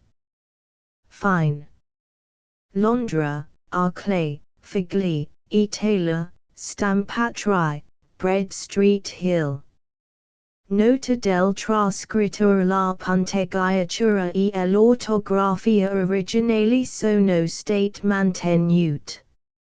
Minimi errori di stampa sono stati corretti senza annotazione. Sono stati inoltre corretti I seguenti refusi. Tra parentesi il testo originale pag 81, manco che non glilo, gilo, portace via. Pag 117, affisandala in faccia con un certo fez, inquieto pag 118, bisbiglio o l'orecchio della fanciulla, sotto pag 122, che essere avvicinata, ad Alice, ed osservava la pag 123, vol, pag 129, fa, breve, pag 163, tradate, sopra la lavagna, pag 163, e poi la sommarinol. ***** End of the Project Gutenberg ebook La avventure di Alice nel paese delle meraviglie ***** Updated editions will replace the previous one, the old editions will be renamed. Creating the works from print editions not protected by U.S. copyright law means that no one owns a United States copyright in these works, so the Foundation, and you, can copy and distribute it in the United States without permission and without paying copyright royalties. Special rules, set forth in the general terms of use part of this license, apply to copying and distributing Project Gutenberg trademark symbol electronic works to protect the Project Gutenberg trademark symbol concept and trademark. Project Gutenberg is a registered trademark, and may not be used if you charge for an ebook, except by following the terms of the trademark license, including paying royalties for use of the Project Gutenberg trademark. If you do not charge anything for copies of this ebook, complying with the trademark license is very easy.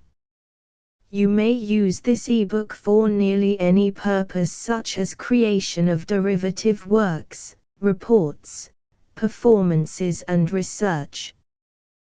Project Gutenberg ebooks may be modified and printed and given away. You may do practically anything in the United States with ebooks not protected by U.S. copyright law. Redistribution is subject to the trademark license, especially commercial redistribution. Start. Full license. The full Project Gutenberg license. Please read this before you distribute or use this work to protect the Project Gutenberg trademark symbol mission of promoting the free distribution of electronic works.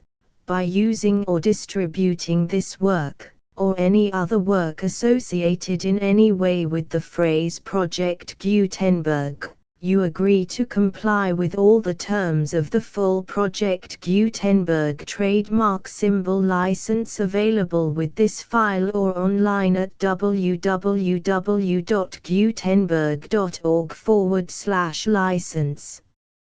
Section 1. General Terms of Use and Redistributing Project Gutenberg Trademark Symbol Electronic Works 1.0. By reading or using any part of this Project Gutenberg trademark symbol electronic work, you indicate that you have read, understand, agree to and accept all the terms of this license and intellectual property, trademark/copyright, agreement. If you do not agree to abide by all the terms of this agreement, you must cease using and return or destroy all copies of Project Gutenberg trademark symbol electronic works in your possession.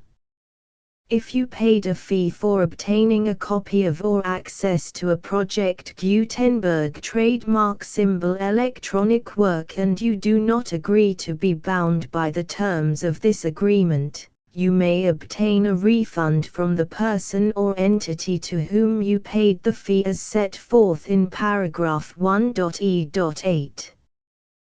1.b Project Gutenberg is a registered trademark. It may only be used on or associated in any way with an electronic work by people who agree to be bound by the terms of this agreement. There are a few things that you can do with most Project Gutenberg trademark symbol electronic works even without complying with the full terms of this agreement. See paragraph 1.c below. There are a lot of things you can do with Project Gutenberg trademark symbol electronic works if you follow the terms of this agreement and help preserve free future access to Project Gutenberg trademark symbol electronic works. See paragraph 1.e below. 1.c. The Project Gutenberg Literary Archive Foundation, the Foundation or PGLAF, owns a compilation copyright in the collection of Project Gutenberg trademark symbol electronic works. Nearly all the individual works in the collection are in the public domain in the United States. If an individual work is unprotected by copyright law in the United States and you are located in the United States, we do not claim a right to prevent you from copying, distributing, performing, displaying or creating derivative works based on the work as long as all references to Project Gutenberg are removed. Of course, we hope that you will support the Project Gutenberg trademark symbol mission of promoting free access to electronic works by freely sharing Project Gutenberg trademark symbol works in compliance with the terms of this agreement for keeping the Project Gutenberg trademark symbol name associated with the work. You can easily comply with the terms of this agreement by keeping this work in the same format with its attached full Project Gutenberg trademark symbol license when you share it without charge with others. 1.d. The copyright laws of the place where you are located also govern what you can do with this work. Copyright laws in most countries are in a constant state of change. If you are outside the United States, check the laws of your country in addition to the terms of this agreement before downloading, copying, displaying, performing, distributing or creating derivative works based on this work or any other Project Gutenberg trademark symbol work. The Foundation makes no representations concerning the copyright status of any work in any country other than the United States. 1.e Unless you have removed all references to Project Gutenberg, 1.e.1.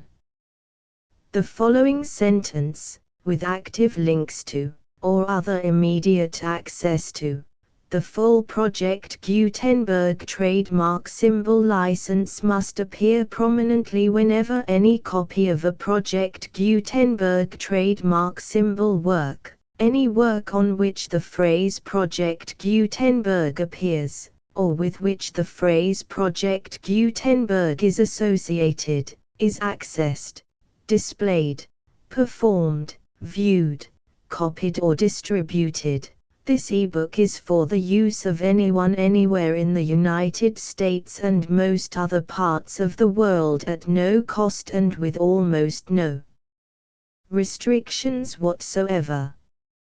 You may copy it, give it away or reuse it under the terms of the Project Gutenberg license included with this ebook or online at www.gutenberg.org. If you are not located in the United States, you will have to check the laws of the country where you are located before using this ebook. 1.e.2. If an individual Project Gutenberg trademark symbol electronic work is derived from texts not protected by U.S. copyright law, does not contain a notice indicating that it is posted with permission of the copyright holder, the work can be copied and distributed to anyone in the United States without paying any fees or charges. If you are redistributing or providing access to a work with the phrase Project Gutenberg associated with or appearing on the work, you must comply either with the requirements of paragraphs 1.e.1 through 1.e.7 or obtain permission for the use of the work and the Project Gutenberg trademark symbol trademark as set forth in paragraphs 1.e.8 or 1.e.9. 1.e.3. If an individual Project Gutenberg trademark symbol electronic work is posted with the permission of the copyright holder, your use and distribution must comply with both paragraphs 1.e.1 through 1.e.7 and any additional terms imposed by the copyright holder. Additional terms will be linked to the Project Gutenberg trademark symbol license for all works posted with the permission of the copyright holder found at the beginning of this work. 1.e.4. Do not unlink or detach or remove the full Project Gutenberg trademark symbol license terms from this work, or any files containing a part of this work or any other work associated with Project Gutenberg trademark symbol. 1.e.5. Do not copy, display, perform, distribute or redistribute this electronic work, or any part of this electronic work, without prominently displaying the sentence set forth in paragraph 1.e.1 with active links or immediate access to the full terms of the Project Gutenberg trademark symbol license. 1.e.6. You may convert to and distribute this work in any binary, compressed, marked up, non-proprietary or proprietary form, including any word processing or hypertext form. However, if you provide access to or distribute copies of a Project Gutenberg trademark symbol work in a format other than plain vanilla ASCII or other format used in the official version posted on the official Project Gutenberg trademark symbol website, www.gutenberg.org, you must, at no additional cost, fee or expense to the user, provide a copy, a means of exporting a copy, or a means of obtaining a copy upon request, of the work in its original plain vanilla ASCII or other form. Any alternate format must include the full Project Gutenberg trademark symbol license as specified in paragraph 1.e.1. 1.e.7. Do not charge a fee for access to, viewing, displaying, performing, copying or distributing any Project Gutenberg trademark symbol works unless you comply with paragraph 1.e.8 or 1.e.9. 1.e.8. You may charge a reasonable fee for copies of or providing access to or distributing Project Gutenberg trademark symbol electronic works provided that you pay a royalty fee of 20% of the gross profits you derive from the use of Project Gutenberg trademark symbol works calculated using the method you already use to calculate your applicable taxes. The fee is owed to the owner of the Project Gutenberg trademark symbol trademark, but he has agreed to donate royalties under this paragraph to the Project Gutenberg Literary Archive Foundation.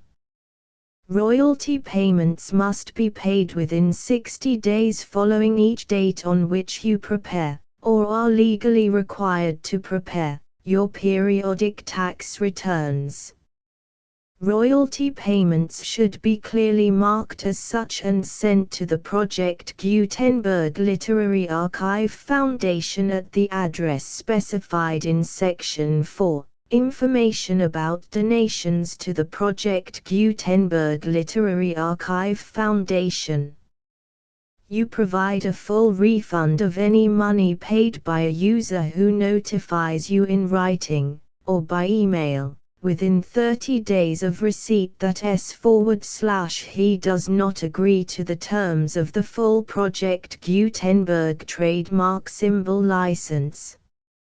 You must require such a user to return or destroy all copies of the works possessed in a physical medium and discontinue all use of and all access to other copies of Project Gutenberg trademark symbol works. You provide, in accordance with paragraph 1.f.3, a full refund of any money paid for a work or a replacement copy, if a defect in the electronic work is discovered and reported to you within 90 days of receipt of the work.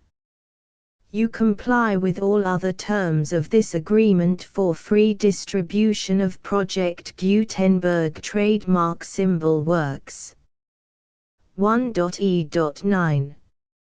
If you wish to charge a fee or distribute a Project Gutenberg trademark symbol electronic work or group of works on different terms than are set forth in this agreement, you must obtain permission in writing from the Project Gutenberg Literary Archive Foundation, the manager of the Project Gutenberg trademark symbol trademark. Contact the Foundation as set forth in Section 3 below. 1.f1.f.1. Project Gutenberg volunteers and employees expend considerable effort to identify, do copyright research on, transcribe and proofread works not protected by U.S. copyright law in creating the Project Gutenberg trademark symbol collection. Despite these efforts, Project Gutenberg trademark symbol electronic works, and the medium on which they may be stored, may contain defects such as, but not limited to, incomplete, inaccurate or corrupt data, transcription errors, a copyright or other intellectual property infringement, a defective or damaged disk or other medium, a computer virus, or computer codes that damage or cannot be read by your equipment. 1.f.2 Limited warranty. Disclaimer of damages, except for the right of replacement or refund described in paragraph 1.f.3. The Project Gutenberg Literary Archive Foundation, the owner of the Project Gutenberg trademark symbol trademark, and any other party distributing a Project Gutenberg trademark symbol electronic work under this agreement, disclaim all liability to you for damages, costs and expenses, including legal fees. You agree that you have no remedies for negligence, strict liability, breach of warranty or breach of contract except those provided in paragraph 1.f.3. You agree that the Foundation, the trademark owner, and any distributor under this agreement will not be liable to you for actual, direct, indirect, consequential, punitive or incidental damages even if you give notice of the possibility of such damage. 1.f.3 Limited right of replacement or refund. If you discover a defect in this electronic work within 90 days of receiving it, you can receive a refund of the money, if any, you paid for it by sending a written explanation to the person you received the work from. If you received the work on a physical medium, you must return the medium with your written explanation. The person or entity that provided you with the defective work may elect to provide a replacement copy in lieu of a refund. If you received the work electronically, the person or entity providing it to you may choose to give you a second opportunity to receive the work electronically in lieu of a refund. If the second copy is also defective, you may demand a refund in writing without further opportunities to fix the problem. 1.f.4 Except for the limited right of replacement or refund set forth in paragraph 1.f.3, this work is provided to you as is, with no other warranties of any kind, express or implied, including but not limited to warranties of merchantability or fitness for any purpose. 1.f.5 Some states do not allow disclaimers of certain implied warranties or the exclusion or limitation of certain types of damages. If any disclaimer or limitation set forth in this agreement violates the law of the state applicable to this agreement, the agreement shall be interpreted to make the maximum disclaimer or limitation permitted by the applicable state law. The invalidity or unenforceability of any provision of this agreement shall not void the remaining provisions. 1.f.6 Indemnity. You agree to indemnify and hold the Foundation, the trademark owner, any agent or employee of the Foundation, anyone providing copies of Project Gutenberg trademark symbol electronic works in accordance with this agreement, and any volunteers associated with the production, promotion and distribution of Project Gutenberg trademark symbol electronic works, harmless from all liability, costs and expenses, including legal fees, that arise directly or indirectly from any of the following which you do or cause to occur. A. Distribution of this or any Project Gutenberg trademark symbol work. B. Alteration, modification, or additions or deletions to any Project Gutenberg trademark symbol work, and C. Any defect you cause. Section 2. Information about the mission of Project Gutenberg trademark symbol. Project Gutenberg trademark symbol is synonymous with the free distribution of electronic works in formats readable by the widest variety of computers, including obsolete, old, middle-aged and new computers. It exists because of the efforts of hundreds of volunteers and donations from people in all walks of life. Volunteers and financial support to provide volunteers with the assistance they need are critical to reaching Project Gutenberg trademark symbol's goals and ensuring that the Project Gutenberg trademark symbol collection will remain freely available for generations to come. In 2001, the Project Gutenberg Literary Archive Foundation was created to provide a secure and permanent future for Project Gutenberg trademark symbol and future generations. To learn more about the Project Gutenberg Literary Archive Foundation and how your efforts and donations can help, see sections 3 and 4 and the Foundation information page at www.gutenberg.org. Section 3.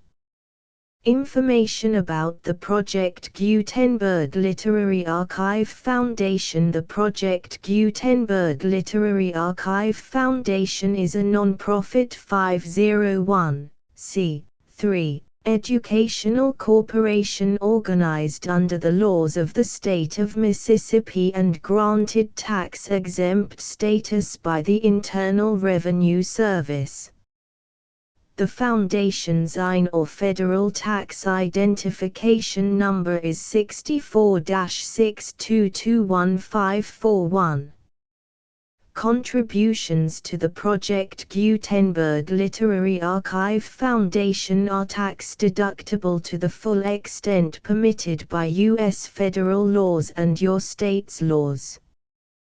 The Foundation's business office is located at 809 North 1500 West, Salt Lake City, UT 84116. 801-596-1887.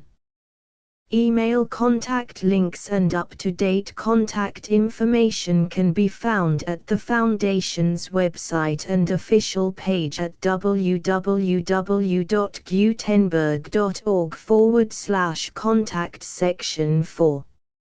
Information about donations to the Project Gutenberg Literary Archive Foundation. Project Gutenberg trademark symbol depends upon and cannot survive without widespread public support and donations to carry out its mission of increasing the number of public domain and licensed works that can be freely distributed in machine-readable form accessible by the widest array of equipment, including outdated equipment. Many small donations, $1 to $5,000, are particularly important to maintaining tax-exempt status with the IRS. The Foundation is committed to complying with the laws regulating charities and charitable donations in all 50 states of the United States. Compliance requirements are not uniform and it takes a considerable effort, much paperwork and many fees to meet and keep up with these requirements. We do not solicit donations in locations where we have not received written confirmation of compliance. to send donations or determine the status of compliance for any particular state, visit www.gutenberg.org/donate. While we cannot and do not solicit contributions from states where we have not met the solicitation requirements, we know of no prohibition against accepting unsolicited donations from donors in such states who approach us with offers to donate. International donations are gratefully accepted, but we cannot make any statements concerning tax treatment of donations received from outside the United States. U.S. laws alone swamp our small staff. Please check the Project Gutenberg web pages for current donation methods and addresses. Donations are accepted in a number of other ways, including checks, online payments and credit card donations. To donate, please visit www.gutenberg.org/donate. Section 5. General information about Project Gutenberg trademark symbol Electronic Works. Professor Michael S. Hart was the originator of the Project Gutenberg trademark symbol concept of a library of electronic works that could be freely shared with anyone. For 40 years, he produced and distributed Project Gutenberg trademark symbol ebooks with only a loose network of volunteer support. Project Gutenberg trademark symbol ebooks are often created from several printed editions, all of which are confirmed as not protected by copyright in the US unless a copyright notice is included. Thus, we do not necessarily keep ebooks in compliance with any particular paper edition. Most people start at our website, which has the main PG search facility, www.gutenberg.org. This website includes information about Project Gutenberg trademark symbol, including how to make donations to the Project Gutenberg Literary Archive Foundation, how to help produce our new ebooks, and how to subscribe to our email newsletter to hear about new ebooks.